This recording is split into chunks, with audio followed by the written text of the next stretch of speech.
All the chat bitches be summoning. We got some news to go through today. Lots of news, chat. Hello and welcome to another Fireside Chat. It's me, your host, Skib. And today we're going to be talking about, something about Total Warhammer 40K, I think. No, I'm kidding. I'm so funny. But yeah, we're going to be talking about Total Warhammer 40K. We're going to be going through this entire 30-minute video because I watched it already and then I was like, fuck it. It's just going to be better to go through it point by point. There's a lot to go through in this whole thing. Good or bad news, Gibbs? Well, it's not bad, like news per se. It's you'll see exactly what I mean when we go through it. So yeah, let's just get started because oh fuck, I forgot to grab the article for the next topic, which was can you grab it? It's Divinity is going to use generative AI to figure out how to make them. What? Yeah, I just saw a thing about them saying it's that going to be dropped- 100% human made. Oh, because it dropped this morning, something that they're intending to use generative I've AI. not seen that. I'll try to find an article on it. I believe the 100% AI thing was like a thing, whatever. So let's get into this 40K thing. You got the stream up? Can you hear it? Yeah. There's a lot of big things. So the most important thing I want to point out, though, is that Creative Assembly, the top comments are talking about the fact that their chairs are crap. And when you see this, oh my god, the chairs they sit on look terrible. So yeah, there's 30 minutes. We're going to go through each point they go through. And we'll get through it together. We've taken it so much further with this game. There is war everywhere. Found the article. You're not fighting on one planet. Good job. You're fighting on many planets. That's huge even for Total War scale.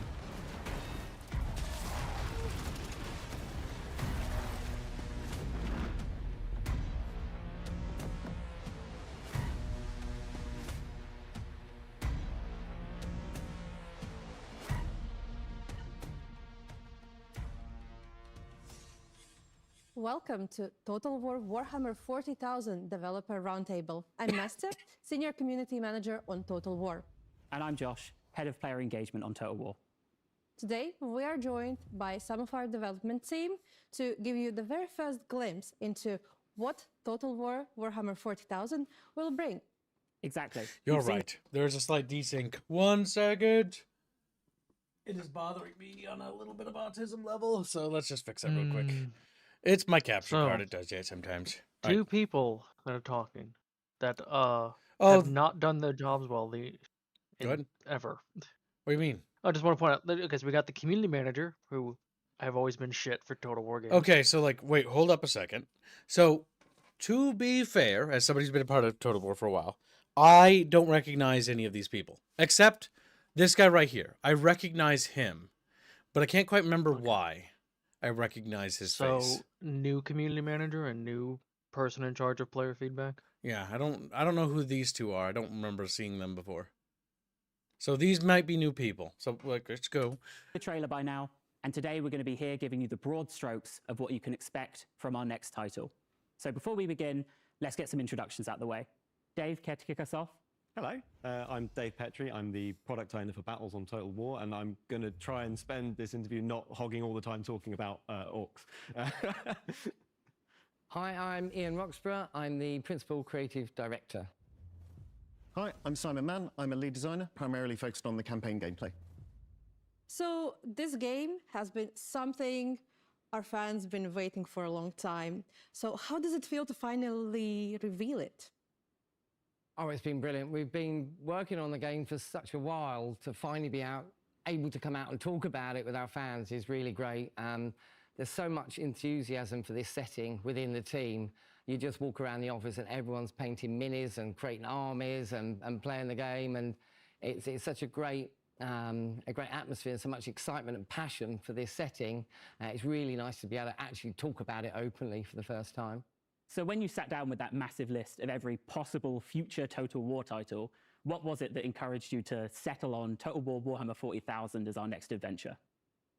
Well, a number of things, really. I mean, first of all, this setting is just made for a Total War game. And having done the fantasy trilogy with Games Workshop, we've formed a really good relationship with them over the years. And just that passion and the idea that we wanted to bring Total War to the stars, everything just aligned, and it's pretty much a no-brainer. This is just the perfect project to do next. So, yeah, and we're really excited about it. The setting is unlike anything we did before and explored before. So what was the vision that was guiding your design approach? Right at the very top level, there is no peace amongst the stars, and that's the guiding principle for everything we do. There's only war in this game. It's like there's the scars of previous wars for thousands of years. There's ongoing war wherever you go. It's all around you, and you'll leave scars of the wars you're engaged in for future generations. So it's all about that. But it's also about how you engage with the game and how your faction, the choices you make, the decisions you make, even the kind of units you fight and how they fight. You can design them. There's a level of customization in the game where you can define the way you fight your war, the way you choose to, and the way you define your stories, and how that internal narrative develops throughout your experience with the game. Well, So we're going to stop there because now that's the first time they mentioned something. So he mentions right there that there are scars of battles or wars or whatever. And it's a lot of what I would say fluff text or flavor, wording. Okay, so based on what you've just said there, you're insinuating that the scars of battles will be remembered in the next subsequent battles. That's what that just implied there, by the way. So that means, based on what he said, that you literally just said that there will be persistent scarring that will carry from war to war, meaning that there will be, like, if you battled in Hive City number 37, Hive 37, lost that tower, its tower will be destroyed, and that's going to be remembered. Yeah, I know, right, chat? You're all saying it's buzzword nonsense, and I'm trying to, like, pick the meaning out of this crap, like, because the problem with that is it's a lot of buzzwords, and they're just like flavor. Like, he's like, oh, you can design things. It's like, okay, but like, you can design things. So what you got that from that? What I got from what they're just saying is the diplomacy system is going to be scrapped. You can't scrap the diplomacy system in a Total War. If they did that, that would be fucking horrific. No, Gibbs. They emphasized quite exactly there is only war and it's generations of war. They're scrapping diplomacy. No, they're not going to do that. I know they're not going to, because there's a diplomacy button you can see on the UI. Also, the big problem with like scrapping diplomacy is it's a sandbox game. You should be able to do sandbox things, right? Like, let's say you make a little guard, you're playing a guard faction, and then you're like, you want to break apart from the Imperium. You should be able to betray the Imperium. And then the Imperium should just, like, send Space Marines to beat the shit out of you, right? Because it's 40k. Like, you can do those things. There are sectors of the Imperium that work with the Tau. There are sectors of the Imperium that work with, like, other races and stuff. There are rogue traders that do, like, stuff with Xeno races and work alongside them. This, again, would still be, stepped on by the, the greater whole of the Imperium, but you should be able to do diplomacy, no matter what. There should be consequences for doing diplomacy, though. That's what I think should be, right? Like, if you do diplomacy with, like, the Tau or an Eldar race as a Imperium faction, it should be, like, you should try to keep it hush-hush, and if a faction figures it out, it should be something. So, yeah. Well, I don't know. I think if it's not fully gutted, it's going to be really... There's only diplomacy. Yeah, but the problem is that it shouldn't be, right? Because we can talk about that, about what it will be, but we're going to have to wait because they're not going to show us anything like that. So the big thing is that we're going to have to say is that there should be diplomacy, without a doubt, just like there should be space battles, without a doubt. If there aren't space battles and there isn't diplomacy, that is critically wrong. And one of the things, because I've watched this whole interview, by the way, one of the massive issues with this whole thing is not only is it sterile and feel very heavily scripted, but it also suffers from a real bad syndrome of, let's not talk about any of the failings of the past and what we intend to do better here. You're going to see that as we go through this, by the way. They don't mention the fuck-ups with Total Warhammer 3. They don't mention the fuck-ups with siege battles, the complaints people have. And that's the big problem. Their whole, oh, we absolutely love 40k. We go to the studio, people are constantly playing. It's like, I don't believe that for a second. Yeah, because the thing is, does the Imperium of Man think of aliens favorably? No, it doesn't. But does the Imperium Man treat with aliens on occasion when there is a present situation or crisis? Yes. As somebody who's actually read some of the books and played a lot of the games, there's several precedences where like the Tau worked alongside the Imperium against the Nids, like the fucking, you know, the Eldar worked alongside the Guardsmen. Working alongside orcs. Yeah, there's even instances of that. So with like doing not diplomacy stuff would be ridiculous. Because yes, in the 41st millennium there is only war, right? Yes, that's true, but there's also diplomacy. And even if it's only temporary alliances, that's what should be like a unique mechanic. There should be temporary like alliances, or they should this game should have new systems. Like you should be able to form a coalition against a Tyranid hive fleet that's encroaching on a sector, and it's specifically a coalition just against that faction until that faction is defeated. And then once that faction is defeated, then the coalition dissolves because the war objective has been completed, or something like that. That's actually a good point, Jano. What? They emphasized there about like how they love playing the game. They're so excited that they love playing the tabletop. 40K shouldn't play like Total War shouldn't play like the tabletop. You are right. You're absolutely 100% correct. Total War does not play like the tabletop at all. Not even Total Warhammer Fantasy. I paused it at a very unfortunate point for the poor guy there who's got a goofy expression. Oh no. But yeah, so like the big thing here is that it should play like a Total War game. You are a Total War game first and foremost. You are adapting not the tabletop, you are adapting the 40K setting to Total War. But it is good that they are playing, well, we don't know 100%, but they did show a scripted footage of them playing the tabletop game. Yes, which is why like that felt super fake. Because they also like, oh, our employees are always constantly painting models, like as Henry said points out. If you're doing that, you're fired. They have time to do that. Yeah, how do they do that without being fired? You know what? Hold up. That makes total sense why Total Warhammer is in such shambles. It's really bad because they're fucking off in the studio. Seriously, like you need to whip your employees back into shape. Yes. Actually, yeah, maybe this isn't fake. It is good that they are playing the game because, yeah, good. You are understanding in the media. You are doing what I really wish the Halo TV show writers did. Researching and studying the media, playing and practicing the tabletop. You should also be looking at the other video games that were made of the setting and getting a feel about them. What was good about them. Specifically, what was good about them. What was bad, what they did wrong. So, yeah. The big thing is that they need to really fucking push this. So, it's just one of those things. But yeah, so again, they mentioned, like, before we move on too much, because we're segueing away, they mentioned that the scars of war will be remembered, which is a buzz phrase, but that buzz phrase, I'm going to interpret it as you're implying that battlefield scarring from previous battles over planets will be remembered. So if there are craters or destroyed buildings, those buildings should remain destroyed, and so that city should look like a battered piece of shit by the time it's over, right? The real question you have to ask yourself is, what can you build? What can you influence, right? There is one thing that concerns me greatly, but we'll get to that in a minute here because the way it's worded is, you'll see what I mean. Like it's got this big red flag of like, yeah, so we just removed the idea, like they're going back to Total War Medieval 1, where it's like, yeah, no, they're just, you move units around tiles and there's no like armies moving around like the ground anymore. It's like, what? So I hope that's false because that would be horrific. But yeah, so let's keep going. You've just touched on them there, but the factions. So this is a setting with a massive, rich, diverse cast of factions and characters and settings. How did you go about settling on Space Marines, Astra Militarum, Orcs, and Eldari as our starting races?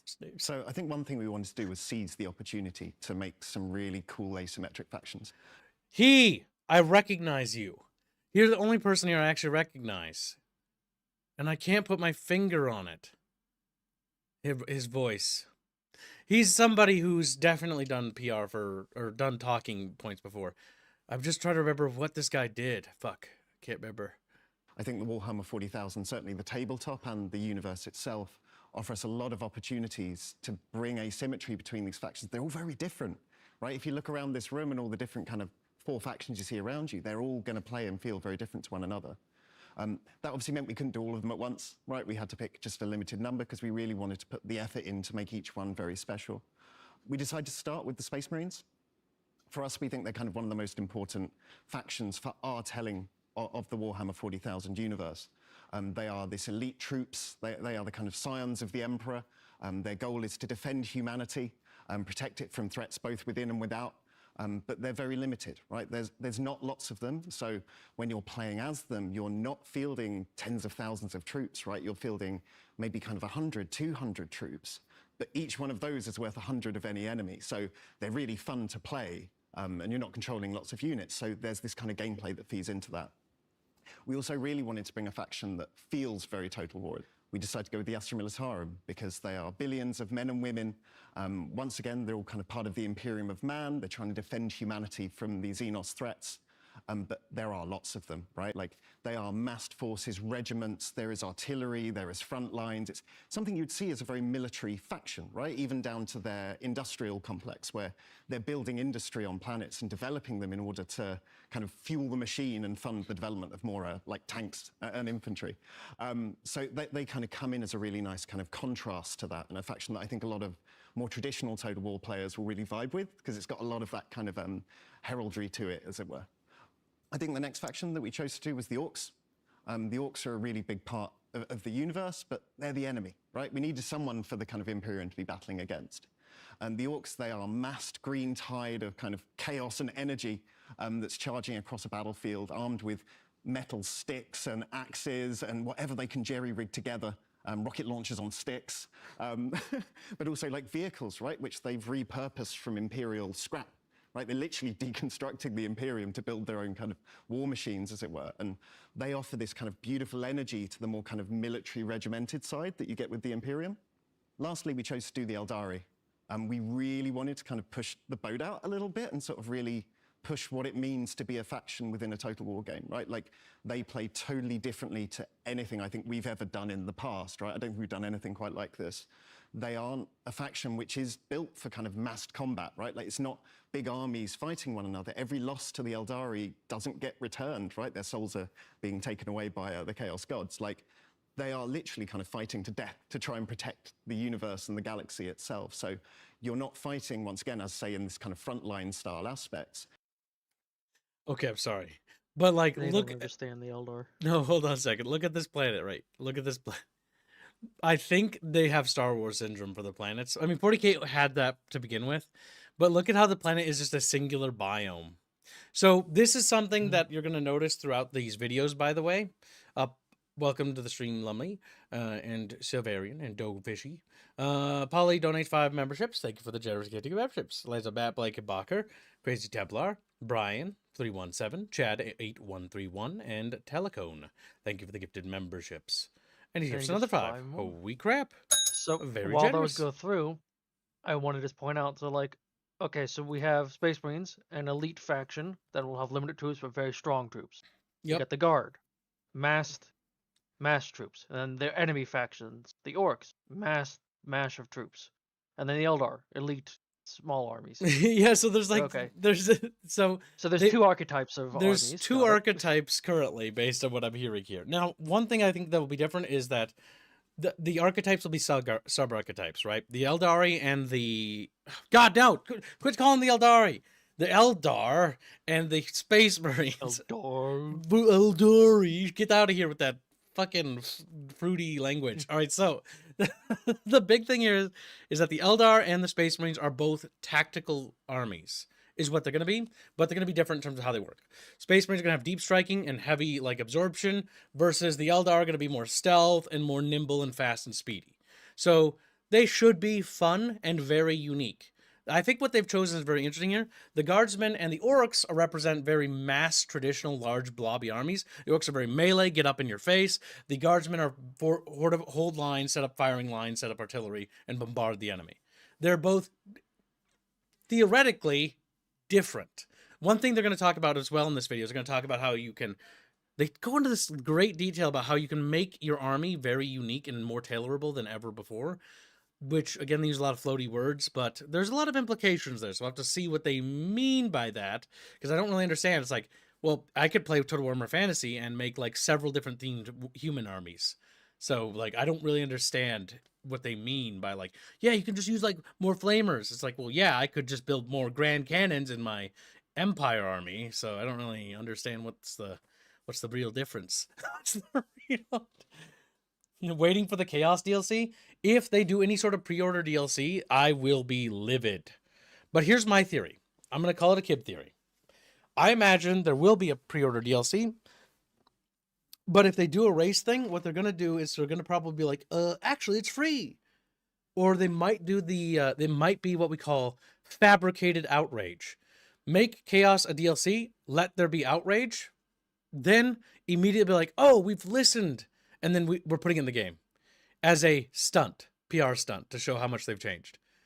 But I think that would be a really bad idea. Bought it. They probably would, I would assume, because like if you're doing a PR stunt, you plan not to make profit to begin with. Well, it's a pre-order DLC, Chumpus. They won't refund you because you pre-ordered the game. See what I mean? Like they lose nothing here. You little goober, slap you. But yeah, so Gibbs, this is the day and age where pre-ordered extras are the special editions of the game. So yeah, in a bit here, he's going to talk about how the Eldar use webways to traverse. And one thing I'm going to skip ahead because I've already watched this video a little bit, but we'll let them speak so you can see what I mean when we analyze this stuff. But the webway system, it sounds to me very much like the underway system, and I hope to God it's not like a magic button that makes your units just move. Like the webway should be an actual physical manifestation on the map that you're actually able to make use of. That's what the Emperor was doing before he got, fucking, butt fucked into becoming a skeleton. Oh my God, chat. There's gonna be like, so we'll talk about the DLCs as well. So they don't talk about any DLC plans here, nor do they mention whether or not the Guards, Space Marines, Eldar, or the Orcs are complete factions. Meaning that I think they are, how do I put it? Early access factions. You'll have to buy faction packs to complete them. That's what I'm theorizing here, because they're going to go down the Legendary Lord packs and stuff like that. The Legendary Lord packs have been an absolute disaster for Total War ever since their inception. It's been just like a way to milk the ever-living crap out of a faction without actually completing it. And so you never have the complete roster until you pay like $70 or $80 to get one race, by the way. Because if you do the math on how many dollars you spend to complete the High Elves in Fantasy, it's like 60 or 70 bucks. So you buy a $60 game for an incomplete faction to pay another $60 to $70 to complete the faction with unit packs. And again, they get away with the unit pack stuff because they use the Legendary Lord system. Here's the thing. I'm willing to compromise with Creative Assembly on some issues here. Like, if they want to do, like, Legendary Lords and unique starting positions with unique faction mechanics for them, okay. But the free LC of that DLC should be all the units it introduces. So if it introduces, like, Chimeras and, like, Sentinels, then Chimeras and Sentinels are free for everybody. And just that Lord and that starting position with those mechanics is what's behind the paywall. That's how it should be done. Not, oh, by the way, these, all these units are behind there as well. It's just one of those things that's just really, really, really scuzzy. And they also mark up the price so high, like $20 a pop, by doing the dual Legendary Lord thing. Now, they're experimenting right now with Total Warhammer Fantasy by doing these individual Lord packs to nickel and dime you. Again, it's still nickel and dime. Like, there's no winning here. It's better than putting them in a bundle together and charging double than selling them for $10 versus $20. That's true. But if you're a hardcore like gamer like me, hardcore gamer kid, you're going to be spending hundreds of hours in games that you really like, right? Like we spend hundreds of hours in Project Zomboid. We spend hundreds of hours in Helldivers. So you're still going to be nickel and dime for every little thing, right? It's like, because and people will be like, well, you got hundreds of hours out of it. Yeah, that's true. But like, I spent only $40 on Helldivers 2, and I have 800 hours. I spent only $20 on Project Zomboid, and I have like 600 hours. Like, not quite true for Helldivers. Not quite true because of the war bonds. But I guess Factorio and Project Zomboid would be better examples in that case. Because Project Zomboid spent like $20, right? Or $30, whatever it was. And then I got the game, and I have like 500, almost 600 hours in the game, right? Factorio got like hundreds of hours. I don't even remember how many, just hundreds. And it's like, okay, so you buy this one thing, you're good to go, and then maybe they do an expansion, right? Maybe do an expansion like they with like the Space Age for Factorio. The thing is, I get that you have to do all the modeling and artwork for the races and all the voice work and stuff. All right, race pack. I'm cool with the race pack thing. $10, Necrons. Boom. All your Necrons, all the voice acting. Boom, done. Like, I'm not a big fan of like the Oh, by the way, all those cool units, we didn't add them. So you're going to have to buy this other pack for $10. And, oh, by the way, you didn't get the Chimera still. Here's the Chimera, for this pack. And, oh, by the way, here's a Chimera with a different, like, las gun mounted instead of, like, the flamethrower thing. And it's like, oh, my God. Oh, it's just like nickel and diming me for, like, little things.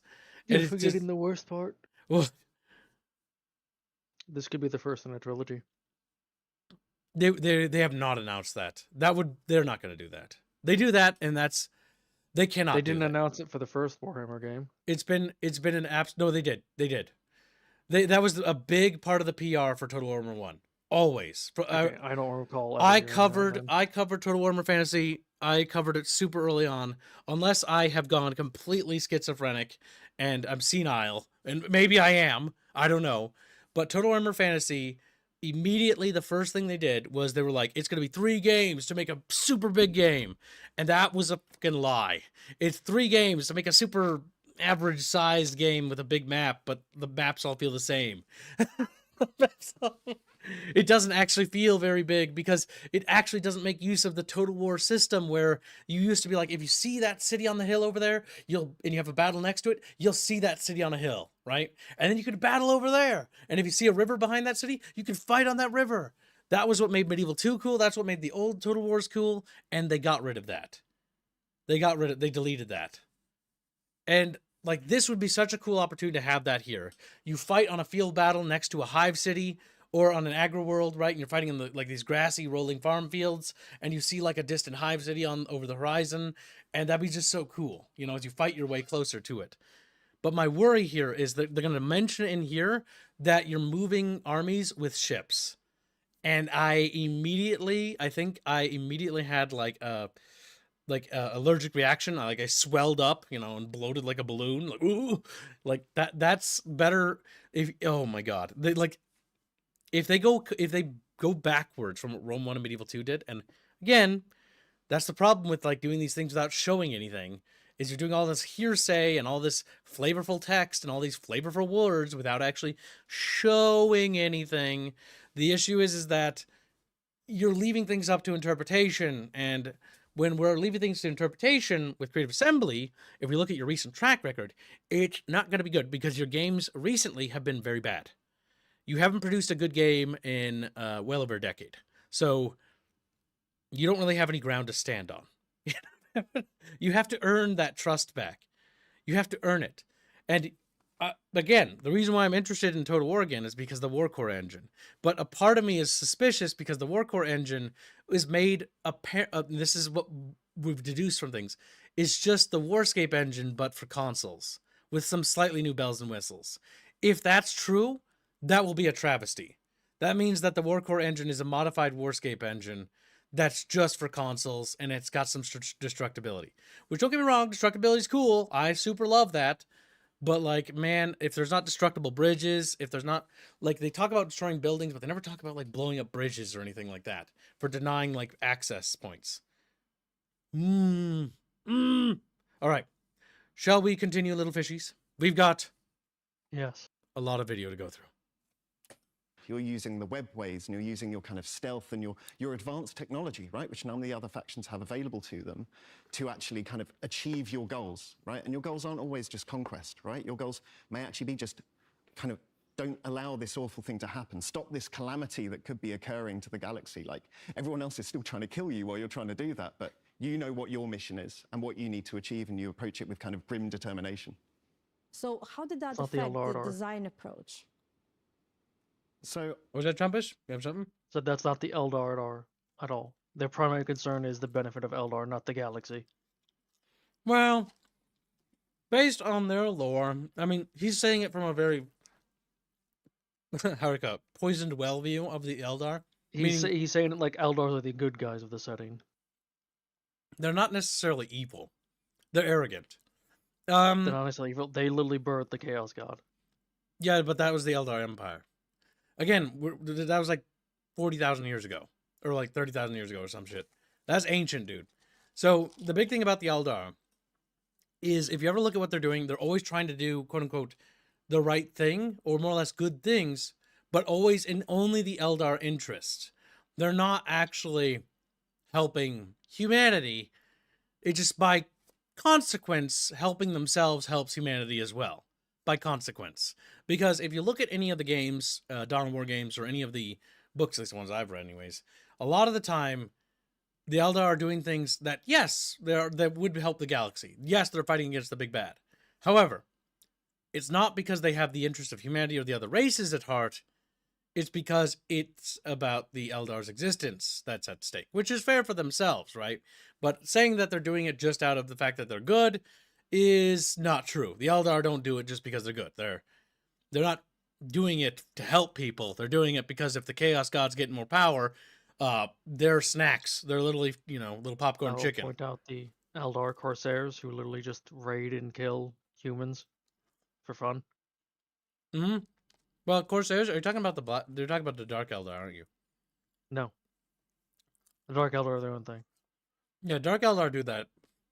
I know they... Dark Eldar do that, yeah. Then they enslave people. But yeah, the Eldar, like I said, they're not evil per se, but they're also... I wouldn't put it as like, they're good guys. This is very much, not really understanding what the Eldar is. Eldar do it because they are Eltards. Chatfish, no! Oh my god. And the good guys are the friends. We make a wander way, says Blake. Yeah, which is what... You little Blake fuck. No, Eltards Corsairs are a separate thing, Kib. Yeah, no, They're not Dark Eldar. I'm remembering it now. Remember, I'm real rusty, right? We gotta dust it off a bit. Yeah, no, the Eldar aren't good. Yeah, because they do that. They're kind of fucking mean. No, also, Dark Age of Humanity. They literally caused a lot of the fucking problems for humanity. Yeah, no, so, like, again, the Eldar are not good guys. No, they're pieces of shit. Yeah, like, I've always known that. Their entire goal is basically to see their race come out on top and basically be the rulers of the universe, of the galaxy. Yep, restore the old Eldar Empire, except this time, not as degenerate. It'll be different this time. The true Eldar Empire was never It'll tried. be different this time because this time we'll be in charge. Ignoring Slaanesh being birthed, but whatever. Yeah. So no, the Eldar of 4,000 years ago, the Craftworld Eldar are actually the same Eldar. They've learned fucking nothing. Yeah, they're hyper arrogant. So, they're not good guys. No. So his interpretation of the Eldar is entirely wrong. It just so That was all I happens wanted to that say. their goals align with humanity sometimes. It just so happens their goals usually don't completely fuck over humanity sometimes. Yeah, okay, like, real quickly before we move on past the subject. Dawn of War 1, right? The Eldar. Don't open the MacGuffin, but they're like not telling about the MacGuffin, and so they're intensely obtuse and arrogant and attacking humans along the way rather than approaching the humans and just telling them straight up. Winter Assault, the Eldar approach the humans and tell them, but their entire Taldir's entire thing is to backstab the humans the minute she gets the opportunity, and she does. And like, I will point out, it is standard procedure for the Eldar to sacrifice an entire world if it means they can save a single Eldar life. Dawn of War 2. The Eldar again. Do not tell the humans of the approaching Tyranids, intentionally sabotaging the human defenses, only because it benefits them to prepare for the coming thing, rather than telling the humans about the impending Tyranid invasion. So you have 3 stories where the Eldar, in 40k history, have intentionally gotten out of their way to sabotage, not only just sabotage, but outright betray humanity at one point. And, like, genuinely, just fucking, like, if you played the Winter Assault, Taldir will, like, close the gate, and then the general dude will be trapped on the other side, like, you bastard, and she's like, lol, and then she runs away. If you play the Eldar campaign. So again, yeah, no, like, the Eldar are not good guys. Like, they're not the High Elves. The High Elves are arrogant and annoying in fantasy, But the High Eldar elves are actually worse. help humanity. Yes, sometimes. the High Elves will actually go out and help humanity sometimes in the Empire. And they'll actually fight shoulder to shoulder, and they won't backstab them after the end of the battle.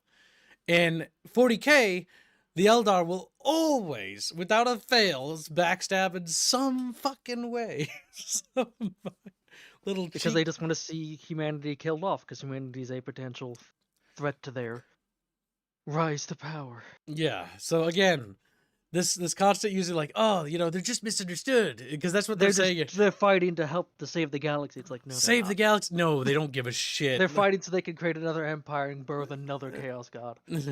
I don't think they're going to Which, try by to the way, birth another they- chaos god, but Oh, what do you mean? They did. yeah, because actually did. Cain, yeah, Y- or whatever no, his name well, is. there's Cain. No, Cain's not a chaos god. He's one of their gods, but Wasn't he technically because how the Rain or chaos, whatever. Their new one, how which gods work in that they general? created. Oh yeah, Ho's a bitch is here. He's like, Ho's a bitch. You can't call They me did that. create another chaos You god can't call actually me- I just called you with that. the new lore.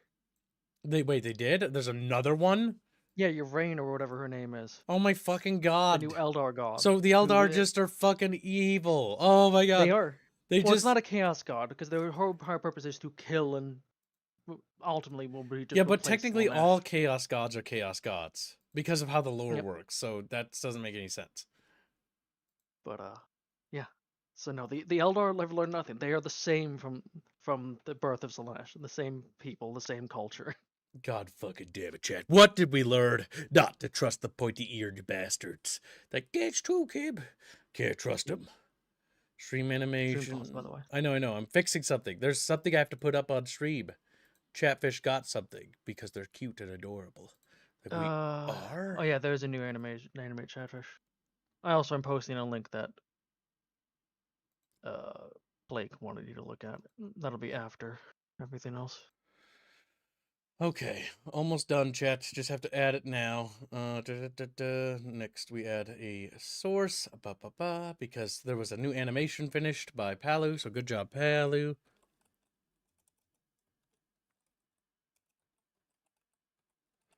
I call it Real Hotzi 2, create new. Everybody is called that in the animated Chatfish folder. There we go. And there's the new animated Chatfish. Ta-da! Look at that. Good job, Hosinator. It's like, wow. I do like how he switches the eye patch from one side to the other to shoot. It implies a lot of things. Yeah. So very nice. Good job, Palu. New animation complete. That is true, Jano. Like if it did do finish the pinup.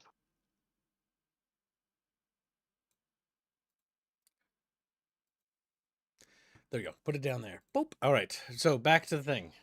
Oh, yes. And there was a pinup finish as well in the fan art section. You can check it out. Oh, well, that's what happens when I put things next to my bell. All right. Ready? Here we go. Mm-hmm. I think the main thing is when we took the kind of Space Marines, right? Like, as I say, I think for us they're a really important faction for what kind of we want to tell in our story of this universe. They're not like a traditional Total War faction in a lot of ways. They are a very limited force, so it's going to be a really fun gameplay. But you just said that about the Space Marines. They're entirely unique. They're exactly like this other faction we talked about. Like, yes, they have different mechanic philosophies, but like, it's just one of the things where it's like, I don't know. It's like they're repeating the told you, same there's thing. two archetypes. You are these kind of superhuman troops, but I guess your kind of weakness is you're limited in number, right? Like, you can take on any foe on those battlefields, but you've also got to make sure you're kind of measuring your losses, right? Because you're not building infrastructure, right? You're not kind of able to build new constructions in the same way as maybe the other factions. So you are really reliant on these troops that you've brought in to fight the battle, but it's also really fun to fight the battle as them. And what about Astra Militaro? Oh, fuck. About to turn off my phone. 1 second. Astra, what now? My phone's The up. guard. Going up.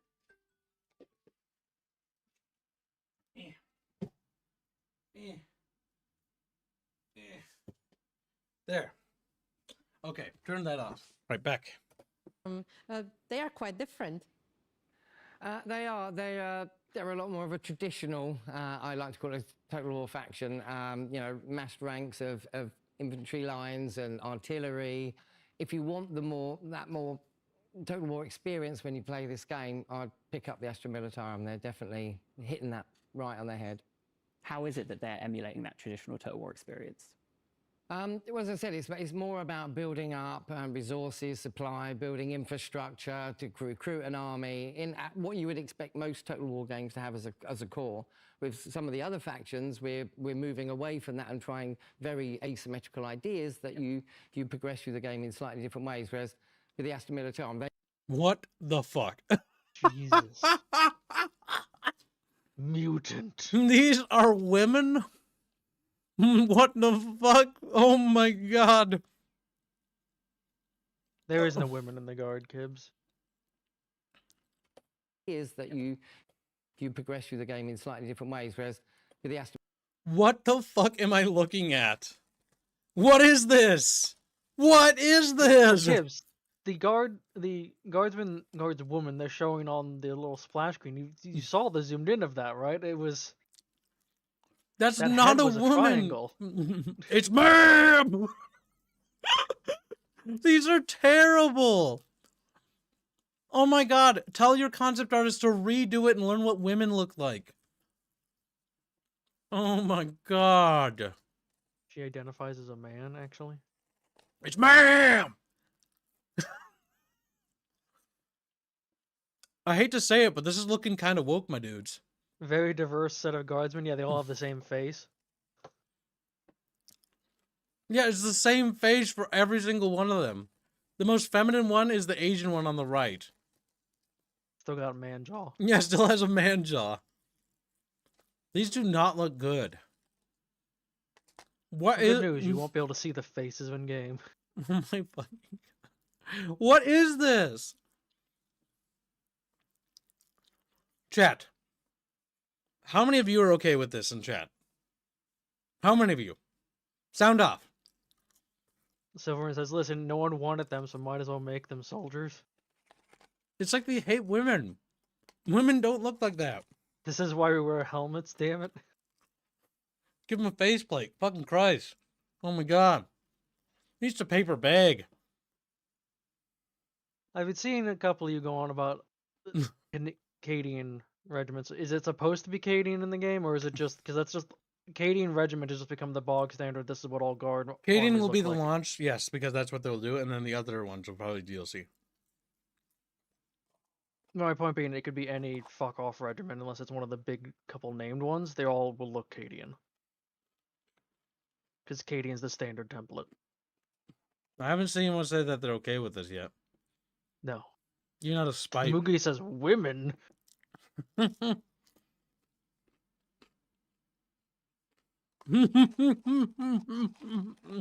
look, This is what I want my soldiers to be good at fighting. Therefore, they should be men. it's like. So this is what Warhammer fans look like, by the way. No, they don't. They're a little bit rounder. Admit it, you. To be fair, though, But they're good guys. As we're going left, the black one does look like they might be a bit rounder in the belly. Militarum, they are the humans throughout the galaxy. Right? So Oh my god, how many fucking... you know, it's more grounded in what we would say. More grounded? Look at that nose on the left one. My god, look at the black one's nose. It's huge. Why would they do that? Yeah. Oh my god, they're so racist. Total War has been That was terrible. They do not... Shut up. I'm sorry, guy in the middle. Do not say grounded after showing me what you just did, you fuck. That's not grounded. People don't look like that. That's fucking abomination tier. Gotta put more juice in my little cup before we continue. Need to keep drinking. Keep my whistle wet. Even though I'm not talking as much as I normally do. There we go, Chad. Yes. I hope you're ready, chat, for this 30-minute video to turn into 2 hours. Well, we're going to go through everything they say and actually analyze and criticize it. Unlike, you know, the shills that are fucking licking their Look at boots. how happy the guy on the left is.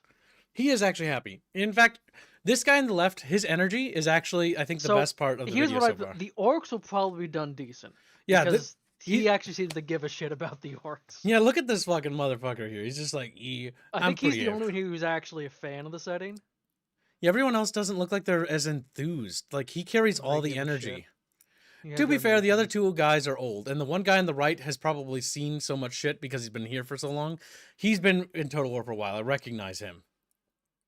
And he's working on the campaign, which, again, this makes me concerned because Total War campaigns suck lately. Like, mister. So you got your fucking work cut out for you. This campaign better be rich, full of detail. There better be, like, lots of mechanics for me to interact with on the campaign map for a change. Because lately, campaign map has been boring as fuck, dudes. Sad. Polly donates $10 and says, so what's going to stop big unit blobs like we keep seeing in Warscape? Good question. Also, when did the Imperial Guard implement men and women into the same formation? Hashtag Babygate. Hashtag Sandwich. Hashtag Cook Kibbs. I don't know. I know there are some mixed units in the books I read, but like usually those books aren't very good.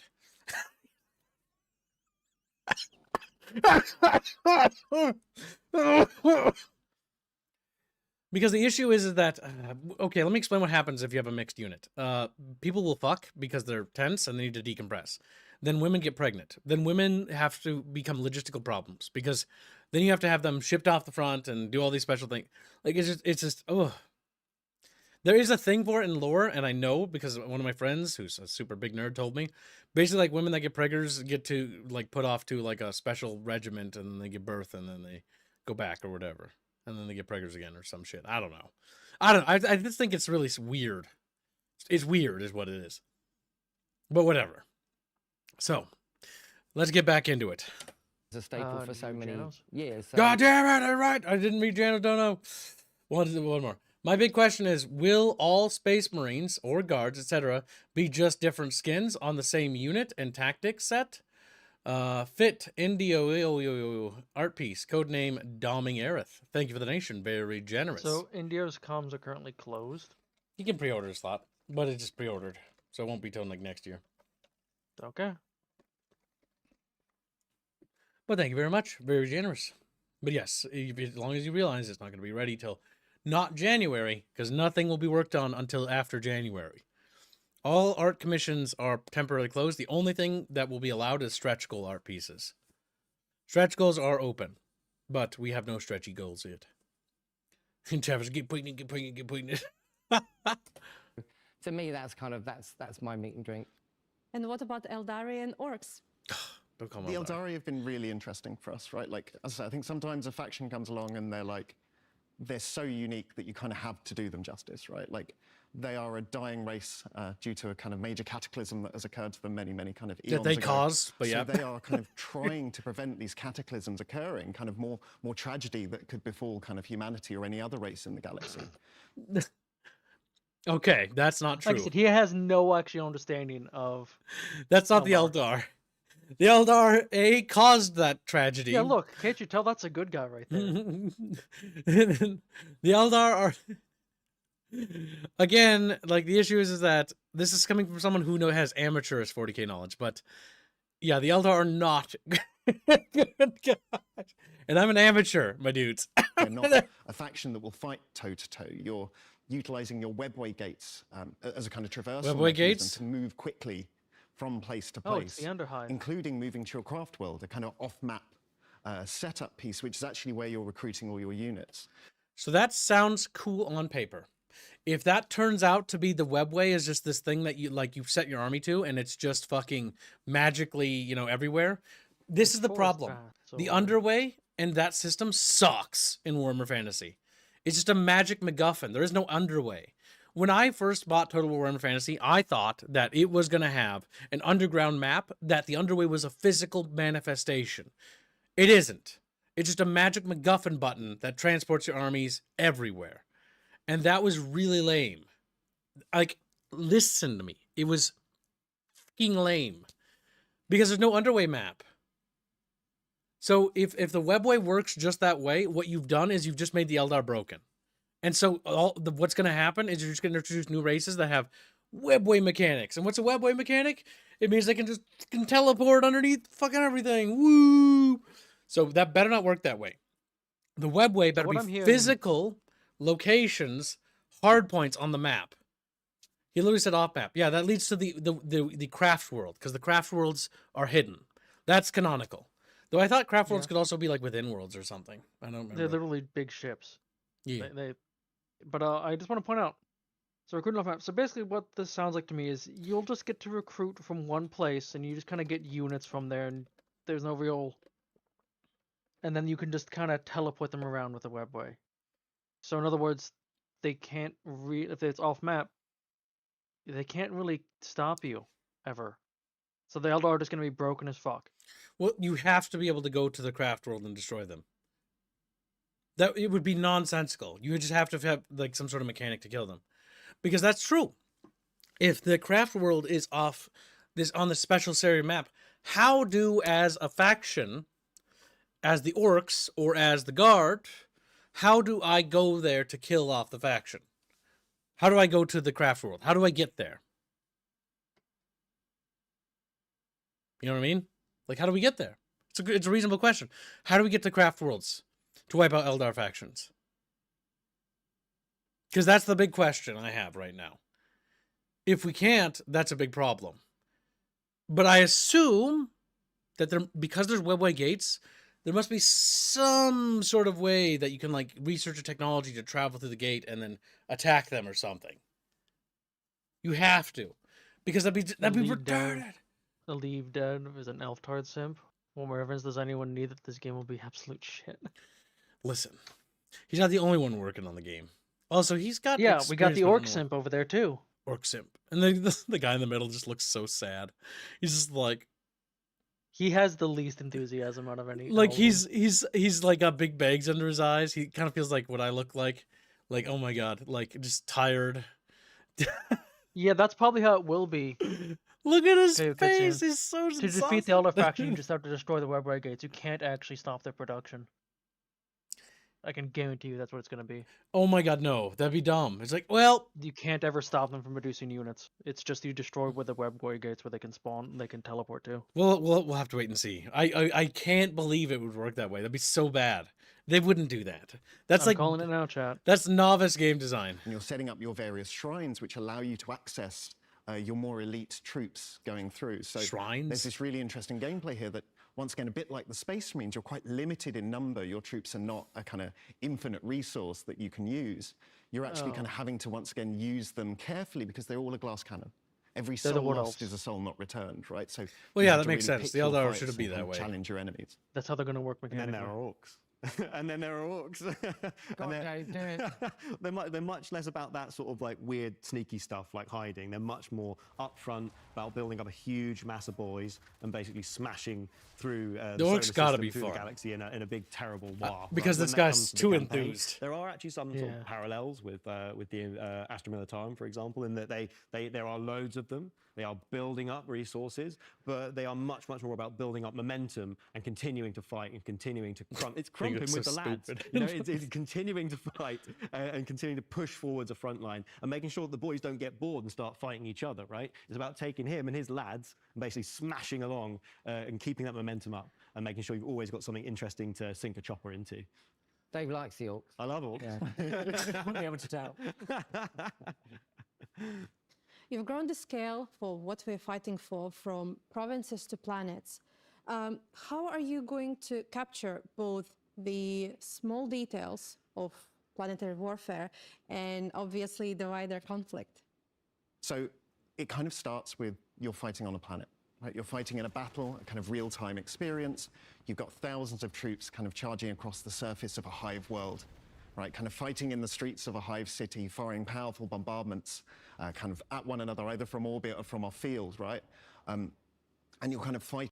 I'm just gonna stop it there because he uses the term thousands of troops when in lore it'd be like hundreds of thousands, if not millions. Because let's point out World War II, millions of people died, right? And the armies that were fielded by World War II nations were in the millions. So surely,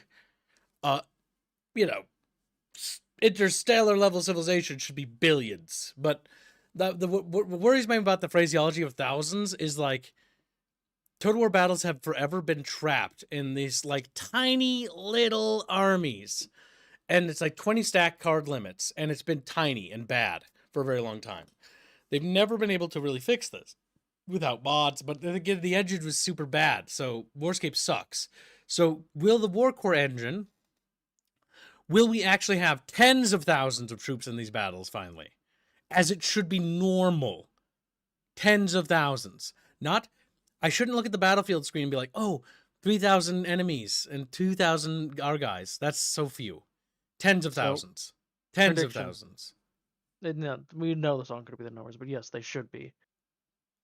Prediction though, 40 planets are troops going to be taken like away. 5 little tiles on them, 5 like 6 tiles on them. That's what it and that'll be sounds like. It's like, That's all it's going to be. I would be kind of okay with that if you could move your armies around rivers and stuff on the planets or whatever. But my worry is It's that going to be just move tile to tile. It's going to be Kibbs. it's going to be Dawn of War Medieval 1. Soulstorm. No, it's going to be Soulstorm. Yeah. And, oh. It's going to No. be Soulstorm. Like, here's the problem. Like, 20 unit cards has not been enough for Total War for ages. It's just not been enough. We need more unit cards. 20 is not enough. What worries me is that I've seen numbers of 12 to 15 is what estimated for Total War 40K. If you make my army smaller, I'm going to blow a gasket. I'm going to blow a gasket. I'm going to be mad. I'm going to be livid. I'm tired of Total War battles feeling so small. I'm tired of the maps being small. I'm tired of no maneuver space. I want to be able to maneuver my army on the map. I want to be able to actually maneuver. Because, like, Total War battlefields have been so small for so long with, like, nothing. It's like, okay, there's a valley. And that's where you're going to fight. Because the whole map is the valley. It's like, fuck. There's no hills. There's no mountains to climb. There's nothing to maneuver to. Battles are just, they're like 4 minutes or 5 minutes a pop. And it's terrible. Medieval 2 battles used to be like 20 to 30 minutes because you'd like been 15 minutes you'd be maneuvering up a hill to get like leverage so you could fire your cannons down upon your foes. And it actually mattered because elevation mattered. I want to be excited for Total War again. And I know that's a big ask, right? But like, my God, my dudes. Like, Kibbs, as Polly says, we've upgraded it from 20 unit cards to 12. It's better up. Like, I know that the Space Marines have limited armies, right? But that means model count. And We should still have 20 armies or 20 unit cards for Space Marines minimum. Orcs should be 50 unit cards or like 40. Because there's the fucking orcs. Then here's it what's should be gonna like really happen, 100. Kibbs. Because they literally specified we started off with Space Marines. The entire game is designed around the idea of playing Space Marines. The other ones are getting slapped in after. Don't you dare. That's exactly what it's going to be, Kibbs, and you know it. No! Polly, don't Don't get me wrong. I Hold on. hope I'm wrong, but I hope we're all I wrong. will be. I don't want to be right on that, dude. That's not good. I want a game. I want a good game. It's that much to ask. Paulie Jones $5 says that's stupid. They wouldn't do that. How many times has that been said about Creative Assembly save takes? That they can't. It's like removing, like not having space battles in this game. Are you fucking retarded? To launch this game without space battles, you'd have to be They're brain Creative dead. Assembly. They're very British. So the answer is yes. If they don't have space battles, like we might as well just kill ourselves. I'm sorry, Kibbs. You don't have a license for space battles. Oh my God. Because remember, Kibbs, that'd be another thing they'd have to buy rights to from Games Workshop to put in the game. If they can afford, these little tin chairs for them to sit on, then they can afford space battles. They spend all the budget on that stupid fucking Total War symbol that they have in front of all of them. Yeah, to that take giant that golden hive city, maybe symbol. back That's to just the a Imperium big somewhere. fucking ugly eyesore. Zooming out a bit further than that, that was a battle on a planet, right? So once you complete that battle, you're now on the planet. You captured the region. Well done. The hive city, it's now yours. Because you've taken that hive city, you now have access to further resources and large populations of it, like billions of people are living in these hive cities. That affects your kind of campaign across that planet. Across the because planet. you capture that hive city, you've now got a staging point to advance across the other regions of the planet, each of which themselves would be a different kind of battle type. Kind of zooming up further to that, you then have your kind of fleets around the planet, right? Like your fleets are able to drop forces to where they need to be into kind of certain key regions. They're able to support with, as say, off-map bombardments, both in campaign and in battle. But then they're also able to kind of just ferry your troops. They are transport as well as that. And obviously, that's because you're not fighting on one planet. You're fighting on many planets as you go. Sorry. They show this art piece. This one's important. There. carry your troops. They are transport as well as that. Hold on. And obviously, that's because you're not fighting on. There we go. Planet types. So, frontier worlds, which I hope they're not all just brown. By the way, welcome to Star Wars, ladies and gentlemen, where planets are just one biome. It's like, look at the fucking Angry World. Like, it's got like a tiny little ice cap, and it's just like, and that's it. It's just a tiny little ice cap. This is one biome. Brown planet, green planet, Like, brown planet with rings. 40K Chronos here. Let me pull something up for you, little chatfishes. Like, weirdo. Yep, little fishes. Right? Let me point out to you what Warhammer 40K has done in the past. Because you're all chubby, and I'm not, because I'm Kib. You know, I'm perfectly normal.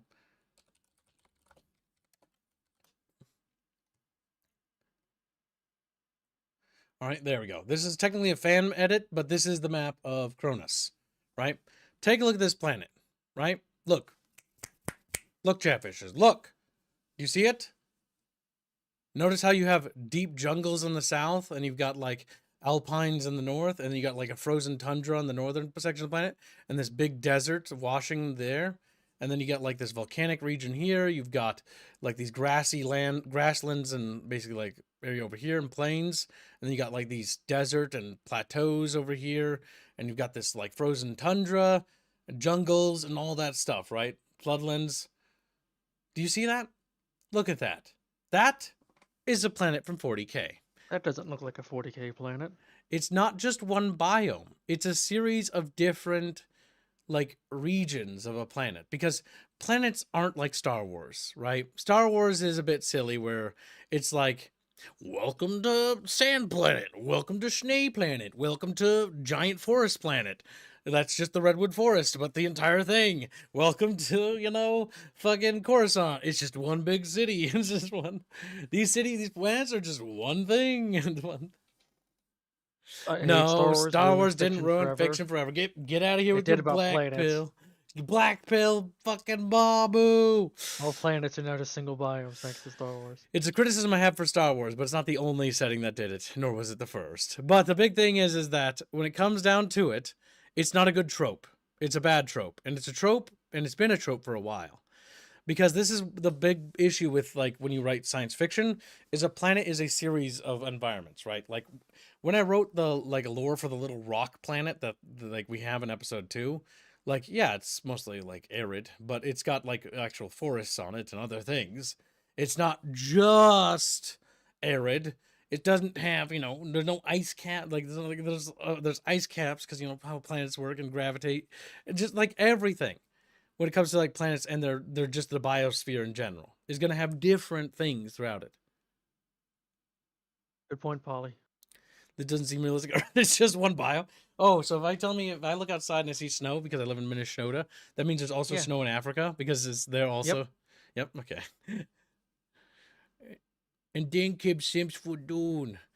Okay, Dune. Listen, Plague is not simping. It's Dune literally is also the only planet like that. It's the only planet like that because that planet was fucked by giant worms. That planet was quite literally It used to be terraformed verdant. by Yeah. megafauna. It literally got fucking destroyed by fucking parasites. Its ecology is absolutely destroyed. It's a planet that's sad. It has a sad tale. But yeah. Either way, bucket bitches. So yeah. We do have different planets which will offer different resources. Agri World for little chatfish sandwiches. We got Frontier Worlds, which will just probably not be very well populated. Industrial Worlds, which will be like manufactorums and like spaceship production and stuff like that. Mining Worlds, which will just be like, you know, I don't know, mostly strip mined, I guess. I'm not entirely sure. Like, why wouldn't you mine the Industrial World too? Like, do you have any idea how many resources on these 40K 's bodies? Dumb. Like, oh my god, it's Like like... Ninokun says, most planets are one biome IRL. Barren rock.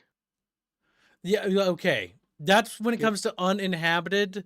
If this planet has an atmosphere, there's going to be other biospheres that develop within it. Gibbs, the moon has an atmosphere. Oh my god, that does not count, Chumpus. Shut the fuck up.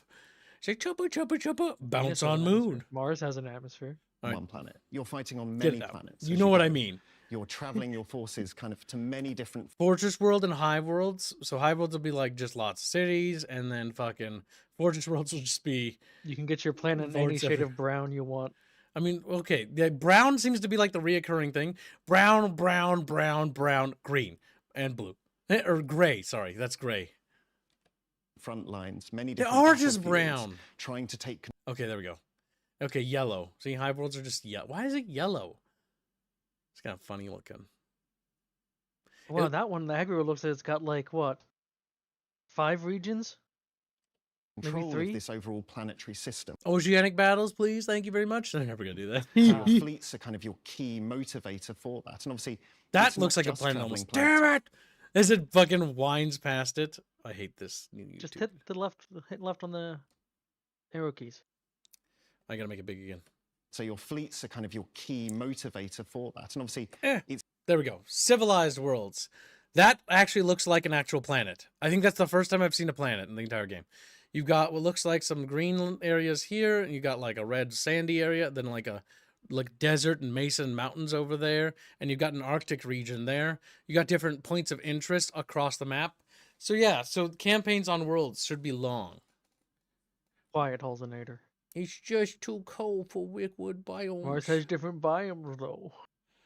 The Chatfish are fucking super smart. not just traveling planet to planet, right? Like there are anomalies, there are things to do in the space between as well. So there's a strategy layer that you're kind of having to interact with. We didn't stop there.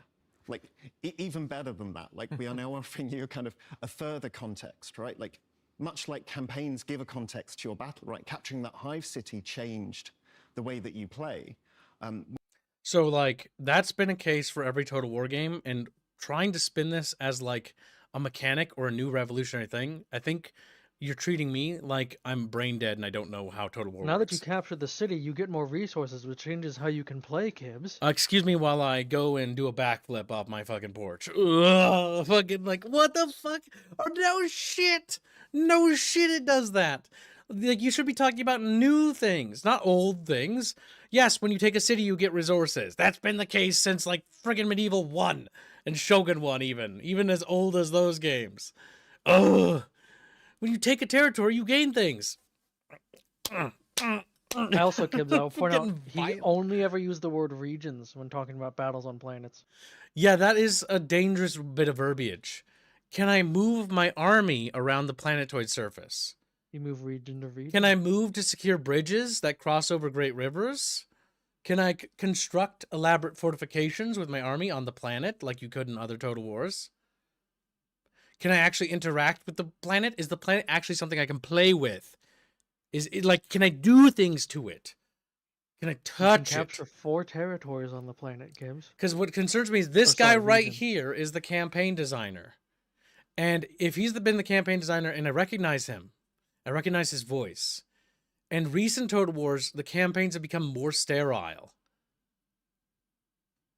And that's not good because like the fact that I recognize your voice and the fact that recent campaigns have become more sterile, there's less gameplay on the campaign map than there has been historically in any Total War ever, is not a good sign. The campaign maps need to be as rich as the battles, because they're what give context to the greater whole of the campaign. You are developing 2 games at the very minimum, even if you don't develop space battles. And if you don't, I'm going to scream. But, oh my god, you got to have space battles. Like, it's Dano unacceptable. says, It's unacceptable. strategy layer between planets sounds like something you would say when you don't want to say no space battles. Jano, stop. If you're right, I'm going to be so mad. Let's just continue. Maybe they'll they probably won't, but maybe they'll say more. So will each planet be a province? I hope they don't bring that system forward.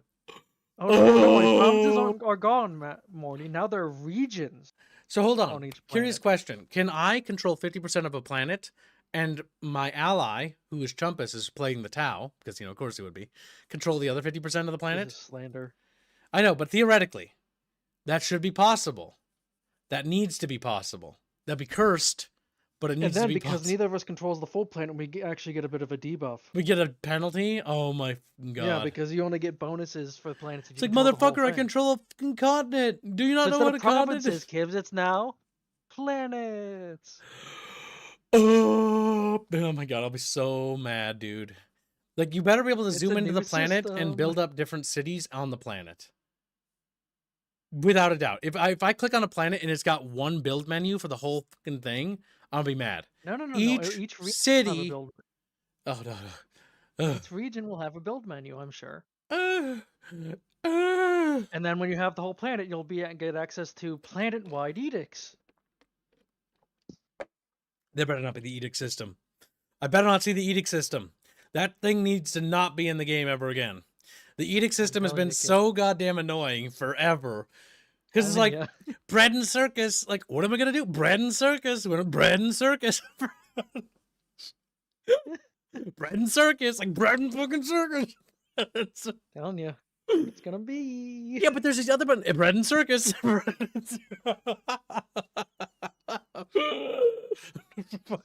It's been that way forever.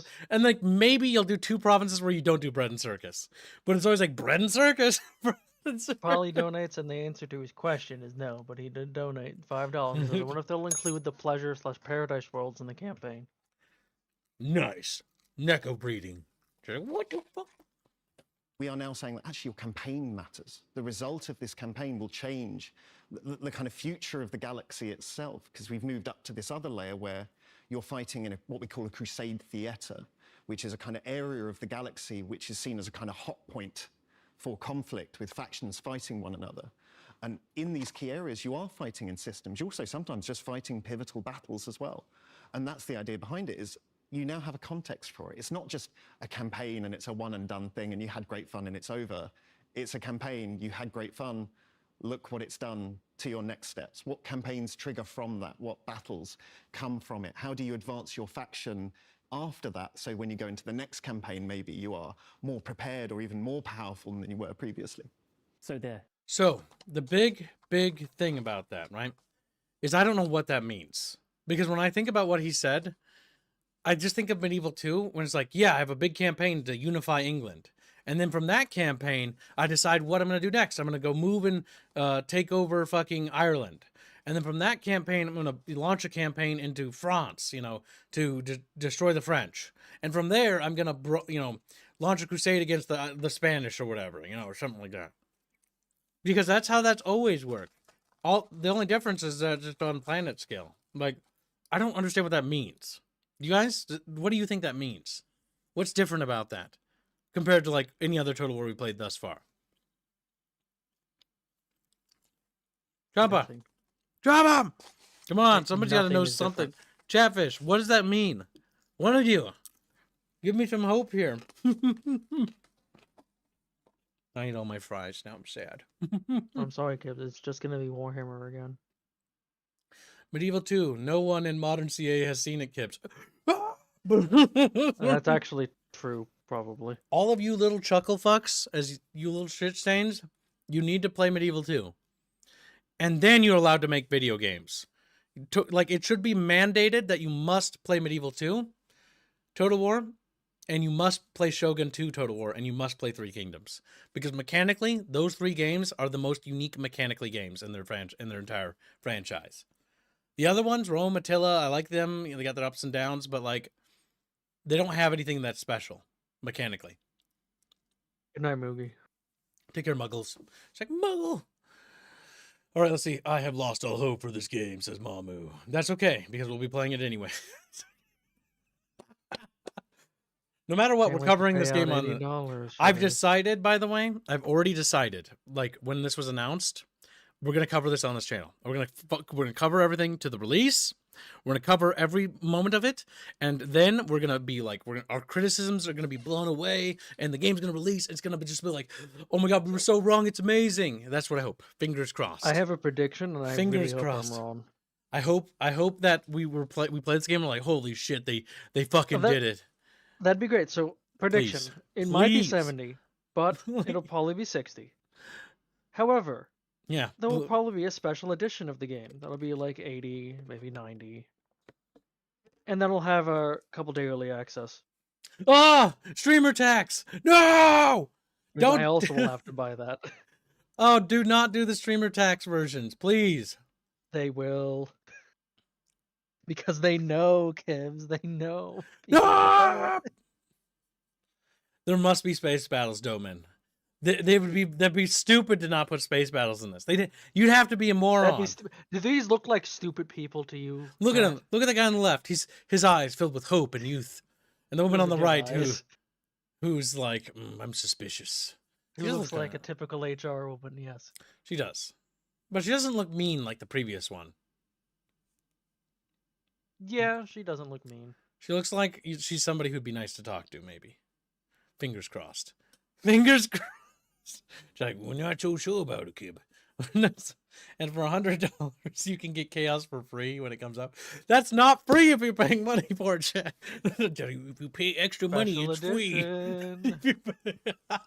That's not funny. You're just getting around spaceships without mentioning space combat. There will be space battles. If they had it, they'd be talking about how amazing it is. There are going to be space battles. If you don't do space battles, it's over. It's over. You're gonna auto resolve space battles? Are you fucking kidding me?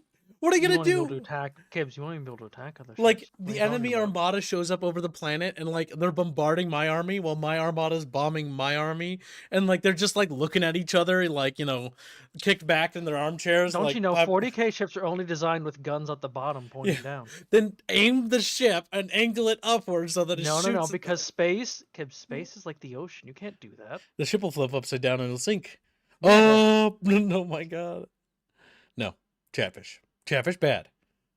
Chatfish bad. I mean, And for the 40K space battles are design is normal always ground been that. battles, but on the top sides of the spaceship. That would be kind of cool. But I would love still that be mission in Halo Wars. where you fight and you're actually just a boarding crew on a ship. That would be kind of cool visually.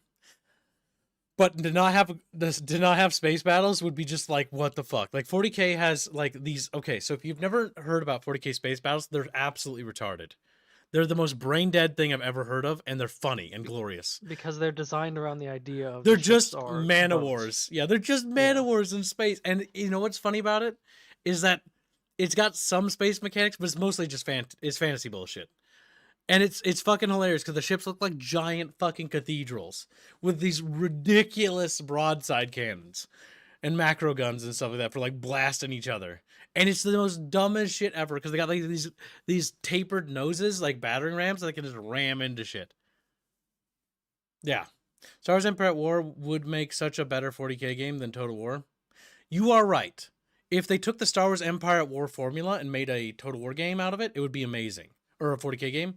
The only problem I ever had with Empire at War was that planets were just a single map. That was my big issue with Empire at War. That and the ground battles were kind of mid. Mods do fix it. Empire at War is a great game. And if you want to play something like what 40K Total War is promising to be, there is Star Wars Empire at War, which will be on a massive sale soon. And it's really good and I really recommend it. It's about as close as you're going to get to Total War or 40K. Probably. Except I think there is a 40K mod in the works, I think. There's a Stargate one, there's a Battlestar Galactica one, and there's like a Babylon 5 one, and there's a bunch of Star Where's Wars the My overalls. Little Pony one? Okay, space cathedrals that are 10 kilometers long is peak design. Yeah, I said it. It's absolutely retarded. Just because it's called Yeah, but absolutely they're amazing. retarded doesn't mean it's negative. That means it's amazing. This absolute. There are two versions of retarded, chat. One means retarded awesome. Two is retarded that's getting cringe. That's getting cringe. Nasco. What? Nigga Love donates 5 BGN. Damn, my bell. The people. We don't want bread and circuses. We won't fall for that anymore. Governor, how about drugs and hookers then? The people. Woo, yay. Woo, yeah. We don't want bread circus. We won't fall for that anymore. Damn it. Napoleon 2160 has been a member for 30 months. I see your name changed, Chatfish. He's like, yes, indeed. It's a Napoleon or Napoleon. Weird. Bob. All right, next. The scars of your campaigns and your battles, they're all going to be shown on that Crusade Theatre level. But what's Scars. the worst thing you could do to a planet? You can destroy planets entirely. So pretty previous, bad. It's That's pretty pretty awful. bad. Yeah. Unlike previous games as well, we obviously have let you raise cities, but there was always an opportunity to rebuild. But in the world of kind of Total War Warhammer 40,000, we are actually letting you just blow up and destroy a planet. It is a permanent action. There's no backseas, there's no takebacks. Planet's gone. But Gotcha. also remember, it's not something that can be done frivolously. right? Like blowing up a planet by the Imperium is something requiring multiple layers of authorization. They would much rather throw away 1 billion human souls to reclaim a world than destroy it. However, there are extreme circumstances, and we do let you push the button. Fantastic. Well, assuming we So the big thing is what could be cool with that is like a Tyranid hive fleet. You bait it to a world, a fortress world, right? You hold out as long as you can, and then you blow up the planet permanently. And then because all the Tyranid armies have been deployed to that planet, it will now destroy all those Tyranid armies. Right? Because I'm wondering what that means. Like, okay, so armies have to be deployed to planets to make that viable. That's what that means. That's what that means. Because if armies are only in orbit, then blowing up a planet does nothing because they're just like, okay, and they just float away. You know? They have to be deployed. There has to be armies moving around the campaign map of the planet. There has to be. Because that doesn't make any sense. Like, what the fuck? Then what was the point of blowing up the planet? I have a great idea for how you'll get your space battles. Also, Odoman donates $1.99. They will do Total War Warhammer 3 and fight on a space island. So here's what we'll do. Oh my god, it's just a little asteroid. They'll do something like that. Oh, it's only terrible. Instead of unit mobs, you'll just have a single model, like kind of think like the siege tank in for the Empire gets, and then it'll be a little ship, and you can move it around. That'll be the combat. You're going to hell, Chumpus. You're going to hell and you're going to die. These space battles are going to be the game. They're going to be amazing. And when your ship blows up, it can also fall into the battlefield. I think Cool. the Kib Copium picture is appropriate for this. No, I'm just saying what it needs to have. I had in the back of my mind, I know that doesn't have it. But I'm just saying that if they don't have naval battles or space battles, what a fucking missed opportunity. I'm 100% with chat. Like, I agree that they're probably right. I'm just saying that, like, to not have space battles is ridiculous. Damn. What are we gonna do? Stream Killer Kriegsman. Yeah, welcome stream. Be a good little fish. He's like, but I'm a bad fish. It's like, fuck. we have anywhere to fight, I have a very big question for you. There's been a lot of speculation about it. You know, it's such an integral part of Total War, and fans have gone back and forth on how we'd do it, how we wouldn't do it. Battles. How did you approach designing battles in Total War Warhammer 40,000? That is, oh, there we go. That is a massive question, and I think with anything of this scale, like the first thing that you do is you go to the source material, right? You go straight into the codexes and you go into the tabletop and you play it and you really feel it and you get to know all of the factions, all the potential factions and the different combinations of things that can happen. You look at all the toys and the fun stuff that you can do there, and then you start to think, well, how can we sort of transpose that to Total War, right? And obviously scale is a big thing for us. So we thought, well, we need to make sure we have ways to bring in all sorts of stuff, make sure that you can, keep to sort of supplying the battlefield with your powerful units. So something that came as a real sort of natural occurrence was we have to have reinforcement play a really big part in what battles are. Again, not only for the scale, but also to create that sort of intrinsic link between the campaign. So now when we're playing, for example, Space Marines, who you've got sat on your fleet really, really matters, right? Because those are the people that are going to be able to come in via drop pod. They're going to be able to slam into the battlefield. We're going to talk about destruction. They can knock down buildings, right? They can destroy elements of the battlefield, change the battlefield, and they can start killing things where you need them to be, right? So the Space Marines can become all about that sort of like, Swiss Army knife approach to battle, right? And this is a fundamental part of the tabletop game. Absolutely. With all the factions, it's those reinforcements are a key part of that flavour, and it has to be therefore part of the Total War So experience. spawning units on your enemy's So when you've got backline. I mean, that makes a degree of sense, but there needs to be counterplay, right? So one thing that they need to do is, counterplay would be anti-aircraft vehicles, right? So the anti-aircraft vehicles can shoot down drop pods while they're descending. That way, you can create battlefields and zones of control, right? Otherwise, the guards can just deploy Valkyries and then they're like, normally fly behind the orcs and land right on their artillery line. And then it's like, well, what can I do to counterplay that? And if the answer is you can't counterplay that, that's bad. Because, that I'm okay with that. But there better be counterplays. Because all about strategy games, you need to have decisions you can do to do stuff, right? So if I spread my army super thin, I risk, the Space Marines being able to drop on isolated groups and destroy them, right? Because they can drop from orbit. Because my AA guns can't cover everything. and I only have a limited number of AA guns. So AA guns and anti-aircraft weaponry needs to be a thing, right? Otherwise, it's retarded. Does it counterplay? Lamau. Listen, Chad, if there's no counterplay to that and they can just drop on whatever and you can't do anything about it, spawn that's units is what it's terrible. gonna be. Because that's what makes the Skaven thing so busted. Actually, it's deadlier than that because that the impact infects the environment, so you could just bring down a building with it too.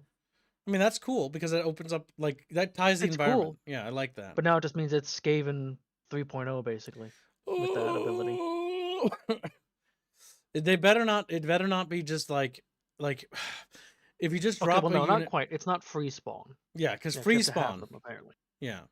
The only ones that should get free spawn in this game is not even the orcs, in my opinion. It should be just the nids, the terminids, or sorry, that's Helldivers.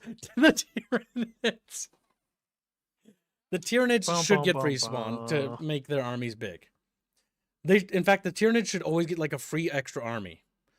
And then Gene Stealer Cult should be like a thing you can play with too. Because I would like to see Gene Stealer Cults as a playable faction.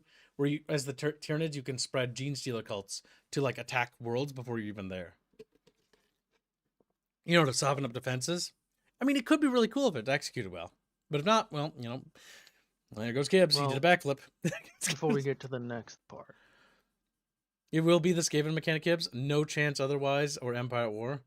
You have to either have, like... Because if you just drop onto the enemy army, that's like... There should be dire repercussions for that. Like, units, when they immediately deploy, unless they're Space Marines out of a dropship, should be disorganized or have, like, no morale or something. Thank you for the donation. You're already heading out, Chumpus? Chumpa! Yeah. Damn. Making me to. do this whole bunch thingy by myself. All that I don't really have a choice, Gibbs. Well, that's okay. Have You to go go to make me. work. You go make me lots of money, right? Right, chat. We want him to do that. Oh, don't worry. I'm sure I'll be back. I'll just be like, yeah, I was fired. Oh, damn. We're in trouble. But have a good one. Enjoy ripping apart Total War. Make sure Gibbs doesn't get his hopes up too much. I'm chat. not getting my hopes up. I'm actually being level-headed. I'm just fucking playing devil's advocate here. All right, take care, Chumpus.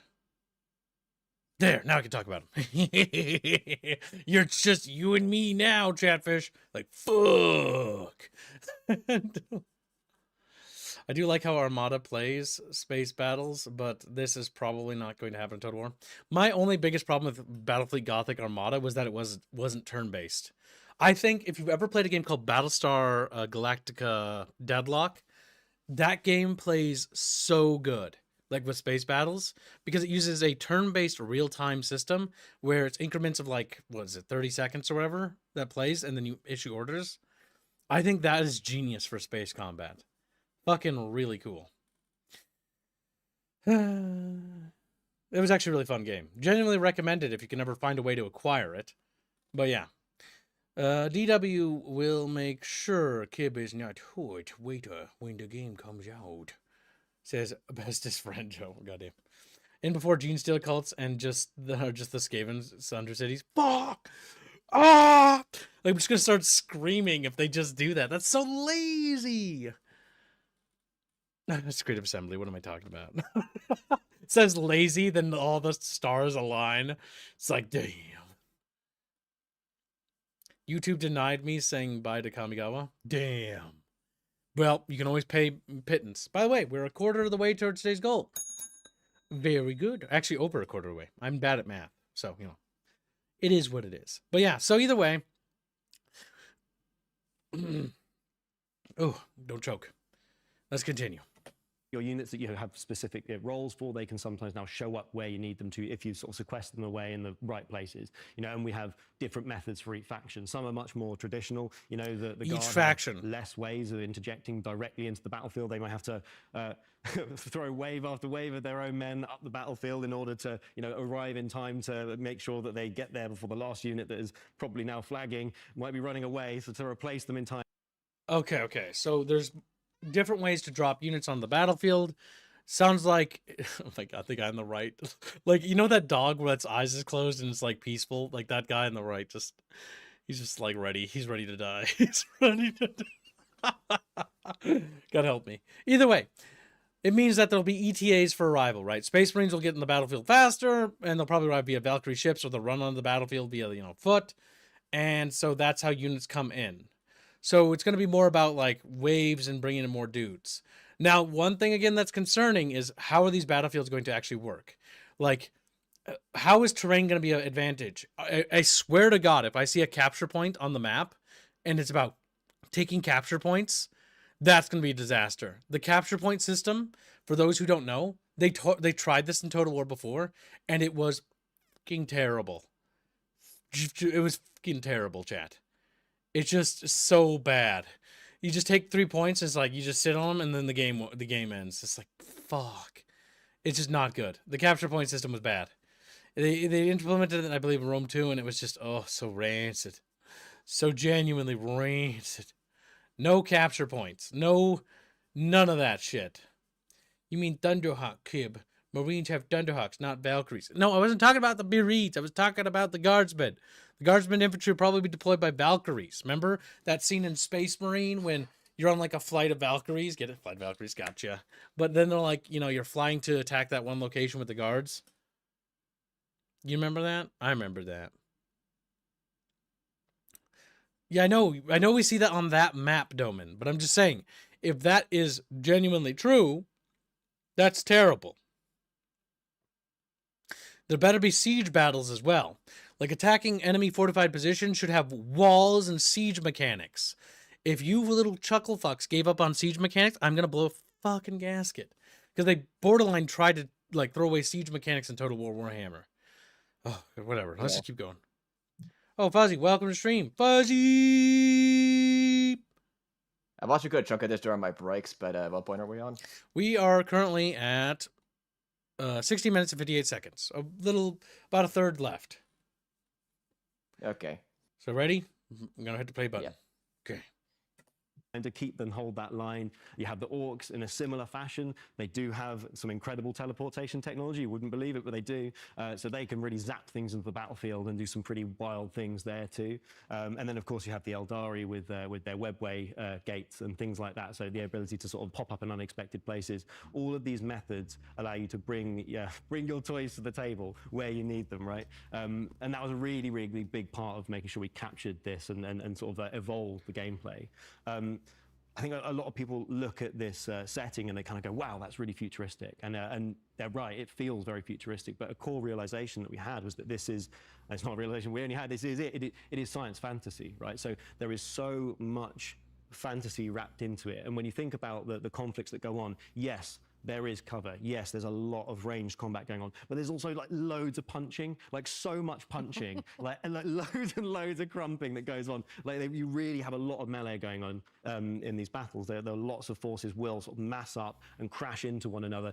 Practically every unit has some sort of combination of a thing that they can shoot you with and a thing that they can punch you with, right? Like in some cases, literally power fists, right? So there are like so many sort of very sort of familiar elements actually to it when you start to see and realize that there's a lot of sort of like fantasy drives in there, and so those massed armies still happen. There will be massive front lines crashing against one another. So yeah, there's loads of gutsy it's really stuff. like the reinforcement mechanic, the way you fight, even within a faction. It's so much more connected to that campaign experience and how you've teed up that particular setup for the battle, and that's key. It's fundamental to the core design as well. But also going back to understanding that setting and the Warhammer 40,000 universe to that degree, it really brings out that in the game itself as well. So having a team that's just so ingrained in this for so many years, like Dave, and it really helps bring out those details. That it makes it authentic, and that's just such a fundamental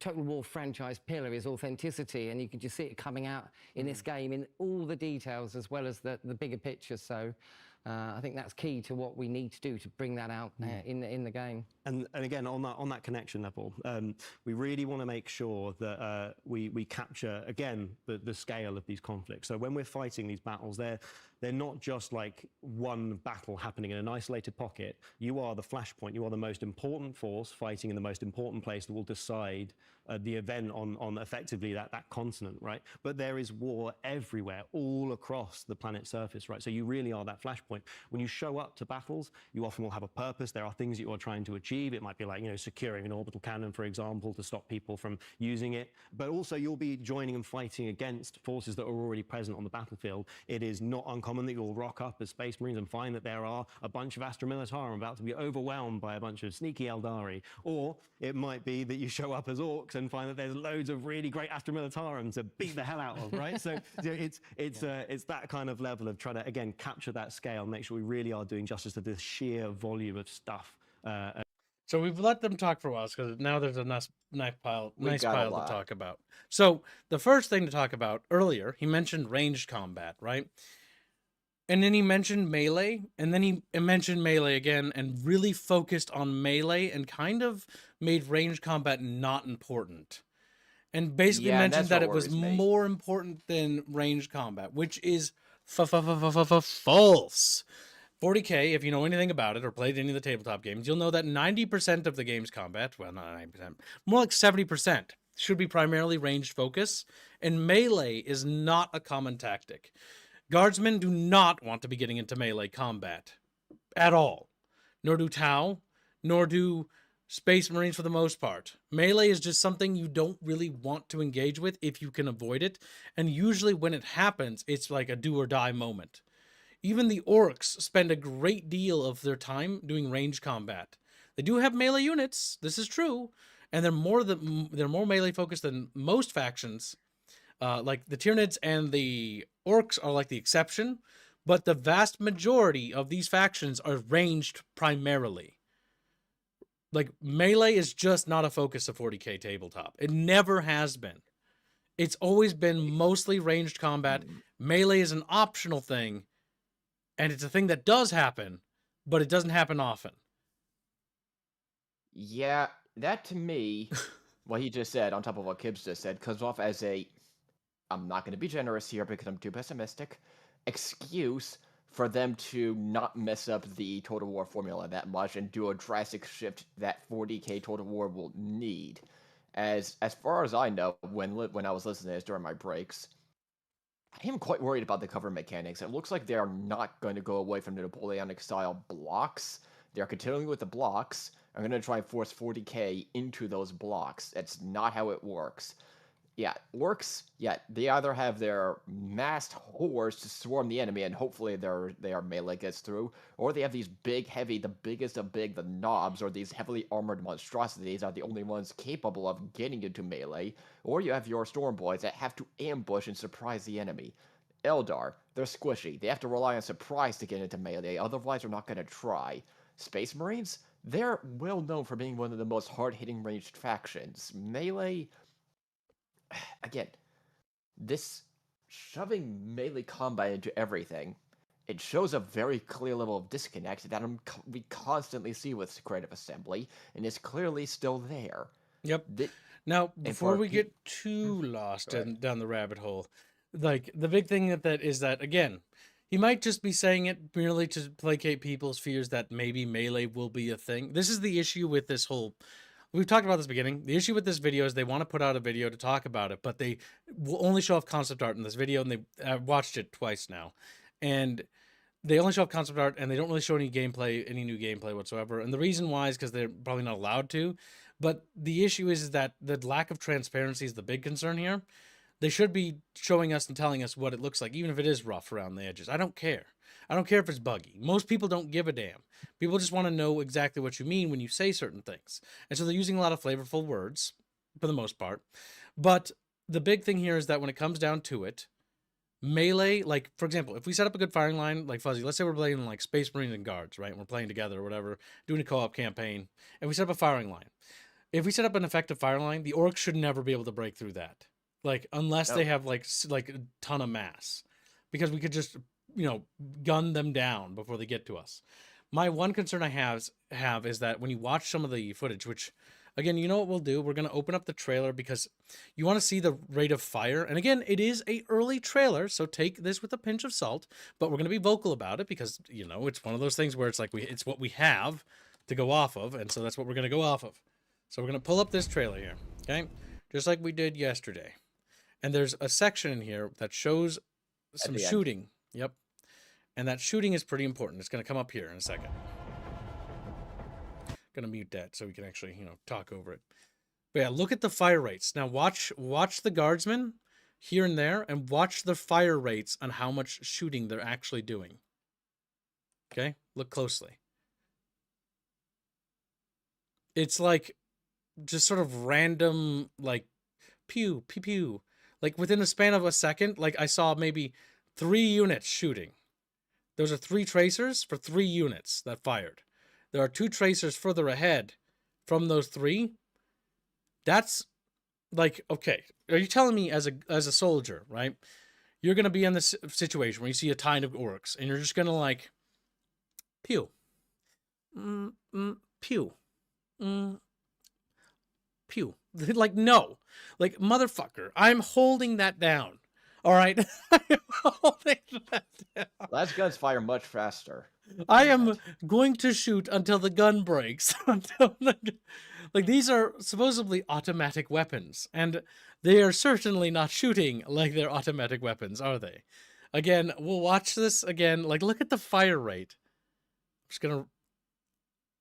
Now, you don't see troops firing too much here, by the way. So when you see this section here, like, you see muzzle flashes.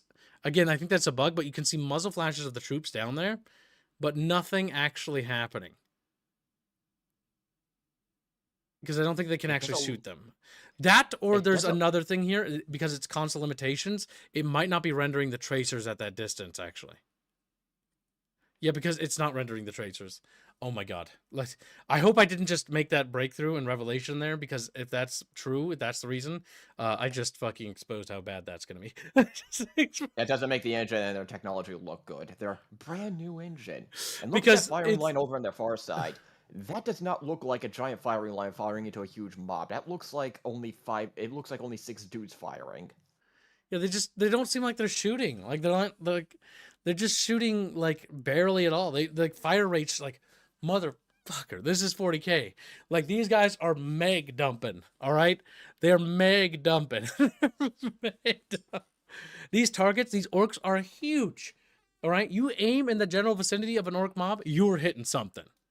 All right, it's not about the ability to hit. It's more about how much shots you can put down range.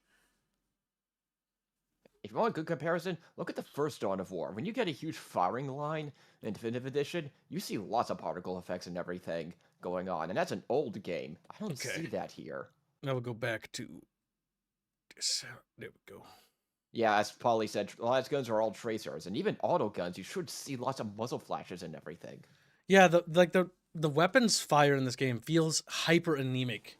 Both the muzzle flashes for the guard and the muzzle flashes for the Space Marines who are using bolt guns, like, and then also the orcs in general, which should be like super craggy weapons with super, like, loud and bangy muzzle flashes because they have no suppression whatsoever. And there is another point, the reinforcement mechanic. I'm assuming they're referring to teleportation, draw pods, and web ways of just, as we saw in Fantasy. So they talked about it. There. They talked about it in detail. They mentioned that different factions will have different speeds of reinforcing, which makes sense, right? Space Marine should be the quickest because, they're dropping via drop pods from above orbit, right? But theoretically, if there are troops on ground or on station, they should also run in, because assuming that the entire army isn't just in orbit, right? Some are deployed, right? That's what I would assume. And same goes for the guard. They mentioned that units have to, like, march on to the field. So there'll be different ways to reinforce. Ideally, there should be multiple ways, right? The guardsmen should have troops on station, meaning that troops have to run on to the field. Then they might have Valkyries that ferry troops from, like, an airfield to the front line or something. You know what I mean? That would make sense. Cool. And airlifting and reinforcements and stuff like that. Yeah. That, because you can factor in AA and AAA and stuff like that. Yeah, because it should organize. That's what I said too. Defenses. Thank you, Fuzzy. Like, I mentioned that, like, AA should play a massive factor here because this can determine whether your reinforcements, if they're being airlifted or orbitally deployed, can even land to begin with. Like, if you try to orbitally deploy where there's AA coverage, it should be very risky and dangerous because they might get shot down. Yeah, this will make forming a base or even a base on planet. Not base building. You could do. I'm trying not to get ahead of myself because I have doubts about CA, but ideally it should be base build again. And No, there these won't maps, be base building. or some kind of defenses. You like mean in, like Attila. digging trenches and stuff? So yeah, I'm 100% with you, Fuzzy. Guardsman units should have the ability to entrench. Every unit, even orc unit, should have the ability to create entrenchments and barricades. There should be more unit abilities in any Total War than there have been in this one. Units should be able to create fortifications. They should be able to use rubble and street debris to create barricades. You should be able to dig trench lines while the enemy's getting to your position, foxholes and stuff like that. Because, absolutely. Because if you know the lore, all three have their own unique ways. The Guardsmen have their own unique tech for fortifying. The Space Marines have their own way. Space Marines will be able to form mobile outposts of, hey, we need some kind of fortifications here in an instant. They should be able to do that. Guardsmen, the hammer and anvil. The orcs are rock shoddy. They're shoddily constructed. Just scrap and debris. Out of the box. Yeah. out of the box. I'm going to be generous and say out of the box thinking that makes you go, what the F is wrong with you? That should be a thing. Yes, I know, chat, that there probably isn't going to be any of those systems, right? But the issue is the reason why we're talking about that is that these systems should be. They might not have them in the game right now. They probably don't listen or care about critics like us, but we need to say it, and you guys should say it too, because wouldn't you want a system like that? I think Guardsmen should be able to dig foxholes, because if you know anything about modern warfare or warfare in general, even like from the 1940s and onwards, like foxholes were standard, my dudes. Like not having a foxhole means that when artillery starts dropping, you're going to be dead. And that should be counterplay. Again, everything, it's like chess, right? When it comes to game design. Every action should have some sort of reaction to that action, right? So the Guardsmen deploy artillery. The orcs can dig like trenches or like foxholes to put the orky borkies into. Otherwise, they're going to get shelled to pieces. Yes, they're orcs, but orcs still don't want to be blown to pieces before they get to crump. They like to get into, kill stuff. They want to be able to do stuff because it's fun to them, right? They don't want to die before they get there. So again, they build fortifications. They actually do stuff. If you look at anything in 40k lore, the orcs aren't just like me stand in open field and get gunned down. That's the big thing that people mistake. Orcs are dumb, yes, but they're cunning, and they talk about that in 40k. That's what Gabriel Angelo says. Like they have a like this malignant like cunningness to them. That's dangerous. That makes it easy for you to underestimate how deadly they actually are. And that's the big misunderstanding about people have about orcs. They're not just me crump, me get in there, me crump all the time. They're much, much more dangerous than just that. That's what makes orcs in 40k so problematic for the Imperium, right? I used a word that's been raped so often, but I felt good and I using it. I have to get one more point about the orcs or teleporter technology. Now I doubt it'll be in, but that needs to be horrifically unreliable. Just simple as. Orcs are smart kids. That's racist. No, they're not smart. They're cunning, and that's even more dangerous. But a lot they're genetically engineered weapons. A lot of their technology is actually built into their DNA, as far as I know, in the science fantasy. Yep, because they were made by the old ones to combat the Necrons. Yeah. Well, look at me. I don't think I remember any other point. Any other point they mentioned after that? Other than, hey, Eldar are big stealthy or orcs mob. Now, the Eldar, I need to see more gameplay about the stealth mechanics, and that is one big thing about my overall, regardless of which point of this video. They mentioned stealth for the Eldar, which could be cool if they have like stealth generators and stuff. Allows them to maneuver. Different playstyles, I suppose. We don't have much gameplay to go off of, and it's just a lot of marketing. What's it? Marketing nonsense and very little substance. I only have more questions and little to show for it. It just makes me doubt. Butcher says something very good. Yeah, this is important because Dawn of War 1's plot was actually entirely reliant on that too. A war boss is actually smart. That's why decapitation strikes are so effective. Yeah, against the orcs, that's why Space Marines primarily focus on them, on decapitation strikes. Also, Mr. Donu. Polly donates $5 and says, to prevent patience strategies of Eldar just stealthing around the map, there will be blob generators. I mean capture points. Hashtag baby, hashtag sandwich. Thank you for the donation. Very generous. But yeah, you raise a good point. When it comes down to like capture points or whatever, they can't have capture points. The reality is capture points are just terrible. Capture points are bad. They did this once before in this franchise, and it was a disaster. Rome 2. Yeah, And people hated it. People fucking hated it. It was not fun. Do not bring capture points back, please. The only I'm just trying to think of a devil's advocate point here, just for the sake of it, that screenshot was a reinforcement point. That wouldn't. That's kind But- of weird. Why would you need to capture a reinforcement point with their space marines that can drop from orbit? Yeah, it's good, but that does not look like it. No, it looks like a That does capture not point. look like. Yeah, it does not look like what the units were doing. If they have cap points, it's gonna be. Oh my god, that's such a. Oh fuck, no, you can't. You can't. If you put cap points back in, you're literally taking 7 steps backwards. We removed them from the franchise, and I say they removed them from the franchise because they were so fucking hated. Like, they were genuinely hated. Then they tried bringing them back in Total Warhammer 3 with, like, the capture points for villages and settlements, and that was a complete disaster. Like, it was so bad they cut them out of the game. Quit trying to bring them back. Just stop it. Nobody likes them. Just Nobody likes them. anyway, you want to continue? Yeah, let's keep going. We're almost done. And yeah, different units that are going to show up in this game. So we've spoken a lot about Total War Warhammer 40,000, but what is it that really the Total War's bringing here? What is it that our game is doing differently to other games in the 40,000 universe? Well, okay, I think the main thing here for us is scale. It's a fundamental Total War franchise pillar for starters, but we've taken it so much further with this game. I mean, you literally hear the stuff Dave's talking about. You've got units and single entities on a battlefield down there on the ground, and right from there, and the scale of the battles up to the scale of a region of a planet, to a planet, It was a to small multiple map, by the planets way. in a system, to multiple systems across an entire galaxy, and that's huge even for Total War scale. And it's like we are over the next years going to develop this out. So no, that isn't huge. The issue, okay, we need to talk about this.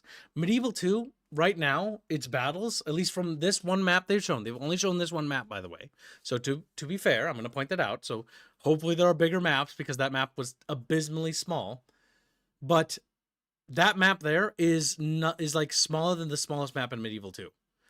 Like, what Yes. makes things big isn't just the campaign map, it's the battlefield itself. You played a lot of Medieval 2, just like I have, and I know some of you Chatfish have. But Medieval 2, I cannot describe big enough how massive the maps are. Like, you see a giant mountain, you can have a battle on that giant mountain. Not to be Kib Howard here, but if you see a giant valley and stuff like that and a hill, you can have a battle next to that hill. You see that river, you can have a battle alongside that river, you can have a battle during the crossing of that river. You can have a battle next to the village, you can have a battle in the village.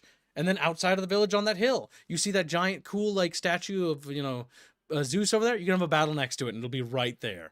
You see that giant statue of on Rhodes, you can have a battle right next to the Colossus. Like, it's right there. You're having a massive ass battle next to it. That's what I'm talking about. That's what I mean. Like, Total War used to have those things. Like, rivers used to matter, bridges used to matter. There were strategic points. You could build towers. You could build, fortifications on the actual map. You could play with the map. But the map right now is not really interactable anymore, at least in the recent Total Wars. Not talking about 40K Total War. We haven't seen it yet, so we don't know. Who knows? Hopefully it's more interactive, but it's not very interactive in modern Total Wars. It's sort of like this, like a hollow mini game. Doesn't it feel like that way, Fuzzy? Like, just kind of like empty? Yes. 2 points of the scale. First of all, the galactic scale. This is my northern part of me trying to hold myself back from trying to curse, but foot up, we're Crave Assembly. What's going to help us immerse ourselves in that scale? And you touched upon it, kids, on both points. The maps, battlefield, campaign, army size. The scale of Medieval 2 battles are at the same scale as 40K right here, what we're seeing right now. If not, Actually, the they're battles they've bigger shown- in Medieval 2 so far. Yeah, It's the they're worst bigger. part. Yeah, I was about to get to that. They actually look smaller, and what they've shown us right now, this is their chance to show us their fancy new take of, hey, the scale is bigger. We're actually addressing, say, the UI to help you deal with this scale. That is not what we're seeing. The maps so far look to be the same philosophy as Warhammer Fantasy Total War. I'm saying Fantasy Total War just to help distinct between the two. Fantasy Total War. I am getting that scale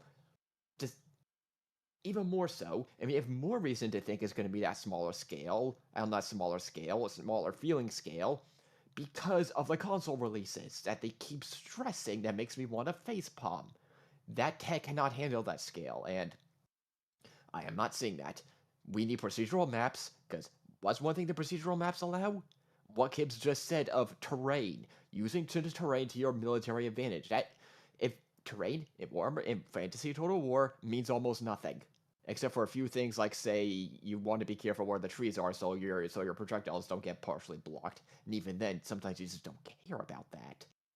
We need procedural maps, bigger maps, throughout the entire philosophy of Warhammer Fantasy Total War's maps, and give us a medieval and Rome 2 philosophy back and actually innovate. This is what the new engine should have helped you with. I remember some of the marketing material, they even advertised procedural campaigns in this for, I'm assuming, sector design, where instead of, say, you don't contribute if you don't play on the galactic maps, the narrative ones, you can just, hey, have a more pure sandbox campaign with some made up galactic sector map. I'm not seeing that with what they've shown. And the battle maps and the army sizes is what's going to tell us that, and I don't see any of those lessons learned. And what's even worse, the game director should know this, because when he came around the Attila time. That was when the lessons of Rome 2 in the PTSD from that should still be ripe in his head. He should know better, the game director, and he was in game design when we saw his LinkedIn profile in the last Bunchcast. And that is more and more disturbing, and why I'm more pessimistic. I'm not seeing the hard lessons learned. Yeah, I mean, we're gonna have to wait and see for sure. But when it comes down to it, like, the statements that are being said right now leave more skepticism and more ambiguity, because they're not using clear and concise language. They're using flavorful wording and verbiage. And the reason why they're using flavorful verbiage without being clear and concise about how the mechanics or systems actually work is because they either A, don't really know, or B, because they want to try to create what we call hype or false hype. Basically, the idea of false hype is you try to use flavorful text and verbiage to generate the concept to play with the consumer's imagination so that their imagination sells the product for you. That's what that sort of like fake hype is. And it's dangerous to do that because, again, people's imaginations are going to tell them something they want more than anything else, right? Like, remember when I was analyzing everything they were saying? Like, if you analyze everything they're saying and you look at it on a critical level and you think about it, like, mechanically, you're promising a lot here. You're promising that battlefield scars will be remembered from every war. Persistent battlefield scarring from every war. Like, that was your verbiage, not mine. That's quite impressive. I'm very impressed that you're going to be doing that. I've seen games do battlefield scarring, but never on like a thing where it saves that data and information. And then you're telling me if I have a battle there again, and we have 60 battles there, like, this thing's going to look like a blasted hellscape based on what you just said. Awesome. But here's what the thing is. Reality-wise, I don't think they did that. I don't think they did. I'm not entirely sure that that's actually true, because that is quite ambitious. Now, if they did, that'd be pretty cool, wouldn't it, Fuzzy? Turn an agri-world into a blasted hellscape. What once was verdant green fields is now bombarded, blasted nightmarescape. There have been games that have done so in the past, by the way. Petroglyph's Great War game they did remembers the battlefield scarring and actually gets more blasted each time, which was kind of cool. So there have been games that do this. It's not impossible, you know? It's unlikely. Yes, because I always reiterate this, and I will say it this entire time. Well, 2 points. One on the whole marketing thing, but this new engine, why it has me worried, and very few people are saying this, very few in the YouTuber sphere, not gonna name names, they're using the exact same type of language they advertise the Warscape engine. All of it. It's almost take whatever they advertise in Warscape and just reword it a little bit, and they're doing the same thing here. That is some serious PTSD that I'll admit I'm getting as, hey, pattern recognition, you've done this before, and hold on a second, I remember you doing this 18 years ago, and look where that got us. And as to the marketing, I see the false hype building up, and less critical being critical as they're doing the same thing again. They brought in a bunch of YouTubers 6 months ago to do a closed NDA playtest of this, and paid shills. I'm just going to call it more like paid shills. Yeah, that's the sad, tragic truth. We already know that a bunch of the paid chill like content creators that cover Total War already got access or alleged access, right? And so it's like, okay, so they've given it to them like they do every time, mind you. They've done this every time since I got into like Total War. When I first started like getting into like the news coverage for Total War was Rome 2. Rome 2 was like the biggest game I got hyped for because I'd been a Total War fan forever, right? But Rome 2 was the first time I bought into the hype. And what can I tell you what that did to me? So the big thing is that Creative Assembly has this terrible track record of never being honest. Not only not being honest, but being constantly like blacklisting. Like we're blacklisted as far as I'm aware. Many other content creators are blacklisted because if you speak out in any way, you're instantly blacklisted. Because they do not like critical thinking. They do not like critical thinking whatsoever. And I know this because I used to be on their forums. Their forums are incredibly toxic towards anybody who is hypercritical. I don't know if they're still that way, but that was the way it was on Rome 2 and Attila and Total War Warhammer 1. When I basically just dipped out of the forums altogether because I was like, I had enough. It was so rancid. Like any sort of free thinking or any sort of critical thinking whatsoever was not only dogpiled, but moderators actively encouraged dogpiling by not intervening or doing anything. While anytime someone was critical and said any sort of like, insult or used any sort of insult that was flung in their direction, it was the complete exact opposite. And again, this is one of those things where it's like Creative Assembly has done this before, like where they just don't fucking like their actions. They don't like critical thinkers. They don't like people who are critical. They hate them and they threaten them and stuff like that. And so, and I know that Creative Assembly's changed a lot of leadership right now, but there are some people here who are familiar, like the guy on the right. Now, I don't know what he's done in terms of community management, but like it's concerning. There's a lot of new people as well. I know, I'll read it in just a second, but now that you distracted me, I'll read it now. Pauly joins $10 and says, the map in the gameplay trailer looks like it's pretty small. Yes, it is very small.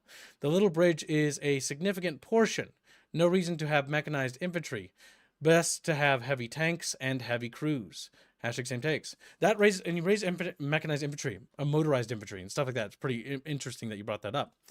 What kind of, can I load my infantry into mechanized vehicles and quickly move them or maneuver them around the battlefield by loading them into chimeras? To fast transport troops around the map? Because that needs to be mechanic in this game because that's literally important. Mechanized infantry plays a massive role in 40k warfare and just modern warfare in general. So, yeah. And you know what contributes greatly to making that mobility useful? Oh, I remember. Large maps that should be bigger than in Medieval 2's Creative Assembly.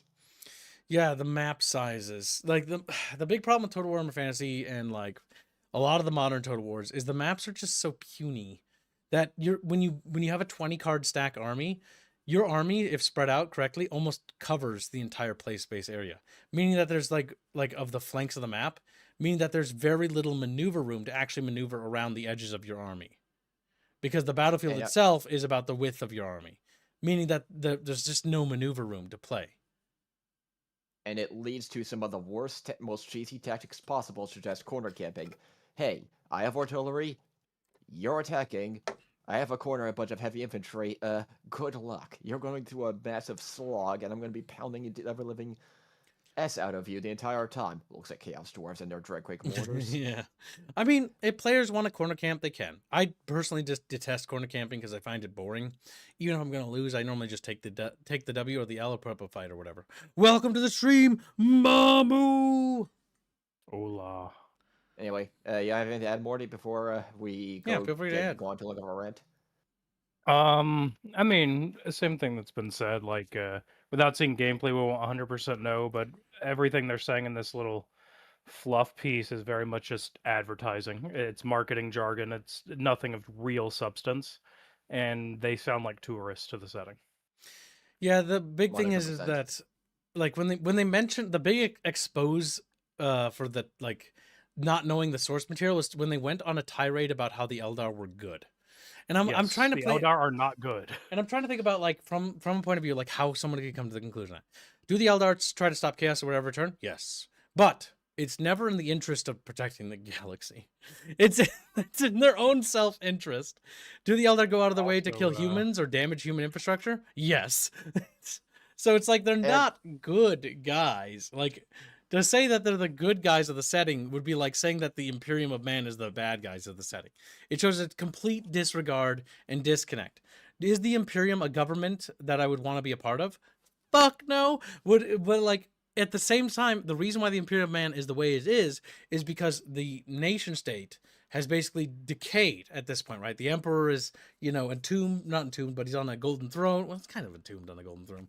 But golden toilet. yeah, and he's like perpetually unable to do anything. His vision of what was supposed to be a golden age for man has failed.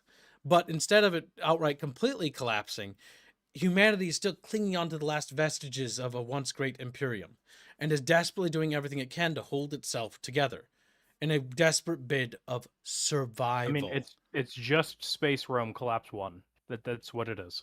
Yeah. That's literally the Imperium Man. It's replace the barbarians with, aliens and xenos that want to exterminate all life. And then there you go. You have your setting. Yeah. It's a bit more bleak. Have you tracked anything, Fuzzy? No. Nothing since No, Chuckles. All right. To be fair, if the Tau, they would suck them off harder. If they fucking go like the Tower good guys, that would be the funniest thing because the Tower are literally 1984 to the society. Yeah, they're a Even bunch the of Tower space slaves. communists. Because the big thing is Commander Farsight, if I remember right, because I read up on Tau lore for some research, right? And Commander Farsight broke free of the, what do you call them? The fucking, whatever they call them. The Farsight Enclave. The Ethereals. The Ethereals. Because the Ethereals basically enslave the Tau race to them. Like the Tower actually don't realize, but the greater good is like a slavery cabal. Yep. And it's this, The Ethereals are basically a parasite. yeah, it's this giant dystopia. Like it's one of those genuinely terrifying like things where the Tau Empire is genuinely hell. Is what it is, but you just don't realize it. It looks nice on the surface, but it's got this underlining like evil to it. The greater good is the only pure path. Tower, no. He's The just Tau were literally created to try to appeal to Eastern markets, and it went over like a wet fart. Yeah, it didn't do well. What's funny is the setting actually did gain foothold over there, but it wasn't because of the Tau. It just naturally did because, again... No, they like the Imperium over there. Yeah, I know, right? Is it slavery when you get what you want? You won't get what you want when you're part of the Tau Empire. You will be given what they want you to have. You will be... Basically, yeah. They have a caste Like- system. Like, they don't have, like, you just get... My God, it's Space India. Imagine the smell. You will not be given. You will be given your government-issued little lot, and you will be also castrated so you don't breed. That way they can replace you as soon as they get the Tau population up. Which I did look up, by the way. They've recently stopped using that lore and new interpretations of the Tau because it made them look really bad. But again, they still did it. They castrate any native species that they deem too much. And it basically, as soon as they think they're problematic in general, and then they basically genocide them. The Tau are actually more genocidal than humanity, which is interesting. Granted, they do it what we call the soft genocide, which is basically the practice is, I find an oxymoron as a term, soft genocide. What does that mean? It's literally like you stop an entire group from breeding, and then they just die out. Yeah. It's quite literally eugenics. Yep, through a few generations, and then poof, gone. And that is Baby how they games for operate. magic kids. All right. That is generally Yeah. the Tau. That is how they function. The Tau were never good guys in the setting. Anyone who thinks so is wrong. The only good guys in 40K is the Imperium. Yep. Plain and simple. You can like whatever faction you want. There's nothing wrong. Oh with yeah, it. you can. But it's like if you're talking about like good versus evil, the closest thing you have to good is gonna be the Imperium of Man. Yep. Yeah, it's like I like the 40K orcs. I'm not gonna deny that they're objectively the bad guys. They just want to kill anything and everything they get their hands on. They just want to bonk and crump. Yes, literally. They openly admit it.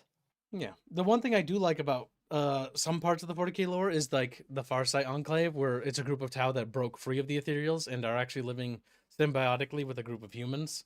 and they're actually like not trying to soft genocide humanity. They're like, no, let's work together. The Far Side Enclave, they've always come off as very like. What do you mean they're new?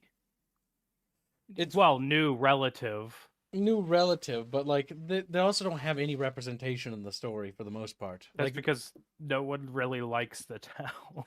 The Tau as a race aren't very interesting, no.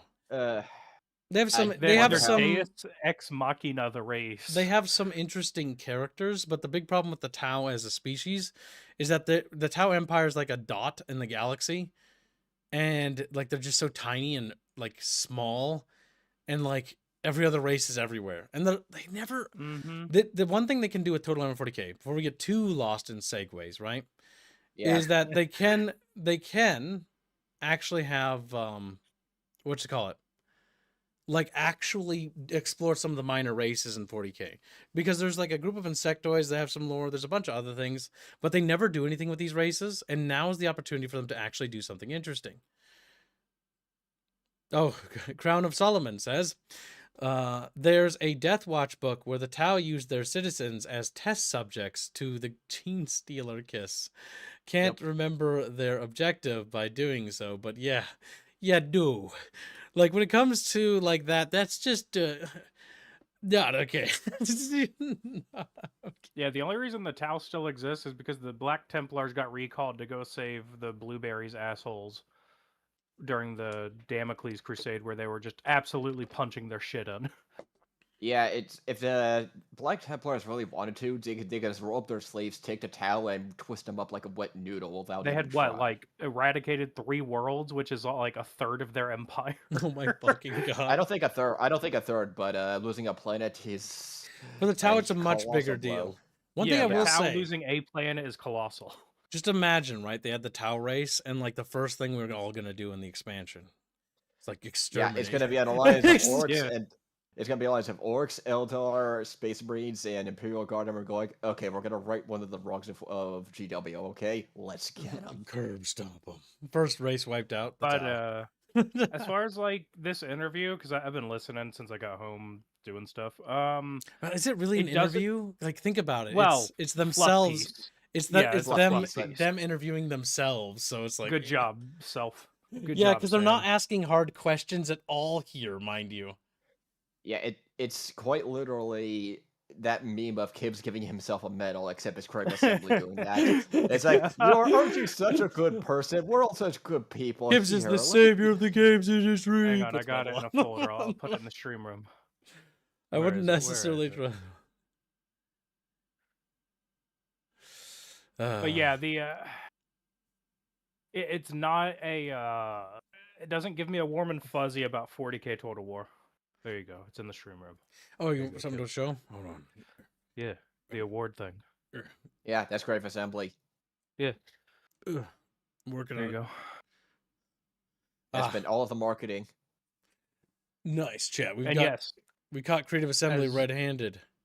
They're literally me. That's literally what this interview thing is. Creative Assembly, let's talk about your game and let's ask some hard questions. Oh, so your question, you're actually so perfect. Here's a medal.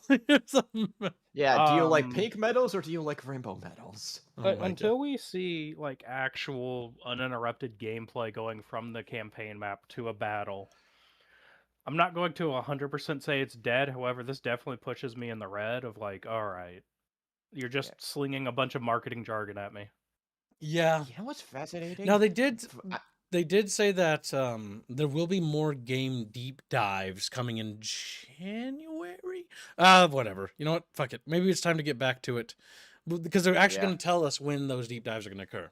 They're going to show us those vertical slices of gameplay. They didn't say that, but I added that for extra effect. Satana says there's only 10 seconds of highly edited gameplay. Yeah, well, they don't even use that in this video. They just use trailer footage because they don't want to drop any new stuff until next year. That fills up that galaxy, but the gameplay and the decisions you make and the way you interact with the game is literally right from down there all the way across the galaxy. Fantastic. Yeah, and I think the kind of personalization of your kind of faction, its units, its style, it's even down to its mechanics, right? You're creating your faction, right? You're making something unique and personal to you obviously attached to, hopefully. But I think that adds so much to us. Like, I haven't seen anyone else really kind of going to quite the depth that we do. Like, you can have different pattern types, you can have kind of different left and right color, you can set your pauldron, or like kind of your knee. Sorry, pauldron's up there. You can set your kneecap to a different color. You can have different decals around your faction. If you want to be a kind of like a, you know, kind of an Ultramarines fanboy and have kind of like the sigil of Ultramar everywhere, you can do that. It's really fun, and we've generally found anyone who's playing it spends a lot of time on that bit, right? Because you really want to make your own faction and feel that, and it honestly is great. It really, really takes me back a long way. Finally, That's it. I think one of the more positive things here. That sounds interesting. Basically, what they're doing is in Shogun 2, there was a multiplayer campaign called the Avatar campaign, right? Where you would progress your avatar army, which represented you, and then every battle you did, you get experience, and units would level up, and then you could customize them and paint them, right? And units had names and stuff. It was really cool, and then they dropped it and never did it again. For whatever fucking reason. But the Avatar campaign was genuinely cool, right? And so basically what they're doing is, it sounds like they're going to have an army painter where you can customize and paint your own dudes, and you can actually like tailor them the way you want them to be and name them more. This is something that Total War should have done ages ago. They should have done this for Warhammer Fantasy. And honestly, I still think they should update Warhammer Fantasy with an update where you can actually paint your armies and stuff. Because I just never understood why you couldn't. Because it's been like a system in almost everything, right? Rasmus gives a membership. Thank you very much. Very generous. But yeah, so that's actually a positive thing. Yeah, finally, the thing where we can actually customize units and tailor them and paint them. We can finally do that, chat. It only took, 20 years, but we can do it. We're here. Oh, goddamn. How many cosmetics will be locked behind microtransactions, though? That is an excellent question. My theory is that, yes, the guardsmen will have the Krieg, the fucking, oh my god, their names all Steel slipped me. Legion. Steel Legion wasn't the one I was trying to go for. It's the one with the flies. What do they call them? Fucking, I don't know those. Chatfish, I help know the me! Gordian Iron Guard, Valkyries, I think, or Valkyrie something. Yeah, something like that. But yeah, they got like, then you'll be able to customize them. You can even get like the Imperial Guards that look like fucking British, colonial troops. That will be funny. Okay, the ones that look like Russians with the hats. See, if they're gonna do microtransactions at all in this game, I'm okay with cosmetic microtransactions, are fine. But then just make it so that the Imperial Guard race faction is complete. Elysian Drop Troopers, there they are. Thank you, fishies. Thank you. That's what they were. Yeah, those are the guys I'm thinking of. Those are the guys that I'd actually want. So, like, yeah, if you're going to DLC things and you want to do DLC stuff to make extra months or whatever, cosmetics for your customizations, fine. But if they do the whole, like, Legendary Lord pack and it's like, by the way, the Imperial Guard's Baneblade is behind a $20 price tag, it's like, oh! Oh, they will. I mean, look at how they've sliced up every Total War fantasy game. Yeah, I know. The fantasy armies are incomplete, and they're all just, like, scattered across, like, 30 DLC. And the best part, the AI gets to use the new stuff even if you don't have the DLC. Yes, just to really rub it in. So I was thinking, nice! The AI's fucking me with the weapons I get. Yep. Oh, That's what they could just make it a checkbox, like, if they were going to do that, but no. Oh my god. I want my Armageddon Steel Legion. Yeah, this Armageddon Steel Legion, like, yeah. See, that's fine. Like, that's fine, because those are actually dynamically different. Those aren't actually the same as Cadians, right? But again, the issue is that I worry that it's going to be like, get my Baneblade DLC.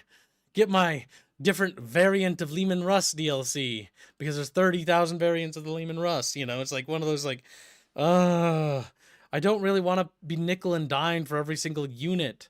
Like, cosmetics, whatever, sure. But fucking unit packs are what I think are just not okay, ever. I hated them anytime they ever do them in Total War, because unit packs, all it just incentivizes is that your army's incomplete without it. It's like, fuck, Jesus Christ. Like, I can't even enjoy the faction I own, because I now know that I need like 6 pieces of DLC that cost like a total of $60, which equals the game's cost just to get the fucking rest of my army unlocked. So I can actually play with the Empire completely, not with Like, just a piece of it, just a little slice of it. Like, oh, it's just agitating. Yeah, speaking of money, I bet that 100% Deathcore of Krieg would be DLC and all. Well, yeah, the Deathcore are the big normie tourist ones. Yep, that's the I one actually that like all the the Deathcore. people like. That's fine if you like them. It just means you're a But, tourist. He's like, Damn. yes, they are overused, undeniably. 'cause they're it's too much super is awesome also. overrated. They're just World War One dudes. The Steel Legion offers a variety of sexy Steel Legion's flavors. way cooler. They actually have tanks and shit, and that's what Well, they're so do the mechanized. Krieg. Yeah, I know, but the Steel Legion is like more what do you call it? Mechanized than any other Mechanized. force. That's what makes it so Yeah. badass. They're a Legion Yeah. of Steel. One thing that has me worried about this is the economy. My prediction right now is, or at least what I'm theorizing, the war economy is going to be extremely simple. We do not, and most of the management. Oh, on you're talking about the Grand campaign is map. gonna- Okay. I was like, Yeah. economy? What? Yeah, the campaign map. Because I do not see much of a empire management in this, except for maybe your fleet or ward band or army fleets or whatever you want to call it. They did give us some details, but nothing we could have figured out just by looking at the little bit of footage and screenshots they gave us. So, if we go off of the previous Total War fantasy games, because I'm assuming that's what they're going to base a lot of the economy and like a campaign map off of. It's probably going to be a situation where you have some sort of, currency to be able to trade with other species or factions, whatever they do in the universe for that. Then they'll do like little specialized resources that you need to have a certain amount of for certain units to be able to create them. And that's basically going to be the extent of the economy, because that's as complex as it gets in Total War Warhammer Fantasy. Yes, I definitely get a lot of those same impressions. Oh my god. Do you think Creative Assembly will actually do what Paradox does and just finally just become Paradox like they were trying Just to do? cut everything in the game up into DLC, yes. Well, Yes, not just that, but they're already doing that. They've been doing that for a while now. But I'm talking about the next step, season passes. Oh yeah. Yes. Because Polly says activate they haven't chat. embraced. Oh yeah, thank you. I forgot to do that. A B C D E F G H I J K. That spells Polly. Hey, Polly. All right. LMNOP. I forgot how the alphabet works. Chat, help. L's. Where's the L's? LMNO. Don't ask me. I only got first semester of 9th grade. Fuck. Fuck. And all the different. Okay, hold on. Steel Legion, Chatfishes. Fuck, what was I saying? God damn it, Chatfish, you distracted me. Something about Nazis. Something about Nazis. They are based off of German mechanized panzer division. Oh, that's what Chatfish were talking about. That's what I was thinking about. Steel Legion. Why is my brain thinking about Nazis all of a sudden? It's more of a pattern recognition, Polly. Katachan would be fun to see. Yeah, that'd be cool. See, cosmetics I'm more open to. I just really don't want to be forced. And I mean, it feels like I'm being... because like if I don't buy those units, then the other factions I fight will have those units anyways in my campaign. Which is like, it annoys me. It's aggravating, Chatfish. It's aggravating. So yeah, when it comes down to it, they really need to stop doing the Legendary Lord packs and shit like that. Like, if you want to do a Legendary Lord or whatever, like a Lord or whatever in this game, fine. But the units are free LC, and the Lord is what's unique. And his Lord mechanics or whatever. Fuck, I don't care. Just stop with the units. Because, like, I hate that. It's like, oh, my Orc army isn't complete in my 40K campaign because I didn't buy the $60 in fucking Orc DLC. I'm just so sick of it. Derb says, abandon all hope. There's nothing but disappointment in the third millennia. Yes. As they openly stated that they're learning a lesson from Warhammer Fantasy. What is that lesson? They're building their tech and tools and laying a better foundation for long-term content support. We all know what that means. Squeeze those wallets until there's nothing left. Death to Chatfish. Wouldn't you like to have that? And then I just fucking blow up my brains. Oh my god. Like, oh my god. So the one thing that's good here, and I hate to say that that's good, but it's sadly true, they didn't at all market the thing they did with Total Warhammer 1, meaning that we're not going to have 3 Total Warhammer 40K games. It's just one game. No more. Well, so far. Well, they can't. They didn't do it already. So when Total Armor 1 was announced, that was the first thing they launched with. They would have done it already if they were going to do it. They now can't. They closed that door. Because if they do try to do it now we can shit all over them. Because you didn't do it. And also, it was a genuine... It killed 3 Kingdoms Total War, which was actually turning out slightly okay. Like, it's okay in its current state, but I wouldn't recommend it above $20 with all its DLC. You know? Like, sad. Sad because I was actually starting to like that game. Before, look, I'll be the first to say I'm not excited for it at this point, but before everyone doom spirals, until we see considerable gameplay, that should be like the last line we hold of like, all right, let's see how it plays out, because marketing fluff is just marketing fluff. Until we see anything concrete, it's a who guesses. Yes. The big thing what they should do, and I wish they would do this, but they won't, is Creative Assembly should stop giving early access to fucking content creators in general. And then shills, just... Yes. And yeah, just even YouTubers in general, even myself included, and just do a public test for everyone. And the reason why I say that is a public test or a public like play build where it's like, okay, for a weekend we can all play it just to see how it is. And you know why? So that they get as much feedback as possible, not from just YouTubers, but just a general play test with the entire Total War community. They can all come play it for 2 days. On Steam, and then it's gone. You know, that's fine. You know, just a play test to gauge how people feel. You know what I mean? That's what I think they should do, because that will give them all the feedback they need. Yeah, that's the thing. Like, so, I just hate it when they just do it like, oh, we're gonna hand it to like 6 YouTubers. It's like, oh, great. If they were actually confident in what they had created, they would have done exactly what you said. But they know that there's something wrong with it, which is why they're keeping it under wraps. Under NDAs and all other kind of stuff. Because like you look at any big release for even like indie or not as well known things, and they'll do like public demos weeks or even months. Like look at Menace, right? They've done a demo and they've updated it repeatedly, adding new stuff. That means they're confident in what they're doing. They know they have something good. Menace unironically looks like it's going to be a solid strategy game coming out soon. Genuinely. Menace is also, they show high confidence, like you said. High confidence. They left their demo up, and they're also adding new stuff to the demo, even like recently. So again, like Menace is how you do it. Like just release like a public demo build, and it's just like you can just fight over one planet. That's it. And there's no other planets. It's just one planet. Yeah, you can just your play hook. as and just like update it and like update it to our feedback, and then use that as a thing, because that would be genuinely genius.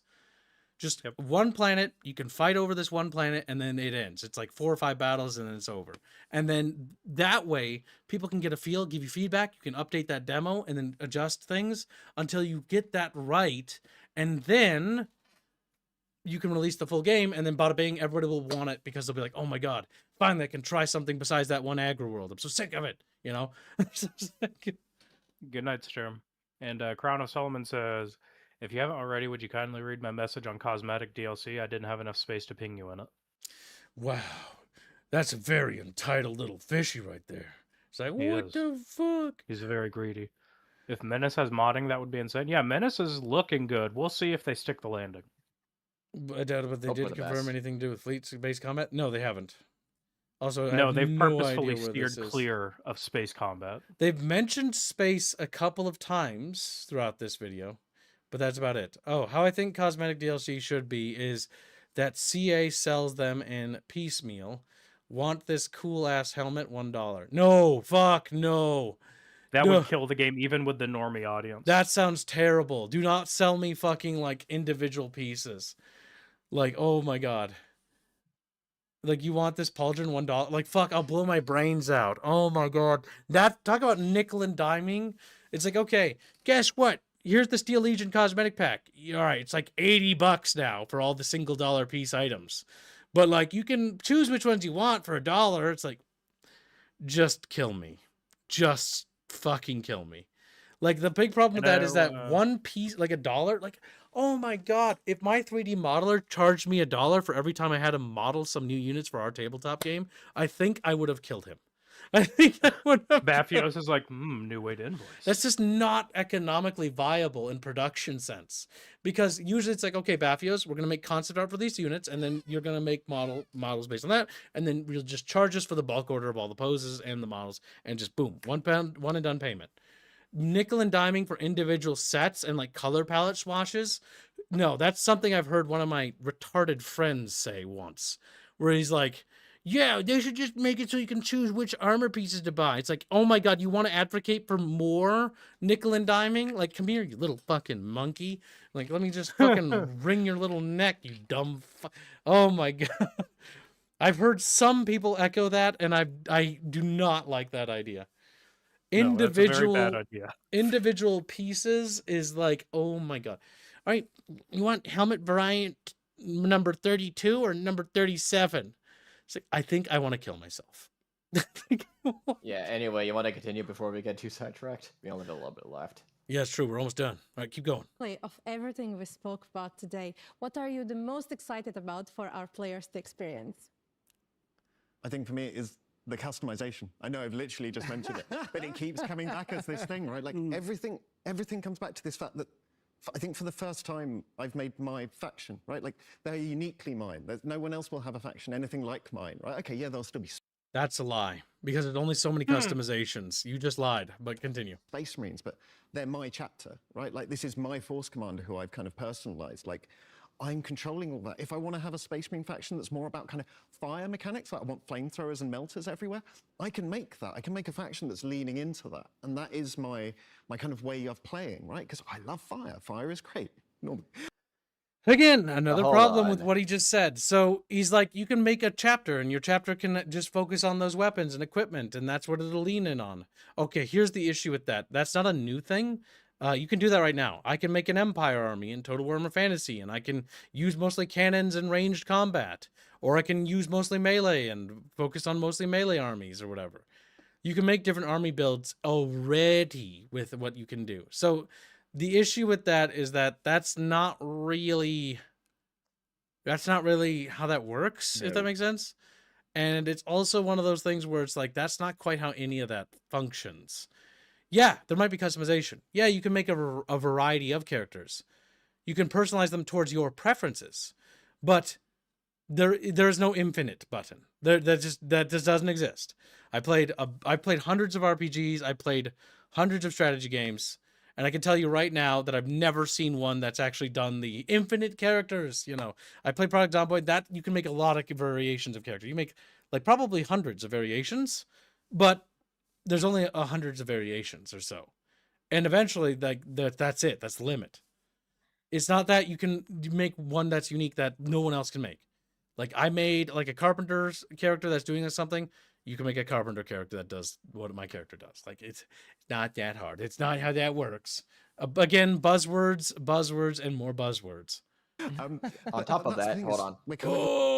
Go ahead. There is Space Marines in isolation. Space Marines were always versatile. They have a weapon or something for everything. They're supposed to be the entry faction. Yeah, the entry faction. They're a versatile ranged faction.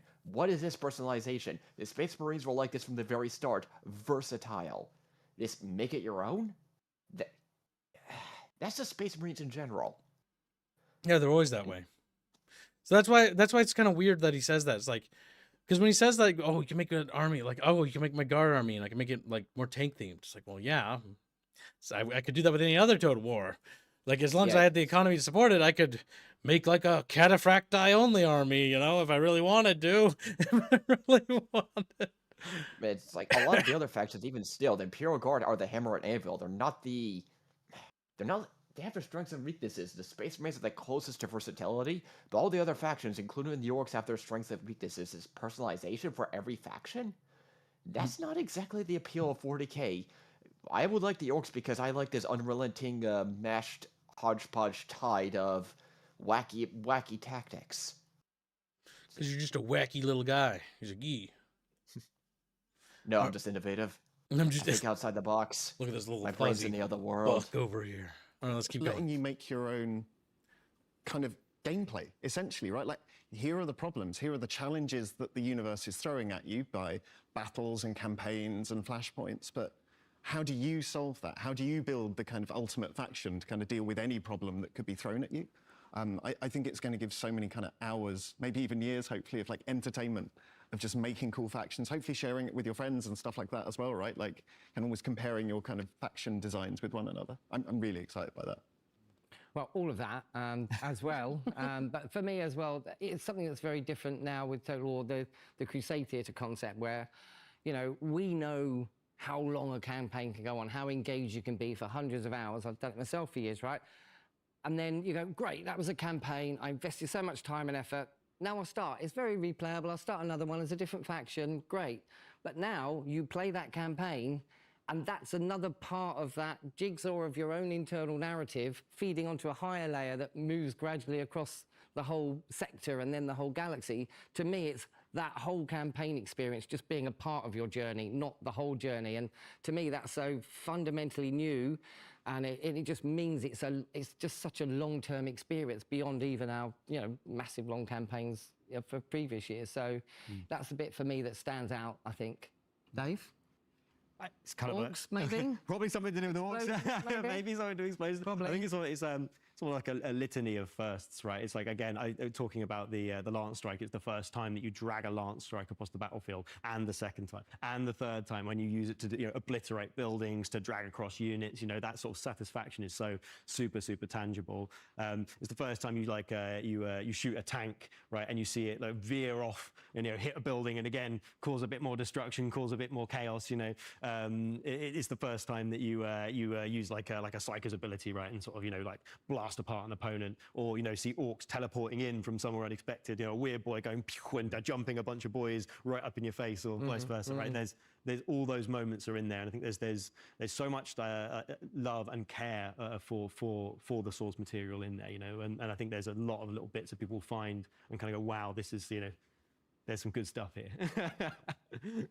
And that concludes Total War Warhammer 40,000 Developer Roundtable. Big thank you to our developers, our guests today. And then we're going to be back later in 2026, and we will bring you more content. We're going to bring you battles, we're going to bring you campaign. And that's not all. We're going to go into deep dives, we're going to do blogs, videos, and all sorts of Q&As. So we will see you there. Absolutely.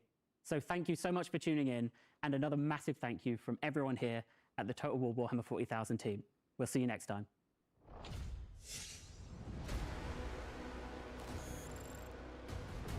Well, there you have it, little fishies. So yeah, they're going to do more stuff, but it's not going to be till next year till we see more. Again, the big problem with all this is that, again, too much colorful verbiage. Like talking about, like, on great detail about, like, campaign's going to be long and extensive, and it's going to be, like, different things and how it means the narrative in your mind. What that translates to me is that it's going to be campaign, just like every other Total War. And God, we hope you have an imagination, because, oh boy. It's like, well, that's not a good thing. It's not a good... What do you mean? Why are you saying the narrative in my mind better be, like, expansive? Is it because the game's bad, or what? Do I have to Do I have to, like, imagine half of the campaign myself? What do you mean? What do you mean? No, you need to snort some sugar, and that'll help you. Yeah, at least they had a real woman. That's true. They had a real woman actually talk to us instead of the artwork of those women from the beginning of the video, which were genuinely terrifying. Where was it? Yeah. Galaxy, right? What? Like this. This is the women guardsmen concept art faces they decided to show. And this is like the only like portraits they did, by the way, besides Space Marines. Look at those beautiful women. Oh my god. They're so hideous. Yeah, how come they didn't use the girl they had on stage? Like, she looks like a girl. Like, to do the face model of. Like, holy crap, these faces are just abysmal. Oh my god. Do you see this shit? That's one of the reasons why I'm concerned. Like, gross, says Travis. Yeah, pretty much. Some are deaf, some GW faces right there. Oh my god, they're pretty bad, aren't they? If Yeah, they're and the men with build- feminine jawlines. Oh no. The build-up for this also was awful. They kept hinting, oh, there's going to be some big campaign reveals. No. As I suspected, no. Crave Assembly is doing the same marketing campaign, and I see all the YouTubers going in lockstep of when Crave Assembly wants them to, they crack the whip and they release the content that they want. I Yep. see no of the pushback and questioning Crave Assembly needs in order to make sure this game turns out the best. It is actually going to be more profitable for the company, but nope. Yeah, so the big thing here is that we need more transparency. This little interview thing was, to be frank, like 30 minutes of we looked at it, and again, like there's a lot to dissect here, and there was. But again, a lot of it boils down to, and I think, and like I said at the beginning of the stream, all of it kind of disseminates into, that sounds interesting on paper. And that's like the entire 30-minute video that we just analyzed. Every It's single like point was like, that could be interesting. However, if we look at what you said and we look at that in the historical context of every other game that's come out, if that's what you mean, then you haven't changed anything. And again, the big thing is like what Mamu said earlier, like this whole thing has been kind of like, we need to put something out, like, because we need to put something out. And it was one of those, like, this was kind of unnecessary. Like, this whole thing, like, these chairs look funny. And what's really telling, by the way, about the chairs, is that the most interesting thing that people have to say about the game isn't the game. It's comments talking about the chair. There's even a comment somewhere where it mentions, like, you know, CA developers discussing something like might be the biggest fucking game of all time. But, like, all the comments are talking about chairs. Because you might as well just talk about the chairs, because the chairs are the only thing that is remotely relevant here. Yeah, imagine this. Imagine we're the executives, and these are the these are the people trying to sell us an ideal or something. We go, show me the examples and show me results. We don't have any results from Crave Assembly yet. We have nothing to see to show, okay, how is this actually gonna... How are we going to see this actually manifest? See something. We have nothing. Nothing. And only more questions. If we're investors and they were trying to get us to give them a loan or something like that, I would just, that would be F. F for effort. You sold me a whole bunch of BS, and I have no reason to believe a single thing you said. Yes, but they're not appealing to discerning people. They're appealing to people that'll unironically soy jack and go, "Oh my god, 40K Total War." Yes. He's right. Now, and like I say that jokingly a little bit with the soy jack, but you're partially right though. Well, I know I'm partially right because one of my friend groups outside of the Kibbs Corden community, they're very much normies and they love Total War fantasy to death. Mm-hmm. And let me guess, that's also their first Total War foray too. Yes, that's usually the case, and that's fine. Like, I don't have anything against people like that. The issue is I just wish we could reach those people and like tell them about like all the other Total Wars and what it would mean, how it would benefit them if the modern Total Wars would just take pages from what they did before and improve the franchise rather than just being sterile. Because if they actually did, holy shit, dude. If Medieval 2 not only kept its mechanics going forward to today, and then they added mechanics, this game would blow you away. It would be like Total War 40K. It's got like $500 of DLC. Worth it, is what I'd be like. Worth it, because you imagine it'd be just worth it. It'd be worth it if they properly did like space naval invasions. And like multiple maps per planet, do actual unique biomes across the different parts of the planet. You know, if you're playing on the Terminator of the planet, make it feel like you're playing on the Terminator. If you're playing on the southern and northern hemisphere, make it feel unique. But instead, we're doing the Star Wars thing, like you said earlier, of every planet's just a singular biome. It does look that way. There was a piece of concept art in here, though. Fleets are kind of your... Shut up! This is it. I like how I memorized where that was, by the way. So yeah, see this as a singular biome. The only planet in here that actually looks good as like a good planet is this one. Because here, look at this one. It's got multiple biomes. You got a little ice region here. You got some greenery here. And you got like a little red desert. And you got like a little rocky mesa and mountains over there too. You can see right behind there. And keep in mind, this isn't unique to necessarily 40K Total War. This is a problem all quote-unquote 4K or 4X games A have. lot of sci-fi games in general have this Yes. problem where they're like, how do we do planets in sci-fi? It's like, the planet is a singular biome. It's like, what? They do it because it's just easier on the back end for the developers. It is, but And they it's don't like, necessarily care about like the reality of it or making it believable. it's okay to have some planets where it's like, okay, it's just a jungle or whatever, it's very foresty, but like, I would like my planet to have variations in it because it's like, oh yeah, we conquered the frozen Alps and we've been pushing south. Now we're fighting in the humid jungles of the southern, rooting out the remaining orcs, you know. We've wiped the planet clean and it feels like a journey for each planet, you know, going through different biomes and stuff like that. Because I want the planets to feel expansive, you know. Like, I want the planet to be like each battle of each planet feels like it's got a story to it. Not that it was summed up with a singular note, you know what I mean? Yeah. Because that's what I want planets to encapsulate in this game. And I also want space battles. Like, desperately. I demand space battles. Yes, same. Like, I definitely demand them. I agree. We should demand them. Space battles would be amazing. And I don't think there's really a reason they shouldn't have them. Because they would be fucking awesome. And they would add so much to the game.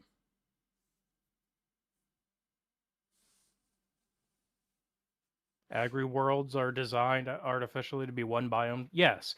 In the case of things such as agri-worlds or forge worlds or any of Yeah. that makes sense for them to be hellish, you know, extreme one biome, but that's not literally every planet. Yeah, not every in the planet in the Imperium. Imperium is like that. That is absolutely That's the true. thing. Like, if it's a core world that's important to logistics, yes, it's going to be heavily guarded and very much, you know, meddled with its biosphere. But backwoods planets, not so much. Also, an agri world, like, losing an agri world should really affect the Imperium, in my opinion, because of all the food, right? Like, what happens if the If it's Tyranids a- attack it? Does it suck dry? Is it just a dead world afterwards? Because it should be. Yes. If the Tyranids successfully invade and can beat the defenders of the planet, even the minerals will be completely absorbed. It'd and be a used. husk of a planet. It'll be an asteroid, just basically a protoplanet at that point, just floating around. Well, people would fight over cities where most people live, not to pull ice caps. That's, you would think, would be true, but if you know anything about actually like planets and stuff, the reason why the Space Marines and Cronus deployed to the mountainous, snowy regions of near the caps was due to the fact that they were unguarded, and they were able to secure it and then easily fortify it. So it served as a strategic vantage point to launch their invasion onto the planet, and that's important. Again, every little thing matters. Yeah, you should be fighting over every sector of the planet. Now, not every ice cap of every planet might be viable, but in that case, yeah, it should be. Why did they do it in the Cronus campaign? Again, because there was nobody up there. Because it wasn't valuable. And so the Space Marines gave it value because they built a large chapter base up there, basically forcing everybody to have to go deal with them. It's what made it a great staging point for them. They were also able to use the environment and the weather to attrition, you know, the guardsmen or any other faction that would dare attack their position. They were taking advantage of the landscape. Again, everything should be put into mind and factor because a planet's invasion, how you invade it, where you invade it, can I choose where to invade and stuff like that? Do I have to attack like this, like stronghold point, or can I set up on a point where the planet's like weakest defended, you know, and stuff like that, and then push from there? Like, or could I choose to attack the hard points? I genuinely hope that when we attack a planet, we choose where to begin the invasion from, not like, because we have orbital control. Yeah, you should be able to make the choice of like, yeah, fuck it, let's just attack the fortified position. If you have orbital dominance in a system, yes, any point on the planet is yours to molest. Yeah, what are they gonna do? Nothing. None. Unless it's unless it's like a hive world or some very important world that has fuck off, you know, guns defending it on the ground. Yeah, like if you have void dominance, you will own that planet. It's just a matter of time. Yeah, pretty much. I still want to defend or conquer paradise worlds. Yeah, they should be. Defend the tax base, says Polymathy. Our economy! As it collapses. But yeah. Look, where else are you going to get those thrones? The most valuable thing to deduce from this wasn't actually anything they had to say. It was actually like the concept art and specifically these pictures, in my opinion. Some of the concept art isn't bad at all. Yep, but I'm Yeah. mostly talking about this whole concept area. Actually, tells us a lot about what kind of planets are in the game. Now, I will say that, like Frontier, Mining, Industrial, and Hive Worlds have this brown Kind of color. looks samey. Yeah. Yeah, and I get that they're going for like, yeah, some plants will just be brown, but I hope there's some actual color variation, because that's just a little boring color palette wise, you know. I do agree with you on the color palette thing, but I do like the cute orbital rings and Yeah, dockyards that's on the cool. industrial. Hopefully, you can actually That's see that cool from as the ground well. battle if you look up and stuff, you know, like on the Yeah. horizon. That'd be sick. You know, that's neat. That's neat. I also like how in the mining world they have this what do you call it? Space elevator for like lift up resources. It's adorable. It looks so There silly. are, yeah, there are some bright spots. It's just they handled it so poorly. It's like right from the intro into this, there's only very few positive things I can think of. Yeah, this was not a very good thing. Like, again, the issue is that it's mostly just them using colorful verbiage, Yep, marketing. and it Yeah, the means very motorcycle little. marketing. It's not tailored for people who are actually interested in the game. It's tailored to get people interested in the game, and I think that's the issue. Yes, Karmazar Czar brings up an important point. Better yet, we should be able to fight on the orbital rings. 100% God, agree. the amount of money I would pay to have a strategy game that lets you do that. Oh my god. That Yeah. would be fantastic. No, you should, like, genuinely. Like, different planets should have different battles on them. Fortress worlds, orbital rings, like the orbital rings around the industrial world should have defensive armaments that have to be disabled. Genuinely. I'm 100% of that opinion. Like that fortress world, look at those defense stations. You see them? Those things you should have a battle to take them out before you can even get to the planet, because those defense stations can literally repivot around the world to defend it. Stage 1 is securing the orbit. Stage 2 is actually getting down onto the planet's surface and securing a landing site. Says, where are the warp storms? Can we lose fleets in the warps? Will orcs have to fight demons every time they use warp travel? They haven't talked about that. anything about warp travel or demons. No mentions of chaos. demons whatsoever or chaos whatsoever in any news or information I've seen or dug through. And they've done very little conversation about how space travel works. And is the warp actually dangerous? Because technically, you should actually be rolling RNG every time you fucking travel. Yep. Because that's welcome to 40K. You should actually have the possibility of getting fleet battles happening. I don't know if they should introduce RNG of losing fleets, even though that's canon. That'd be just, I think, mechanically just aggravating because there's no answer to it from a gameplay standpoint. Demons are DLC? Yeah, they're gonna be, without a goddamn doubt in my mind. I think they've done that like every single Total War Fantasy. A day one DLC for a faction that should have been in the game.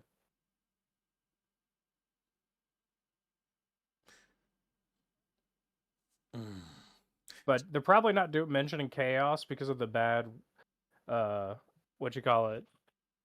Blood of the chaos DLC, but also people just have chaos fatigue in the Warhammer settings. Yeah. Oh Chaos is so no, overused. not the general fan base. The general fan base is itching for the chaos faction. The big problem with chaos is in order to do them right, they're gonna need to, how do I put it? Like, they can't just release the chaos faction pack because that doesn't exist. It's technically like 5 factions rolled into one. You know, it's got the different chaos gods, and then there's like crossover units. So chaos is gonna be one of those things that has to be like its own big expansion. You know what I mean? Because otherwise, you're not gonna have your Nurgle, you're not gonna have your Slash, you're not gonna have Tzeentch, you're not gonna have Khorne, you're not gonna have your other chaos crossovers that go between them all, you know, and stuff like that, and your demon focused things. So chaos is one of those factions that they can't do at launch, and that's why they didn't do them technically in Total Warhammer 1. They did do them, but they were just like a joke. It's like Warriors of Chaos DLC. Like, Warriors of Chaos DLC sucked ass. Like, it was so bad. It was so bad. It was one of the worst factions to fight for years upon years. And it got no love until literally the last game, pretty much. Yes. Now, one thing that frustrates me about the marketing is the new marketing. I still remember back in when Warhammer 1 was announced, some of those old community manager people would actually do live streams and do raw gameplay and play actually show the game, where you get an hour or 2 hours of just the actual creative assembly people playing the game. We might That's see what they that. need here. But Might, they're not hopefully. gonna do that until they do the first. The two big things they need to do first is a battle dive video and then a campaign dive, showing off how these things work, and then yeah, they should be more public and talking about the game. But and they usually are. But they're not going to be right now because they have to do the big videos first. They can't steal Yeah. the thunder of those videos. I know, because if you think about it from a developer standpoint and just a marketing standpoint, you got to do those videos first before you can be more open about the rest of it. You know, Yeah. for marketing Well, sake. I would want to see the battles first before the grand campaign, as the battles and the battle mechanics, that's what worries me the most by far. Yeah. Honestly, yeah, see, I hate to say it, but I'm worried about all aspects of it. Like the campaign, like I hope it's not shallow, because like in the back of my mind, I Same. just expect the campaign map to be as shallow as Total Warhammer Fantasy, where it's just like, just moving from tile to tile. By the way, next stream we are going to be looking at Total Warhammer Fantasy and seeing how better it is now, or if it's in a better state yet. We'll take a look. Odds are probably not, but we'll find out. They're going to give us a DLC of Chaos, then 4 more DLCs for each of the Chaos Gods, just so they can really milk that number out to 5, huh? Yup. Yep, that's just how it's gotta be. That's what they did with 3. That's how it's gotta be. That's how it's gotta. Oh well. But I think that kind of wraps up everything. I think we've covered pretty much everything we have to say about the matter. And I guess we won't be talking about Total Warhammer 40K until next year, because yeah, this is the last time they'll be mentioning anything. Anytime they drop anything new, we will talk about it. But now we can segue on to the next subject. I know this fireside chat was a bit longer than usual, because we haven't even gotten to the next subject. God damn it. Also, if chat's put any of them, any subjects in the discussions, go ahead and grab them, and then we'll get through each subject, and then we'll wrap up. So we've got some big news, actually, to cover next. It's not as big as the 40K thing, because I'm not as confident in this particular studio as I am others, but here we have it. Larian is using generative AI, confirmed CEO, but Divinity won't contain anything AI generated. They are using generative AI. Yeah, I know, Okay. but they're saying that the game won't have it in the game. Sure, bro. Sure. So it's one of those things Yeah, where right. it's like, oh boy, Larian Studios, I think, is lying to everybody. Oh yeah, Blake says he posted something 3 hours ago for you to grab. Oh my God, Blake, quit being a big baby. Did you Oh my grab it? Put it in God, that discussions. Thank you. advertisement. Holy shit. Help your community stay insured. Allahu Akbar. Oh my God, it's Minnesota. No. No, that's terrible. Confirmation. Oh my God, no. Angela. That's not fun. I'm actually mad. Oh my God. I'm actually mad. Excuse me, I grab a drink. Confirmation, Minnesota is the worst state in the union. Confirmed. Yet again. It's over. So Jover. It's so Jover, Minnesota, bro. Oh, it's so Jover. That's not funny. It's funny to me because I don't live there. Yeah, I know it's funny to you, but it ain't funny to me. I live in the capital of the traders, all right? The capital of the you get a damn dirty rib. Oh my God. Oh, that was funny. And now I hate myself. All right, so Larian is using kill myself. We'll scroll down so I have to look at that. Larian is using generative AI. Oh boy, as part of its game development process. But CEO Sven Vickey has confirmed that the studio's new game won't include anything AI generated. Vinkey discussed the topic of AI with Bloomberg. Following the announcement last week at the Game Awards of its new Divinity game, it's the studio's next project following the hugely successful Baldur's Gate 3, which was a particularly expensive game. As such, the studio is looking to AI with its follow-up, but Vinkey confirmed it hasn't massively improved efficiency. Larian uses AI tools to explore ideas, expand on internal presentations, develop concept art, and write placeholder text. Bloomberg. So none of your ideas are going to be new. Yeah. Oh my God. So That's exactly what that means. So it's going to be like pretty fucking generic fucking garbage. In Divinity, oh, go ahead. So like, I don't care if it's a hot take. I know obviously people in this community don't like Baldur's Gate 3. Baldur's Gate 3 is the most mind-numbing dog shit I've ever had the displeasure of playing. Like, it is beyond boring.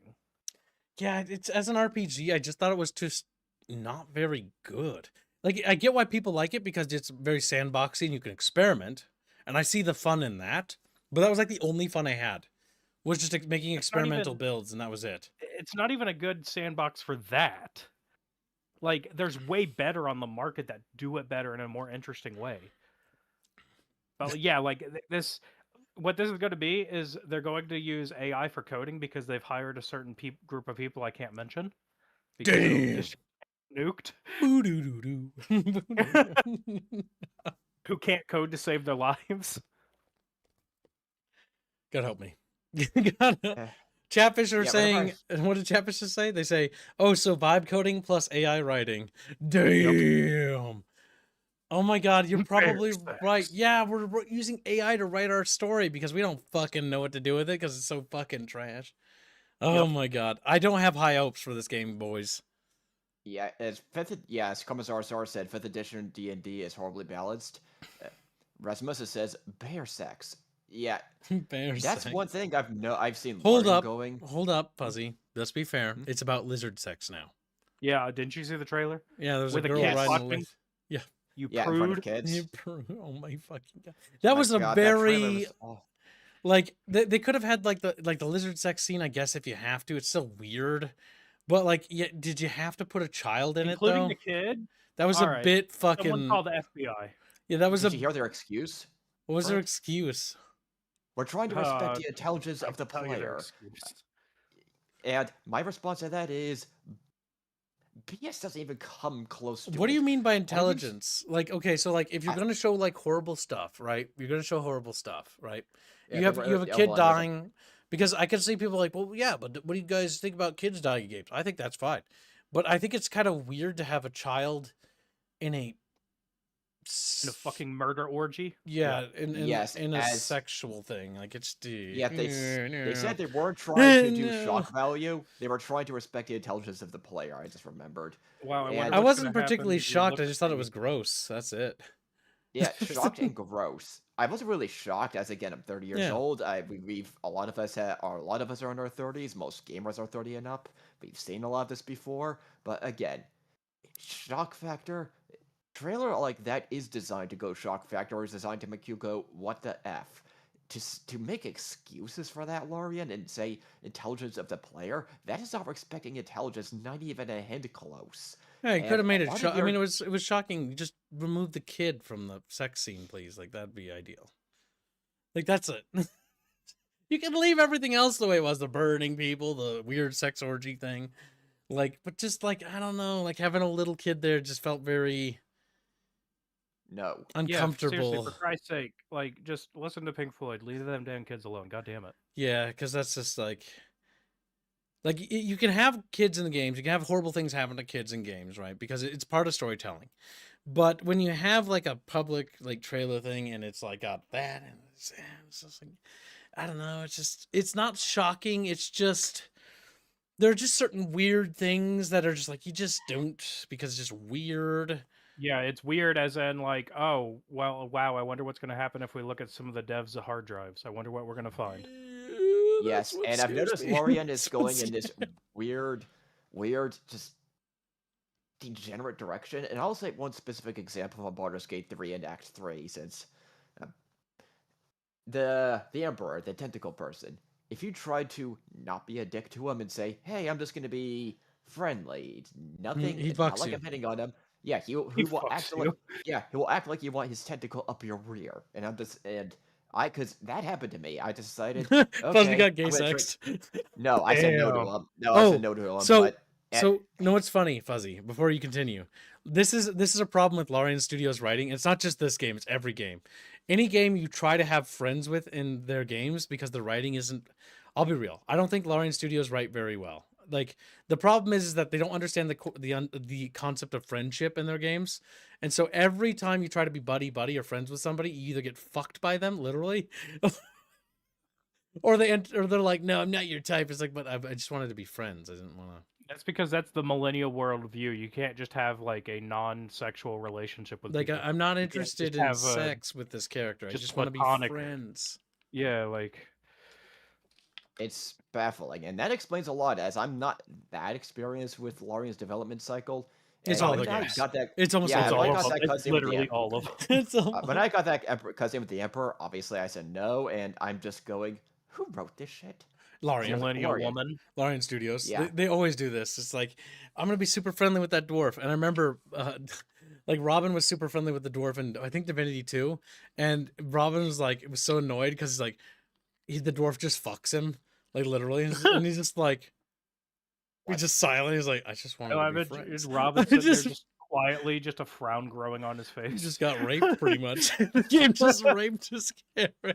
Yeah, I remember Divinity Original Sin 2, because I got so annoyed with that. I ended up creating a bunch of modded characters, and I just went, screw this. I hate all of these companions, and I hated most of the companions in Baldur's Gate 3 also. It just, their writing, the more I think about Baldur's Gate 3, a lot of the writing, quest design, yeah, you could do funny things like stack a bunch of barrels and do a body slam onto somebody, but that's not enough for me to say it's a good RPG. But yeah, the trailer for this, it wasn't shocking, but like as far as like the meat of the actual trailer, it was like everyone here said, you know, chat, like why the kid? What you got on your hard drive, homie? Like Yeah. just don't involve a kid and weird sexual stuff. Like Jesus Christ. Yeah, it's just It's weird. weird. And one thing I'm noticing, a lot of people will aggressively defend Lorien, and my personal theory is they're one of the few studios left that's doing these kind of big budget, I'm not even going to say AAA, big budget level RPGs like this, and people just don't want to let go of the fact that cracks, especially in Baldur's Gate 3, it showed the most abundant there. Cracks are starting to show. The front loading of content, the fact that as you get deeper into the game, it gets more and more boring. Their writing is deteriorating. They're bloating up with more studios, with more staff. You're starting to see more people, etc., etc. The only bright spot you could argue from a business perspective, I'm just picking at pure probabilistic trends, their CEO's been there forever. So consistent leadership, that is generally a good sign, but then there's all these other signs that point in the other direction of measure your expectations here. Yeah. Not saying it'll be all doom and gloom, but measure it. That, hey, we've seen a lot of these warning signs before in many decades of the gaming industry.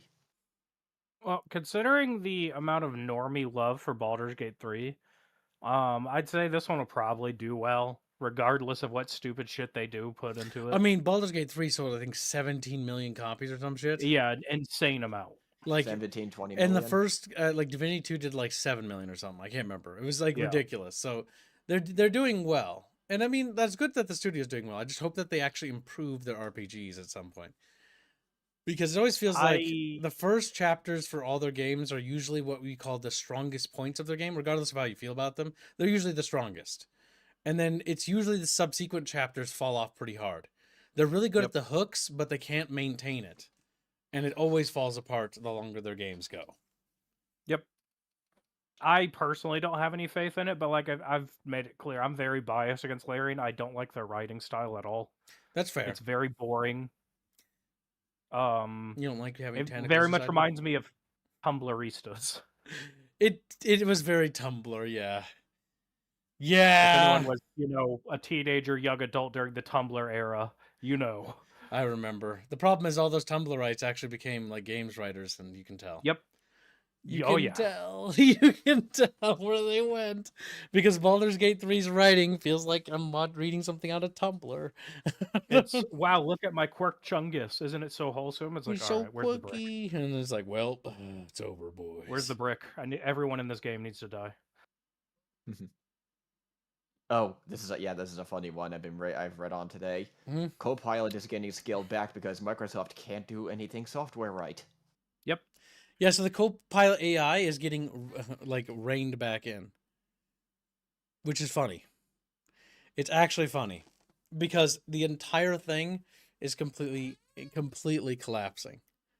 Yep. You're in on going to see itself. this across the board in the AI industry. I'm sure Fuzzy can speak more in depth on it, but like the stuff I've seen, most of these AI startups that got a ton of investment are collapsing in on themselves like a supernova. And they're going to explode outward. The question is, are the big ones going to go under, or are they going to get Bailed. what is it the financial people like to call it? Quantitative easing. Bailing out. Yeah, but yeah. Bailing out, yeah. Quantitative Yeah, it's easing. quantitative That's easing. never. You're right, Morty. That's the first time I've heard of that shit. That's so fucking. No, that was back in the Obama era. We talk talking about the car colorful manufacturers. verbiage, and it's like quantitative easing. Quantitative easing. When I heard that, I was like, "Fucking what? You mean bailing them out, right?" God. No, quantitative easing. We're gonna quantitatively like- ease them, chat. They're like, okay. This is a common thing in economics and statistics where you have what people like me will use the correct term, and what a lot of other people like to use is nonsense terms that you have to translate. And a lot of academics and a lot of people in the power sphere like to use a lot of these buzzwords, and it gets so annoying for people like me that going, okay, what's this actually doing? What does this actually mean? Yeah. As to this AI, it's a very simple question of, okay, you want me to pay for these AI models? What does it help me with, and what business need does it satisfy? It's a very simple question, and not many of these AI startups can easily answer it. I mean, you can find AI tools that help, but Copilot is really not one of them. It is interesting. What? Go ahead. What's the AI model that like Brave uses? Prosperity or whatever? I think it's its own proprietary, but I don't know the name. That one's pretty good as like a general search aggregate, which by the way is what these things should be. They need to make them better at finding sources, because they're always terrible at that. The Brave one's pretty good. That's good, because the Google one is terrible. When I tested it, the Google one's trash. It's just like, okay, where did you get the source from this? And it just looks at me, and just like, no, I'm not telling you. And like Fuzzy has said numerous times, and other people have said about the only two good things that these models that are actually decent are good at is like medical industry stuff with genetic sequencing and like diseases and stuff, and just crunching large amounts of data. That's what they're designed for. It's this whole field started out of as the data science and AI field of how does this help me make a more informed decision. That was the original purpose for a lot of this. It's a quantitative math-based field. Your entire frame of reference, it's like if you're going to use these neural network models, you have to study a lot of formulas of point A to point B of how it gets there. And you have to constantly learn. A lot of these people just throwing these tools out and not even training, which that is another point of why you're seeing Copilot and a lot of these AI startups fail, and a lot of these implementations fail.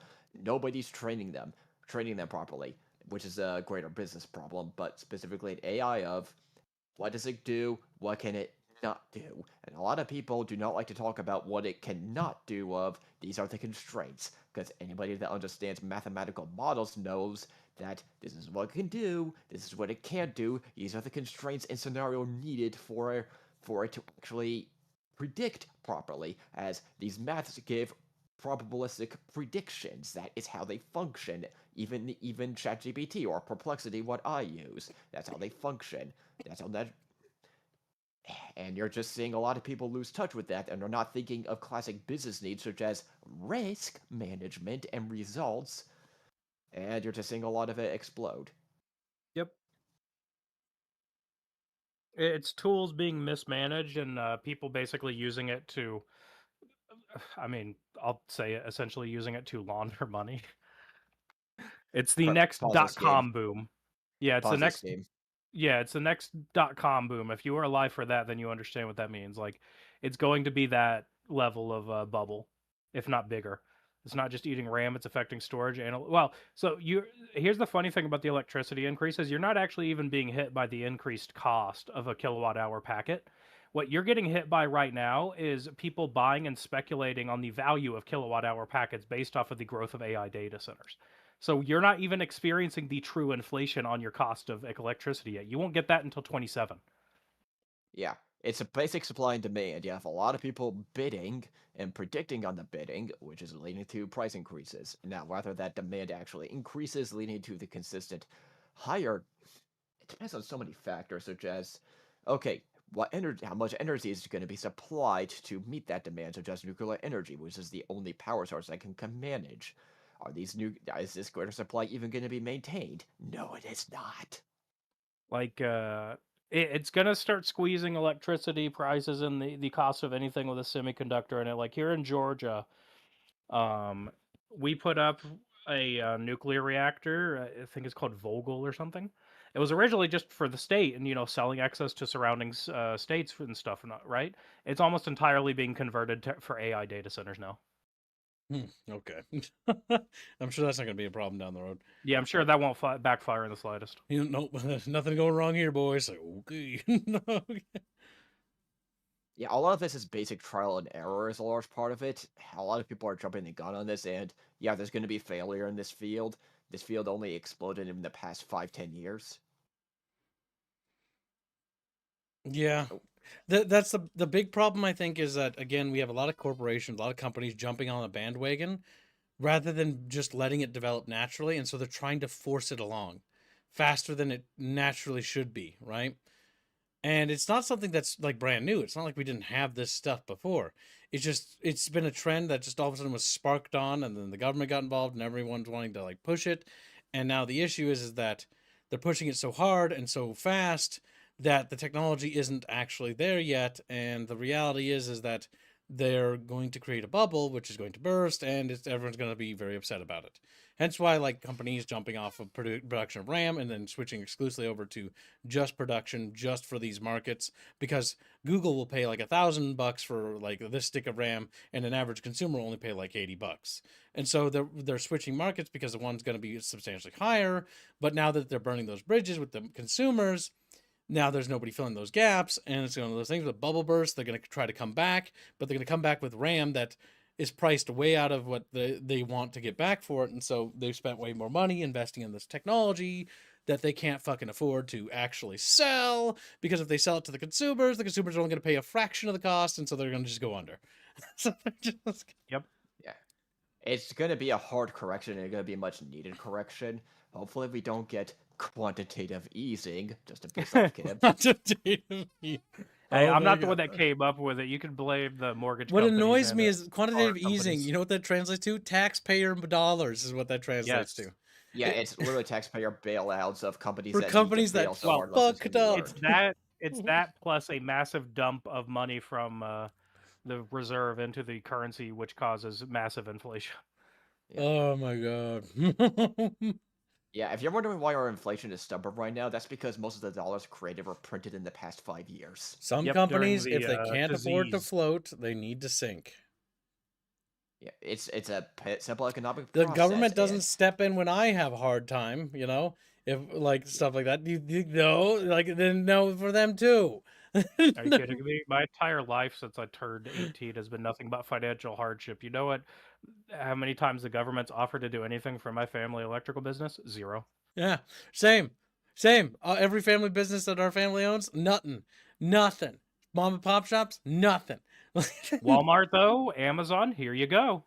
yeah, anybody that understands economics and psychology and just basic human nature, of which if you're raised right, you should understand basic human nature, but that's a side rant. When there's some kind of safety net, or this kind of, hey, if I mess up, or if I make a bad decision, nothing's gonna happen, you continue doing the bad decision. This is why when, say, you force insurance on too many people, or you bail out too many companies, and you see nothing changes, that's because this is a proven scientific, psychological fact that when humans don't suffer the results of their own decisions, and you need to see it in AI companies and gaming companies, nothing changes ever. Game developers won't change. They will understand. A lot of this is not even new. This has been written about for 200 years, ever since Adam Smith wrote World Wealth of Nations. Even go all the way back to Machiavelli in the Renaissance age, even back to Aristotle. This has been understood, but for some reason in our modern era, as we're seeing with this AI bubble, people keep forgetting these lessons because, well, the wisdom of the past, for some reason, is worthless, even though it isn't. Yep. But back onto this AI thing, though, like, I don't know. It seemed like a giant bubble to me this entire time. And unfortunately, if you're in a position where like you're wanting to upgrade your hardware, good luck right now. Like, good luck finding DDR5 RAM or even VRAM and graphics cards right now, because all of it's Yeah. getting reduced heavily, if not Yep. outright stopped manufacturing. And the last chart I've seen, DDR5 is up 500%. And Yeah, it's That's higher. insane. That's much it's higher gonna than be I a- last heard. Holy shit! But all right. yeah, it's gonna be. I'm just throwing a number out there. Maybe at least 4 or 5 years at least before we start seeing a correction. and I'm just giving an educated guess. I would say more like a decade, but that's me. That's just my experience with these big companies. It takes them so long to write and change direction. Yeah, it's slow because the bureaucracy with these companies is always Yes. slow. It works through the You are pipes. basically dealing with miniature nations in terms of how large the bureaucracy is in some of these megacorps. Nope. Yeah, and you're starting to see some cracks potentially in these megacorps. A lot of them are not as immune as people think they are. It's only because of dark money dealings that say Microsoft can continue to fail endlessly. The only way these companies will collapse is funny enough, competition. Like, say, if we get Steam OS, Steam, hurry up on that, damn you. That will give Microsoft panic and potentially even force them to do business corrections. Kreger says, "Can we have an economy lesson stream with Fuzzy?" Don't We worry. might. Once I You can fund it, don't Jeff. worry. You can fund it. I'll have to get back. If I get a better job, I can get back to my retake and finally expound on that more. But that's just my stressful life. I don't want to bother chat with it. Okay, I think Also, I do have some ideas to update the art piece with some more people in case we need it. Explaining macro and microeconomics to people and watching their eyes glaze over. No, as in adding, say, more to Artemis to it, as in, okay, next lecture. Oh my god. Gozil says, glad I got my new computer before the stupidity really hit this year. Yeah, congratulations, dude. You lucked out. Now treat your thing very well. Make sure you clean it. I do need to dust mine soon. When I was helping Hans look at his parts, I balked at the cost of the 64 gigs of RAM. I was like, fucking Christ. How much? How much was it? Oh, it was like $650. Oh my god. Oh my god. And yes, as Doman has been saying, Used to be like 40 bucks. Yeah, he's concerned about the GameCube. So usually in large batch custom builds, like things like the GameCube, they have a set price they agree on beforehand that doesn't adjust for inflation or supply issues. That's usually what they'll do, but with how volatile RAM has become, I don't know if that's going to hold in their manufacturing contract. Nintendo's also suffering this. Also, this problem. But I would expect for the GameCube to not be cheap. Yeah, I would imagine it's going to be around $1,000 price point. But for the low end one, my imagination tells me that they're also going to use this as a staple to launch Half-Life 3. Which again, the smartest thing here would be to launch Half-Life 3 with this. If they don't, then expect Dead on Arrival. But Gibbs, like, look at this GIF. Oh, no. Oh yeah. Okay, fine. I'll look.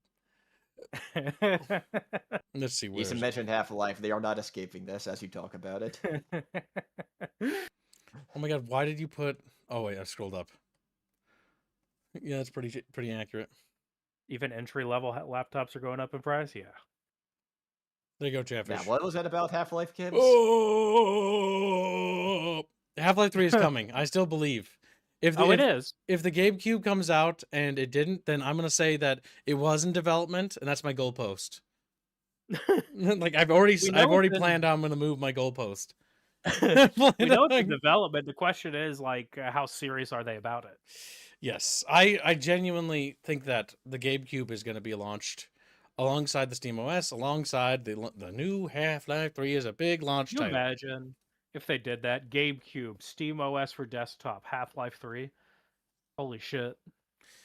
My god. Like, it's a new age. It's the era of Steam. It's Steam age. 2004 all over again. Steam has once again dominated the market and become a god again. Gabe ascends to heaven fatter than he's ever been. It's like, whoa. Dude, that man dies and I'm going to be genuinely sad. Only for his son will run into the ground. Because like my big concern with Gabe is that Gabe is getting really old and I don't want him to die. No, I don't want anyone to die for the most part. But like if he dies, like the reason why Steam, for the most part, because there are some people that are terrible, but but you know what I mean? Like if he don't fucking highlight that. Like now everyone's gonna think about it. You bastard! All right, someone clip it. For the most part. All right, Half-Life 3. Gabe being old and fat. Yeah, Gabe dying, because the reason why Steam honors all of its things is purely because the person in charge is enforcing that it honors the things it sets out to do. Because a lot of things Steam does, it only does it because it honors the consumer and it honors what it set out to do. It could devolve and be a lot worse than it is, but it isn't, because he's literally preventing it from doing that.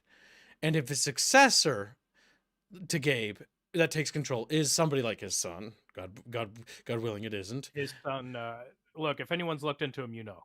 That's Yeah. all I'll say. God willing, he's chosen a true successor, a successor who understands and shares the same principles and vision of the legacy of Valve. Because Valve has very much become a titan, and it is one of the most powerful titans because it's stuck to its principles. And its principles were good for the consumer. Donates £5 and says, "Who is your supplier and how big of a sale was he on? First the Total War 40K and then this. Did you rob the National Reserve or Vault of Hopium?" Gibbs choice. I didn't. Oh my God, you guys are being mean. Like, I'm being critical of Creative Assembly. Like, they put me on a blacklist, chat. Like, what the fuck? What the fuck? All right, so as funny as it is on a- to dogpile Gibbs, I will. So here's the thing: in this type of, shall we say, belief system on this part of the internet, people tend to get too nihilistic and doomer.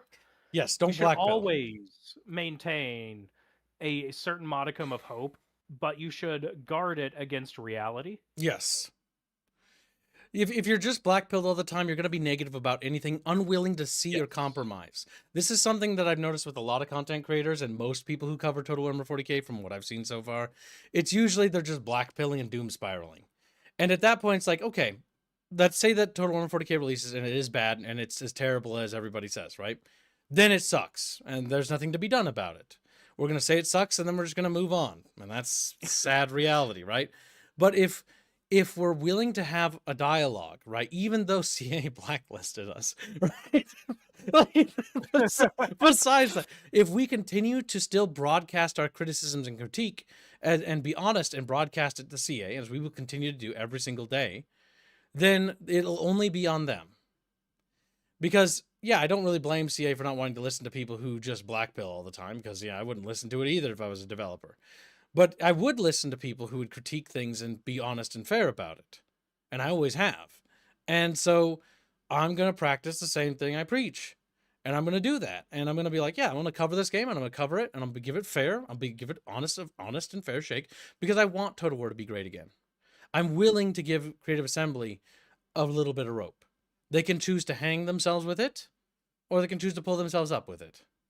And that's the reality. Yes, Gregors, I know you were joking, but it still has to be said because you never know when someone will hear something that'll help them versus just making them further into that nihilistic hole. Yeah, because one of the reasons why Creative Assembly and the schism between the player base formed, because I was there when it happened, I remember witnessing it. Like, and it wasn't something that happened like instantly, it was just gradual. It slowly happened over the course of years. And as it did, it started to widen the gap between the community and the developers. And so, and then the Chatfish are on about Star Steel bullets. Just wait. Just you wait. We'll make the Star Steel bullets. The team so great. Where my fidgets be? I think you're Then he gonna like waddles away. episode 2, Embers of Fear, quite a bit. He's like, whoa. Yeah. Make Total Yeah. War great again and make Chumba pay for it. Yeah, I'm pretty tired much. I'll of take Valve. myself an example. I sound very pessimistic. I am really pessimistic, but I It's okay to do want a be- good Total War game. It's okay to be critical and skeptical, and you have every right to be skeptical. Every right. Yes. But that's also why, like, I don't like shills either, because shills are just the opposite of black pill. They're just there, and they're not even giving critical feedback. They're just fucking bootlicking for the sake of bootlicking to get early access for the sake of clicks. And what I find so distasteful about that, and I don't really like doing drama stuff, and I'm never going to engage with it because I'm not going to engage with any individuals or name anyone. But if you bootlick, all you're doing is you're fucking over my favorite fucking franchise. Like, that's the reality. You're fucking over my games, and I'm mad about it, and I don't like you for doing that. I wish you would stop. Because you're not going to make the games better by bootlicking. If you just bootlick, they're just going to keep being, low quality and low effort. If we're loud and we're critical, we can get the changes we want. People did it. They did it with EA, with Star Wars Battlefront 2 EA. They got the changes. The people were so loud and so vocal, they removed and gutted the microtransaction system and started to make content people wanted. And then the game actually improved and still sells well to this day because of that. Yeah, And- Star Wars EA Battlefront did that. You also see this ongoing with Arrowhead. When they do a stupid thing, the community responds and they get massive, review bombing that occurs, and they acknowledge it and they go back with it and fix stuff. Like, being vocal is very important. Yeah, and that's the power of review bombing. I do think review bombing is a good tool. I know it can be used as a bad tool by some people who are just doing it for political reasons, because we have seen that. But when it's used, Factorio. yeah, when we've seen it used for real reasons to help improve a game, it actually helps. That's why I do believe being vocal. Like, if you don't like something, be a loud, noisy little chatfish about it. Because being loud and noisy is how a developer can see you, right? It's like, for example, you know when like I fuck up the stream sometimes and like there's like no audio at the beginning of the stream? That sometimes happens once a blue moon. And then chatfish are all spamming and like being loud. You being vocal helps me see that and fix that. When I'm on a tangent or something. You like scream like, Gib, fix it! And then just like, oh, what? Fix what? And I'm just like looking at the chat like, oh, shit. What? Huh? It's always at the beginning of the Yeah. stream when I'm usually like Sonic looking at something movie- else. Sonic movie is also a great example of Yes. feedback and outcry. That's what we intend to Completely do with changed this channel. That's what we're intending to do with all the coverage of games we do. I'm going to be vocal about every part of 40K Total War, not because I dislike Warhammer or dislike Total War. Because the sad reality is I'm burnt out by those things, yes, but I don't want to be silent. I don't want to be quiet about it, and I'm not here to be a vulture or a parasite. I want these things to improve. I want Total War on 40K to do well. I want it to be a great game, and I want it to be a knockout of the park success. I want Creative Assembly to do well. I want Creative Assembly to win. I want them to make games and absolutely destroy the market. I want them to obliterate the competition. Yep. That's what I genuinely want. I want them to make the best games so good that no one can compete with them whatsoever.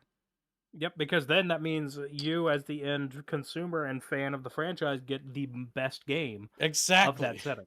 We get better games. The best games we get Oh no. is, oh god, there's Bino. He's been a member for 35 months as Star Steel, based paint better than lead. Star Steel, dildos, Star Steel, steeldos, we call them. Star Steel toothbrushes. All possible, unlike reaching the moon. God damn it, Bino. Bino, Go back to Brazil. your vacation is going to end. He's enjoying his vacation right now. I love his profile picture change on Discord. Yeah, it's just him sipping like a fucking martini or something. But his little fox is just fat. Just doing nothing. So good, the best. Yes, Matthew. Yes. My little paperclip hat, man. He's like, paperclip. The paperclip trend, I saw like people do that with the profiles. I kind of what that's missed out. from. What was it? I missed it. Do you care if I mention what it's from? Because it does involve other content creators. Yeah, go for it. I don't care. Not in a drama. So it's from a guy by the name of Louis Rossmann. He's Okay. a small board repair technician. He's also the big like content creator that's pushing a lot of the right to repair stuff. Oh, cool. Of like, you should be able to work on anything you buy. It is yours. You have the right to repair it and fix it and maintain it. So based as Which fuck. you- All right. Yes. He opened a political lobby group to actually lobby and whatnot because he was tired of just bitching on the internet. So he decided to put his money where his mouth was. Cool. And he did Louis Rossmann, he did some call to action where people were putting Clippy as their PFP. That's amazing. All right, now I understand Louis it. Rossmann's pretty good. Now I understand it because I was like, oh my god, like the We've seen a Clippy couple thing. people in the bucket do it too. Like, you guys keep giving me nostalgia PTSD because I'm like thinking of my childhood Windows XP, my first gateway computer with the little cow logo thing, right? And I just remember that fucking old machine and I miss it so much. Like, I miss the boot up screen. I miss the fucking like boo doo doo doo, like power down stuff. That's why I do it Yep. all the time. Oh my god, I wish I still had it to this day. I miss that gateway. But yeah, so many fond memories. That was one of my first when I got into PC gaming. I love that Yeah. gateway to death. I know I shouldn't love brands, but it's because I have Yep, there's nostalgia. Genghis with his Clippy Chatfish. Clippy fish, Clippy. There he is. But yeah, Rossman's a guy that doesn't care what your politics are one way or the other. He's like, it shouldn't be a political issue. It's Period. not. It's not a political issue. Being able to fix it or It's not. fix your own stuff is more than fair. That's like one of the big things I hate because my grandpappy was a farmer, right? And I have experience with like John Deere and shit like that, so you know. Oh God, don't get me started on how bad it is working on John Deere shit now. Yeah, so Holy like shit. you can't like do anything, and I think that's truly tyrannical, in my opinion. is. That they have the ability to do what they do. It's not Not right. only can you not work on it, they can remotely shut down newer equipment. Oh my god! Glad that stuff we had was old. Oh my god, that's so Rossman right. points out all political sides are against right to repair. Correct. Yeah, that's because remember. Okay, so we're not gonna get into Rule 6 too much, but that's because lobbyists and corporations lobby everywhere. Yes. And that's one of the big problem with corporations is that they can lobby because like they have political power. But yeah, we won't go further into Rule 6, but that's why Yep. corporations are kind of nasty.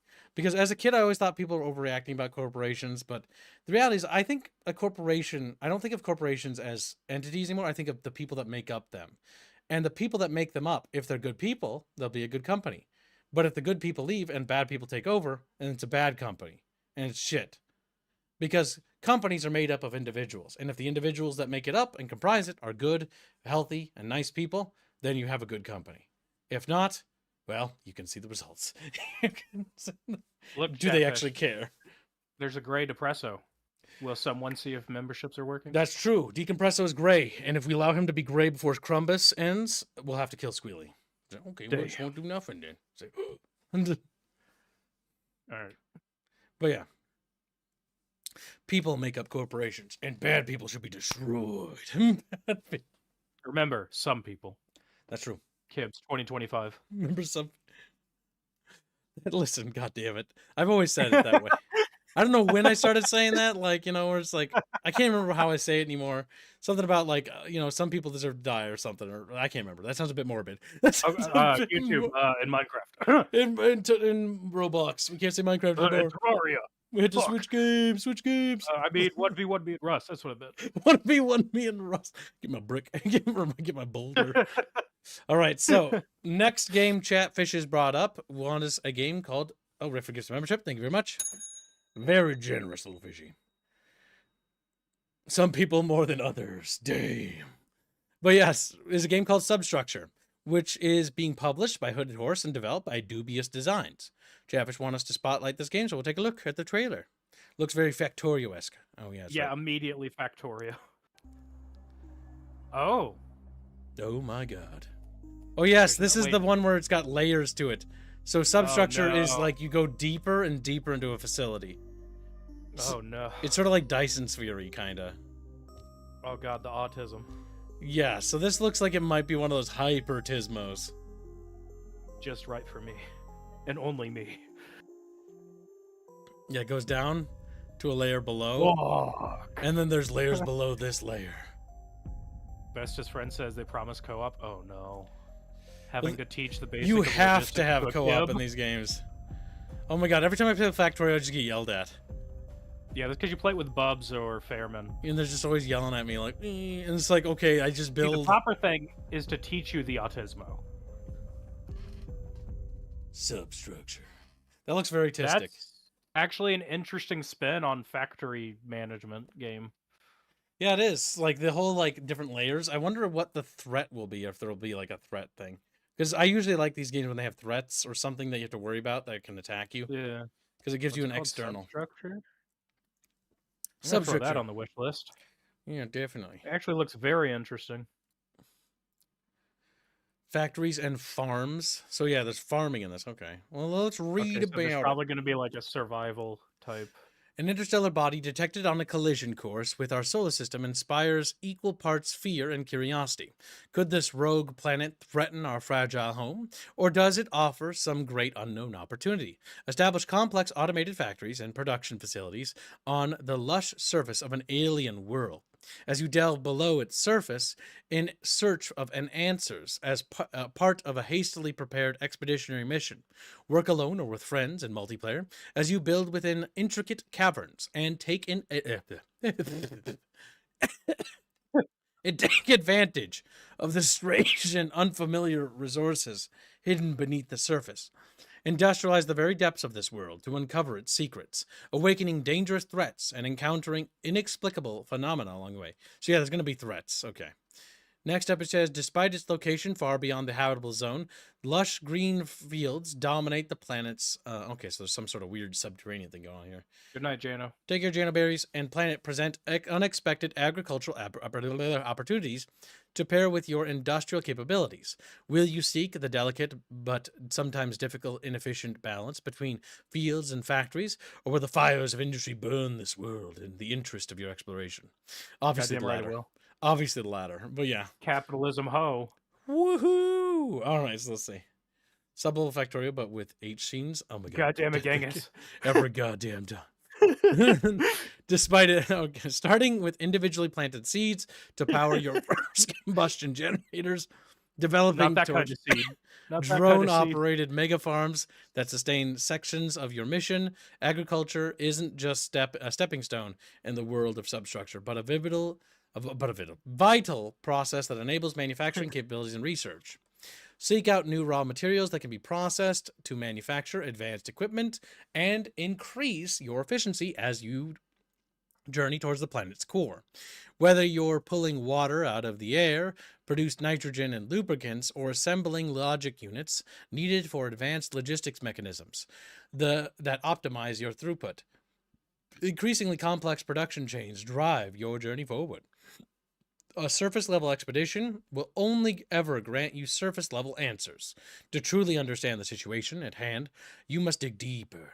Build massive platforms to transport yourself, materials, and entire production chains between the cavernous layers beneath the planet's surface, revealing new biomes and structures and resources, opportunities, and threats they bring with them.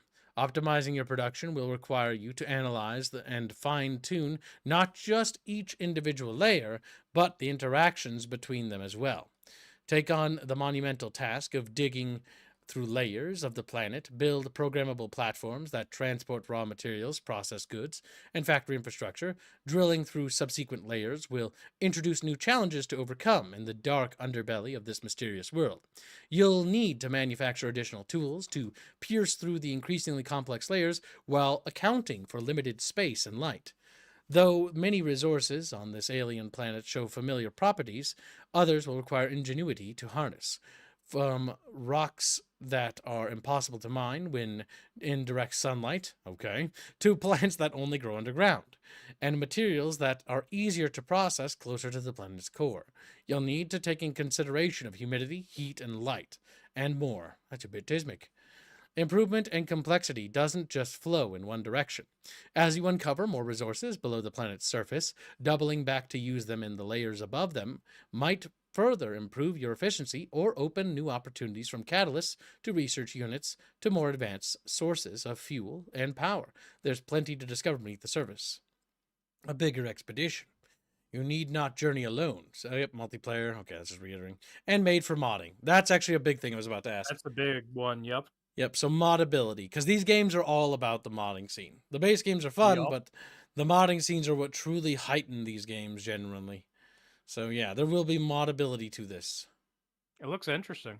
Yeah, it's definitely obviously very heavily inspired by Factorio. Very much so. But the big thing they're going for here is verticality. So different layers and underneath. Cracker says I'm a fish and I'm mining opium. No, this genuinely looks good. Like, honestly, Hooded Horse has a pretty substantial lineup going into 26. Yeah, Hooded Horse is one of those companies, and just to remind Chatfish, for those who don't remember, but yeah, like... Oh, Falling Frontier. Let's just see, I think it'll list them all here. So yeah, Menace is here, the Mars Tactics game. There's a bunch of others. Capital Command, Fragile Existence, bunch of upcoming games. Guild of Destiny, I'm optimistic in. Fucking Heroes of Might and Magic, they're bringing that back. Like Falling Frontier, and now Substructure. So again, they're seemingly... I don't know. Like, Hooded Horse has the potential to be a big publisher if they keep this up.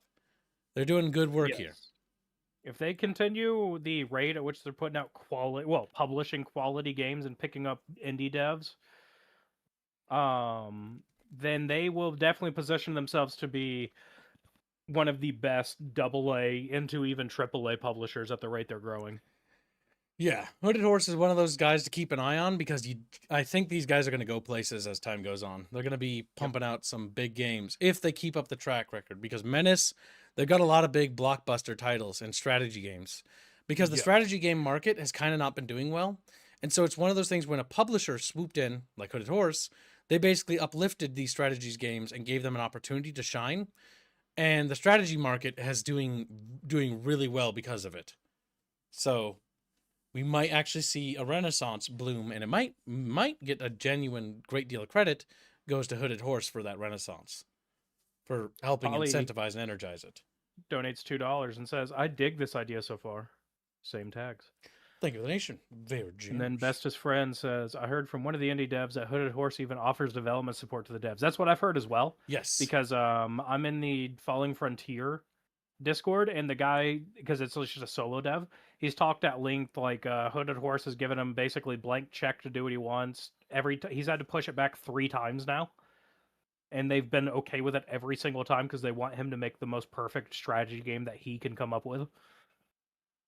Yep, they take risks, but it seems like they're investing in people that have potential. Oh yeah, they've got a good eye for talent. Again, very good job. Very good publisher.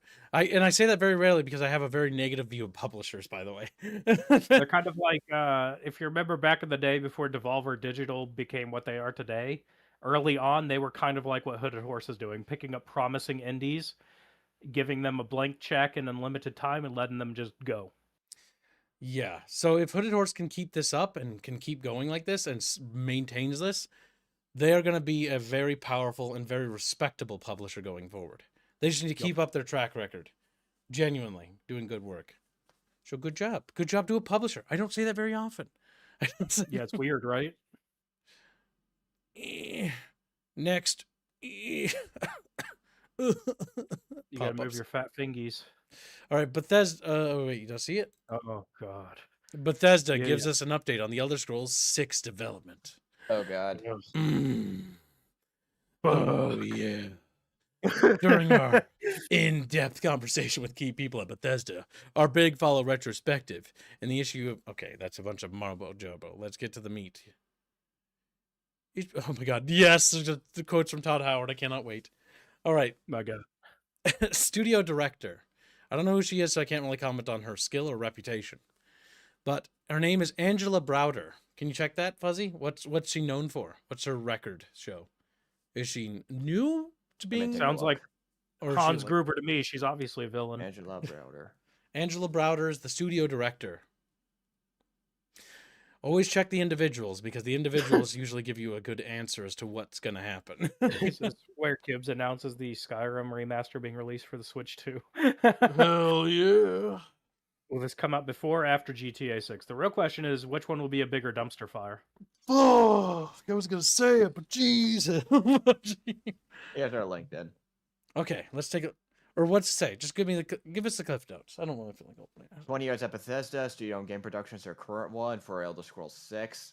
Studio director previously for Starfield. Ooh. Senior lead producer previously for Fallout 76. Lead producer for Fallout 4. All Fallout 4, and previously Fallout Pip-Boy. That's Her first experience was quality assurance at Elder Scrolls 4 Oblivion. All right, chat, it's over. So then she was associate producer at Fallout 3. So, Her track record is not very good. I'm gonna, at least with those games, it's unfortunate. The only good stuff she's did. Starfield.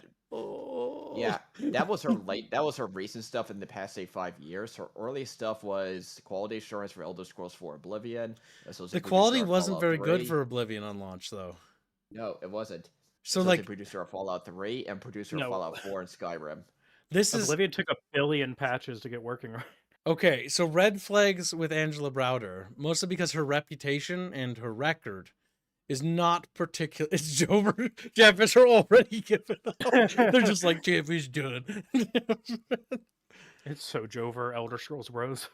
All right, boys. It does not sound good, is what I will say about that. Let's see what she has to say, though, before we go over. It's wonderful to be back in this Elder Scrolls universe. I'm sorry, but that just sounds like she's like very like Not sure what this setting is. As the internet likes to tell us, it's been a while, and the industry and the hardware and all of this may have made such huge leaps and bounds since the last time we made one of these. Like, I'm actively excited about what's in front of us because the opportunities, the hardware, the rendering, all of this stuff has just, the possibilities are crazy. I will be honest, for me, sometimes I see things that are happening and I go, Angela from Skyrim days could have, Angela from Skyrim days could never have envisioned seeing this like this now.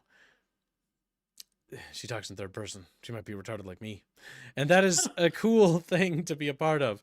And it's a thing that I hope that when the day comes that our fans play it, that they did this weirdly. They must have just taken like what they said and then just turned a transcript. Especially those of them who've been lifers with our brand can really see how far it's all come. You can see that right now. You load up the original Oblivion, and you load up the remaster of Oblivion, and you can see how far it's all come.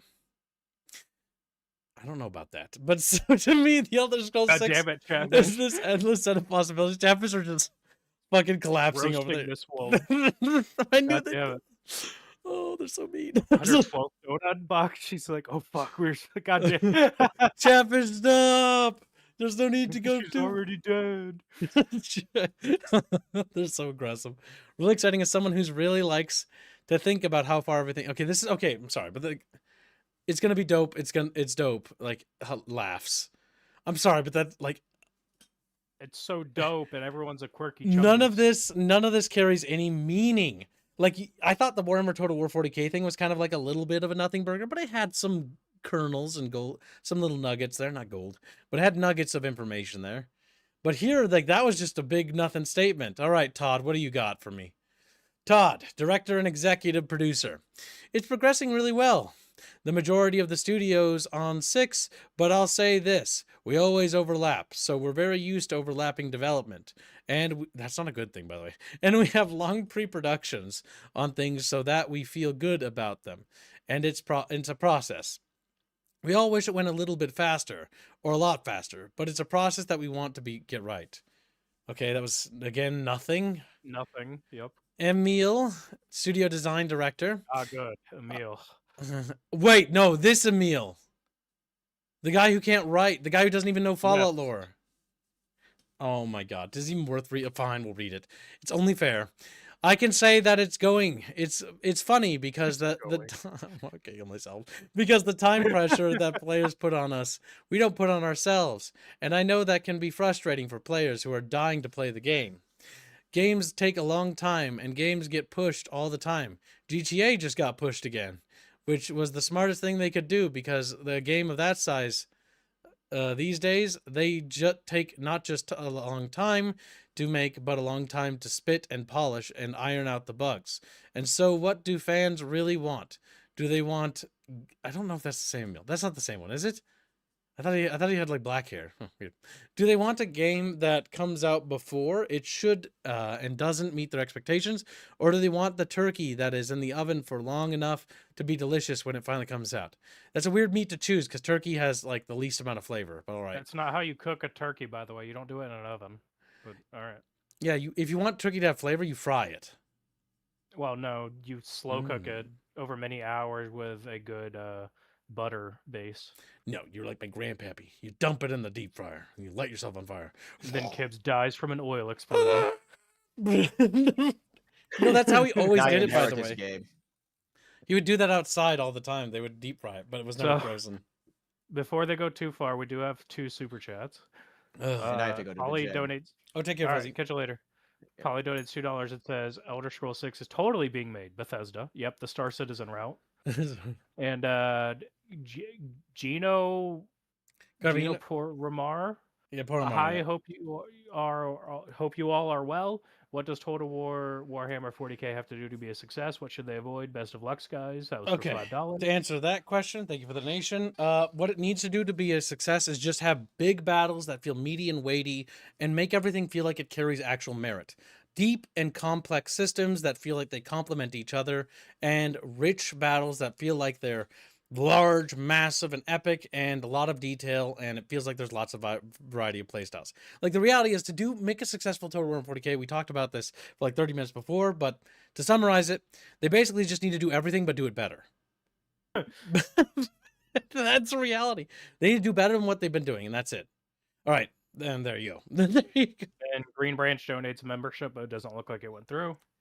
Well, thank you for getting a membership, Babygate, Sandwich, and Fit. He's good for it, so he will. Yeah. If it doesn't. Yeah, I recorded it. Yep, good.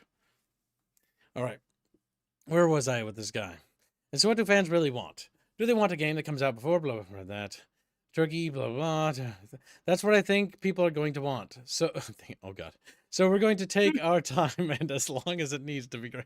I don't really know, dude, what they want, but, like, I think that's what they want. Oh, shit. Looks at the train wreck that is Starfield, then pulling all support from their first new IP in 10 years. Spudpick does it. Let it die. End it if you have to. Hi, Polly. Crub. Thank you for the donation. Very generous.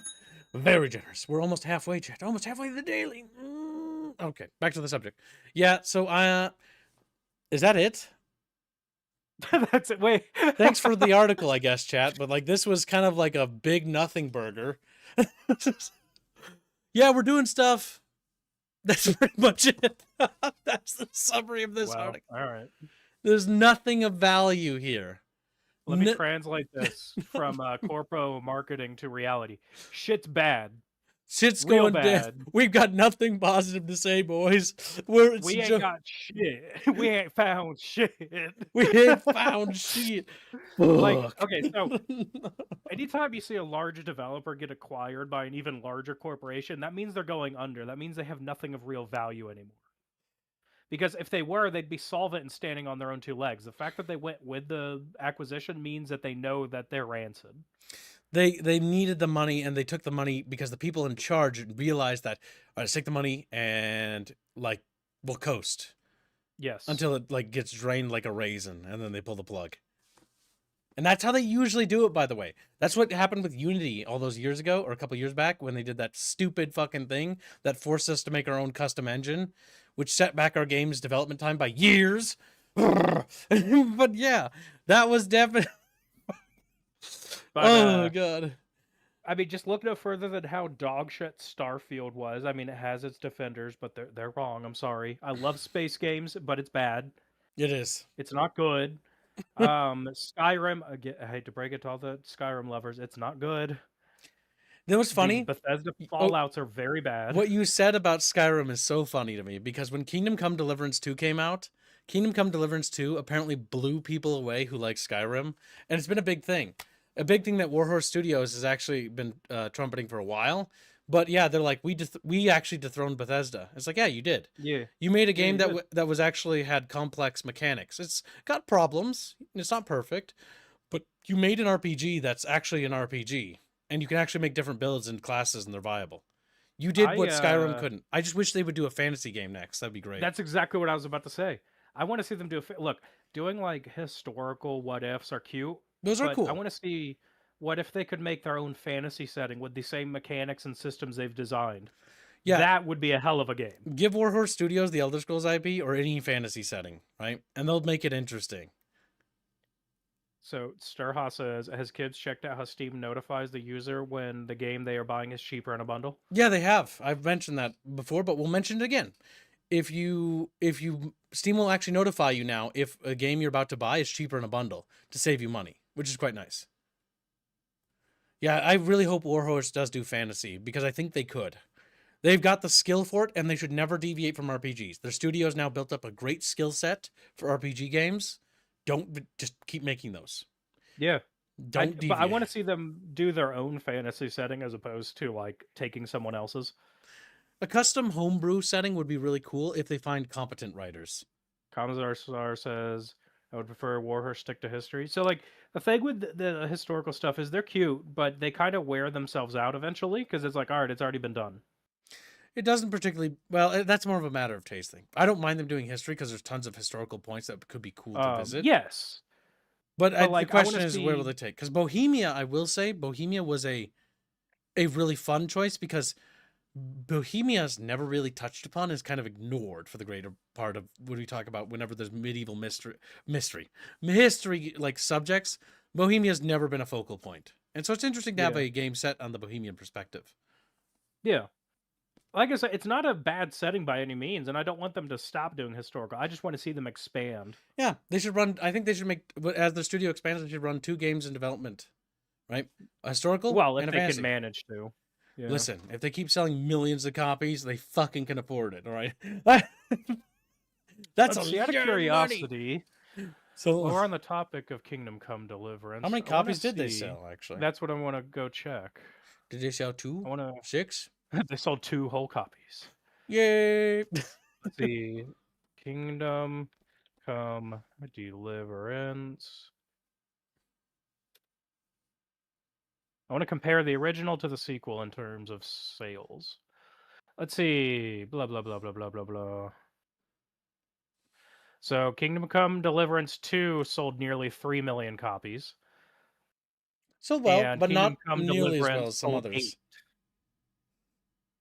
Kingdom Come Deliverance Sure. 1 sold 8, and then the second one sold Yes. 3 million. Well, as of November, they hit over 4 million on 2. Oh, that's a cumulative. Okay, I thought those were launch sales. I'm like, that's pretty high launch sale numbers. Holy No, fuck. that's cumulative. But that's Launch also numbers- massive down. But yeah, okay. So launch numbers between February and May, they sold 3 million copies. And then it slowly trickled in from 3 million to 4 million this November. Mhm. So it's about the usual half drop off compared to the original that you'll see with franchises. Yep. It's going to be time for them to probably wrap up Henry's story and do something else. Which, again, a foray into fantasy would be probably wise because it would get a lot of sales. Commissar says, I wouldn't mind a fantasy spinoff while they stick to history titles of the main series. Yeah, exactly. Yeah, that could be cool. Like, it would generally be cool. Like, what would be really interesting if they did medieval fantasy, where they just explore, like, mythos. Basically make Yeah. Kingdom Come, but it has the mythological, like, aspects of actual historical entities and magic that they believed actually existed. And then they have that. So it's kind of like a grounded fantasy, but also still has those weird fairies and, like, other goblins and shit. Now, one thing that is interesting about the sales numbers for Deliverance 2 compared to 1 is it did outsell 1 in the first month, but it fell off after that. Yep. It fell So off. that is an interesting data set there. Yeah, no, it did fall off. I mean, the big thing is the big thing that lost them sales, in my opinion, was again the PR scandal. That I think they tried to use the PR scandal again to try to generate sales, but that worked once, but doing it again only kind of backfired because it actually burned out a lot of people, and I know a lot of people who were burned out on it. It was one of those things where they gaslit people into thinking that there would be like woke elements in the game. When you actually play the game, there isn't any. And so it's like one of those things where it's like, why did you do that? Yeah, I didn't see any of that in it. Yeah. At all. The only thing that's not believable is the Mustafa character, whatever the fuck it is. Oh yeah, that was a little silly. He's Yeah. just not believable. And it felt like they did that to try to placate, like, what do you call it? They tried to placate the woker elements of the industry, but that backfired because the Game Awards, because it's Christian themed, they're never going to give it an award. Oh yeah, they will never do anything positive. Like, I'm not religious myself at all, but They- I did grow up in They a household that hate was. Christians in the Game And I Awards. know how much media and creative types like to snub Christians. Yeah, no, they're never going to give them an award. Like, Warhorse Studios, because you made that game, they will never give you an award. Yep. You are never going to get an award for them, so quit trying to fucking placate them. They're never going to forgive you, and they're never going to like you.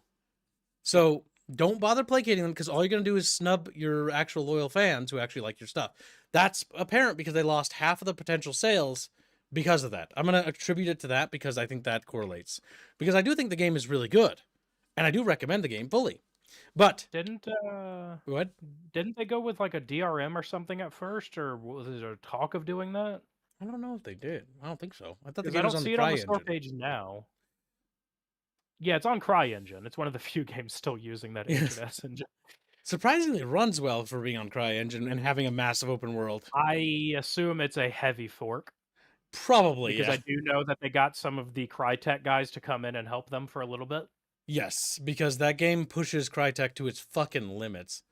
Yes, look, if you're familiar with CryEngine, you know it is not good at open world spaces. It gets a bit leggy. But I was genuinely impressed when I actually looked at the vista and was like, holy fuck. Like, you could see out way out there, and you can actually go all the way over those hills and stuff. I think Warhorse should do a Spanish Reconquista where they accurately show what the Caliphate was like. That would be a cute setting, but they'll never do it because of controversy. Oh my god, if you thought they got in hot shit the first time, dude. Yeah. They'll never do it. It would be amazing. I also think it would be really would. cool to do like what do you call it? Anatolia one, where it's set in Greece, the Greek that could be Anatolia. cute. And it's Yeah. basically around the period when the Turks started to like genocide the Greek people. And you can actually see the Greek genocide that happened to the Greeks there. Because highlighting that would be so interesting. It's one of those areas of history that they've tried to erase historically, but it's a very fascinating point. The Greek resistance. Well, I do. They should put Yasuke in their next game. No, I do know. It's sitting at pretty good reviews. Overall reviews 93% very positive. Recent reviews 98% of the recent 18,000 reviews are overwhelmingly positive. On the second one. Oh, it's on a very good sale. And the first one's on also a better sale. $5. It's $6 for the original if you want to pick up the first one. And it's only $30 for the second one. You don't need the expansions if you don't want them, by the way. They're completely supplemental. But they are available for $40. In terms of reviews, it's doing pretty well. Like, people don't have any big issues with it in terms of writing. Most of the negatives are like issues with hardware or something. Yeah, no, I think this was a pretty good game. Poor Greekaboos, yeah, rip them and their yogurt. Just sad Greekaboos. But yeah, there's a lot of interesting stuff they could cover in the medieval setting, and maybe but I think they got to learn. You know what would be cool if they're gonna do historical stuff? It would be really wild of them to be crazy and go antiquity instead.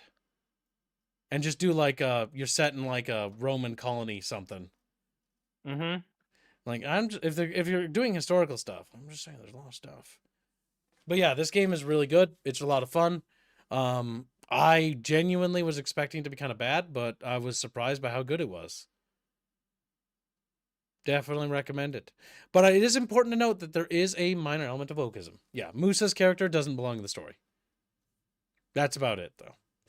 It just felt out of place. He's not like an egregiously annoying character. He's just a character that's just like, it feels like Whiplash tonally, because it's like, what? Why Like, the fuck are you here? there's no, like, Africans didn't really travel this far north. Like, also, you being African and Muslim is like really funny to me because of the Coptic Christians that were blacks and that were being persecuted by the Muslims who genocided them. But, there's just some weird choices with the Musa character, which would have been, if you want to do a black character and be exotic, it should have been a Coptic Christian talking about the horrible atrocities his people were surviving against the Muslims. That would have been interesting. That it was Deep Silver's meddling that caused him to be in the game. Yep. There's been a lot of allegations that Deep Silver is the one actually that pushed Kingdom Come to do it. And the thing is, if you look at some of their games, like Dead Island 2 was fun, but it had a little bit of those elements. Deep Silver is one of those sketchy companies. So with the Metro series, you saw this particularly because they're also the publisher for Metro. Yep. Like 2033 and all those. Like in Exodus, there are people of certain ethnicities that make zero sense on why the fuck they're there in Russia. Yeah. It's like, I see. Publisher meddling could be, again, another case here, because Deep Silver doesn't have the best reputation. They're one of those publishers that occasionally publishes games I like, but they also publish a lot of fucking things that make me mad. And a lot of the games that they make me mad with is games they meddled in, which is really annoying. So it could be Deep Silver meddling is what I expect here. And Deep Silver was also hot and heavy with the Epic exclusives when that was going on. Yep. So it wouldn't surprise me if they did some fucky stuff in the background to Hooded or Warhorse. I was about to call him Hooded Horse. What, Kibbs, you don't like the Saints Row reboot? No, he loves it, obviously. No. And also, Connor, it's not mixing up the two because the persecution of the Greeks that took place in Asia Minor during the Ottoman rule is tantamount to genocide because that's what the Yes. persecution was about. It was about removing someone based on an ethnic line. That is yes, genocide. they expedited it. Only the reason why they stopped being slow about it following World War One. Again, I can't believe I have to educate you guys on this, but literally, it's because they lost World War One. Turkey lost a lot of power, and because they lost a lot of power, they expedited the genocide because they needed to, because the Greeks were also fighting them to take back their lost land in a war of reconquista. They attempted to retake Constantinople and lost Greek territories with Greek populations. That is why they expedited the genocide. And the problem is, historically speaking, Turkey's not just genocided one group of people. It's the Kurds. There's the cheese curd people. Yep. I always love their name. Then there's the Armenians. It's not just... Oh, you're heading out? Is that what that dog Yeah, unfortunately, I gotta head out and get some food on. All right, boo. Thank you for the donation. Very generous. We'll see you later, buddy. Just do that for Rapier's Well, thank you. stuff. Very nice to help out. Appreciate it. Appreciate it. Alrighty, let's see. What do I want to throw this at? My whole dollar. Ace Combat 6. One whole dollar to it. Now then, Chatfish, don't forget, we're below halfway to the daily. Mm-hmm. If you don't make the daily, Bino will no longer be able to be on vacation, and he will be turned into mincemeat. All right. Take care, Mamu. Thank you for the donation. Catch you later. Spider Pig donates $2 and says, sounds like turnabout is fair play this time. No. Do not say that. Do not say it. Thank you for the donation. But yeah, no, I'm not gonna play around with what they were doing. Because historically speaking, if I look at it and we look at the results and how it was always heading, like I'm gonna call it what it is. It was ethnic genocide, is what it was. And it succeeded. And that's the big thing. They successfully expunged the population of several groups from the regions, and they've been trying to cover it up historically. And I'm not gonna beat around the bush when it is about this stuff because I don't like beating around the bush. It's like calling the Eastern Roman Empire the Byzantines. You know, it's like that didn't happen. They weren't called that. We're gonna call it what it is because it's what it is. None of this saying they were just tactically relocating the population to heaven. Oh, okay, they were tactically relocated to heaven. Wonderful. They were tactically. But yes, that is neither here nor there. Moving on, we are, I think, complete with all the subjects. Let's cover my screen. Boop. I think we are. Let's check. And if we are, we get to start the next stream. Damn it, Chatfish. They grabbed one more thing. Little fat fucks.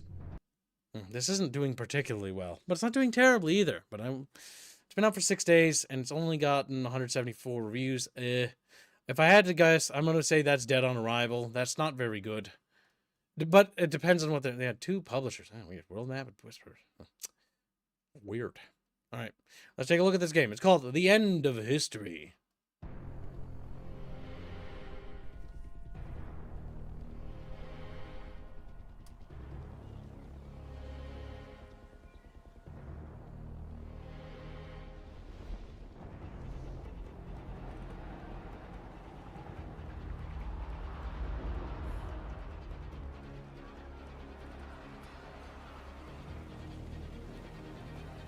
Looks at a Mountain Blady. Looks weeby as fuck now. Looks weeby as fuck. Your decisions will change someone's life. What? Might be a bad translation, maybe? Might be. To build a nation. To become a notorious something. To wander the something. All up to you. Whoa! Yeah, kind of Bannerlordy sounding. The Holy Lush Empire? What? Okay, fantasy, not real lands. The Holy Lush Empire. The what? Just say Holy Roman Empire. I guess it's like a fantasy sounding. All right, let's take a picture. Looks very Japanese. Looks like an RTS. What are you? Early access, alternate history, sandbox, strategy, simulation, grand strategy, procedural generation. Oof. Life sim. What? Management, medieval, historical, war game, political sim. Is this Crusader Kings? Is that you? Adele Kian. I don't know who you are, but I will show you the power of our army. Battle positions. Battle position. You can help me. Horse riding tactics. Required scientific value. Unlocked cavalry. Artistically, the background and environment looks very colorful and vibrant. I like that. But I'm not entirely sold on it. And that's not even in English. So yeah, it looks like a strategy game of sorts. Hey, don't throw the word AI slop around, Ragnarok. Until we confirm that. Like, that kind of accusation, like throwing that kind of shit around is not okay. Let's try not to do that. I do that sometimes. I'm trying to dial back on it. You guys got to help me. We got to work together. Do not accuse something of being AI slop until it's proven that it's AI slop, all right? If it is, then fair, right? But if it isn't, oh my God, talk about rude. Scroll down, AI tag. Oh, damn, never mind. Tried to give him the benefit of the doubt. Gonna have to kill myself.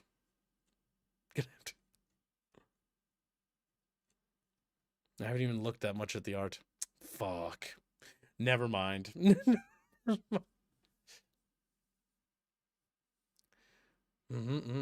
Also, Connor Gainey, drop it. We're moving on. The developers describe how the games uses AI-generated content like this. We've used AI-generated images for certain UI frames and icons, but every character and background artwork was carefully handcrafted. So they claim that it was AI-generated content like this. We've used AI-generated images for certain UI frames and icons, but every character and background artwork was carefully crafted by hand. So like these frames here were AI generated, and the frames for this and maybe the symbols were, but the portraits were hand painted. And you can kind of sense that when you look at it. But yeah. That's good to have the AI tag though, because I'm not a big fan of AI. My ears. What the fuck trailer? Is that like at the end or something? Oh, this is... Okay, there's a second trailer. All right, maybe this has got some more gameplay. Yeah, it looks very Bannerlord-y. Holy fuck. Very Bannerlord-y, and it's in Japanese. The UI's got that Japanese JRPG clutter UI. The AI slob should be like the word... House word. Can't say that on YouTube. Fucking clankers. Clankers! Yeah, I don't know. I'm not particularly sold on this. They overshot their goals according to them. Well, it's good for them. I mean, I'm glad they're doing well. I don't actually want a game to fail. But the big thing is that I don't know if this is a game that particularly appeals to me, if that makes sense. I also can't read any of that. The UI feels a bit too cluttery, but maybe it's because those massive portraits obscure so much play space with that weird backdrop frame. That makes it feel like the play space area is so obscured. And I can't really tell what's happening here. I think they're fighting. There's the swords crossed. I don't know. Something's happening. Overshot as in placed goal too high? Oh, as in they undershot. You mean they didn't make it their own dono goals? Or dono goals. Money goals. They're like me! Dono goals! They're like, wow! I don't know, chat bros. I'm not very sold on this. I think this is a pass for Gib. The problem is like, it just doesn't... I don't... Like, as somebody who likes Bannerlord, and likes, likes parts of Bannerlord. There's some things I have grievances with. But, and like strategy games and action games, I don't really see the appeal of it. Like, this trailer didn't really sell me. If that makes sense. Like, I'm pretty undersold. 7 of you want this? Wow. My programmer wants it? You're fired. Well, there's a demo available. So, you can try it. I don't think I'm sold enough to even want to try it, to be honest with you. I think it's a pass for Kib. A pass for me. Oh, yeah. And I think that's finally it. Are we done? Are we done? Yes, we're done. Thank God. I'm ready to be done.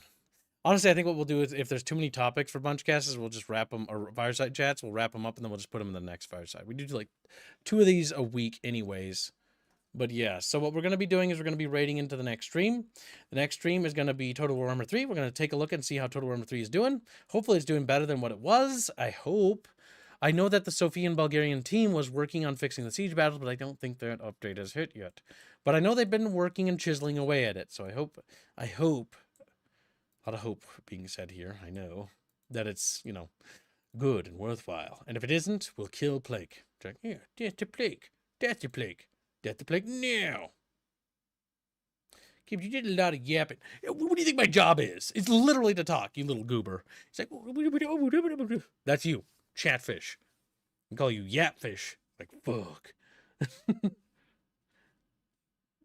All right. Either way, we will see you in the next stream. For those that don't follow us there, have a great day, and we will see you shortly. We'll be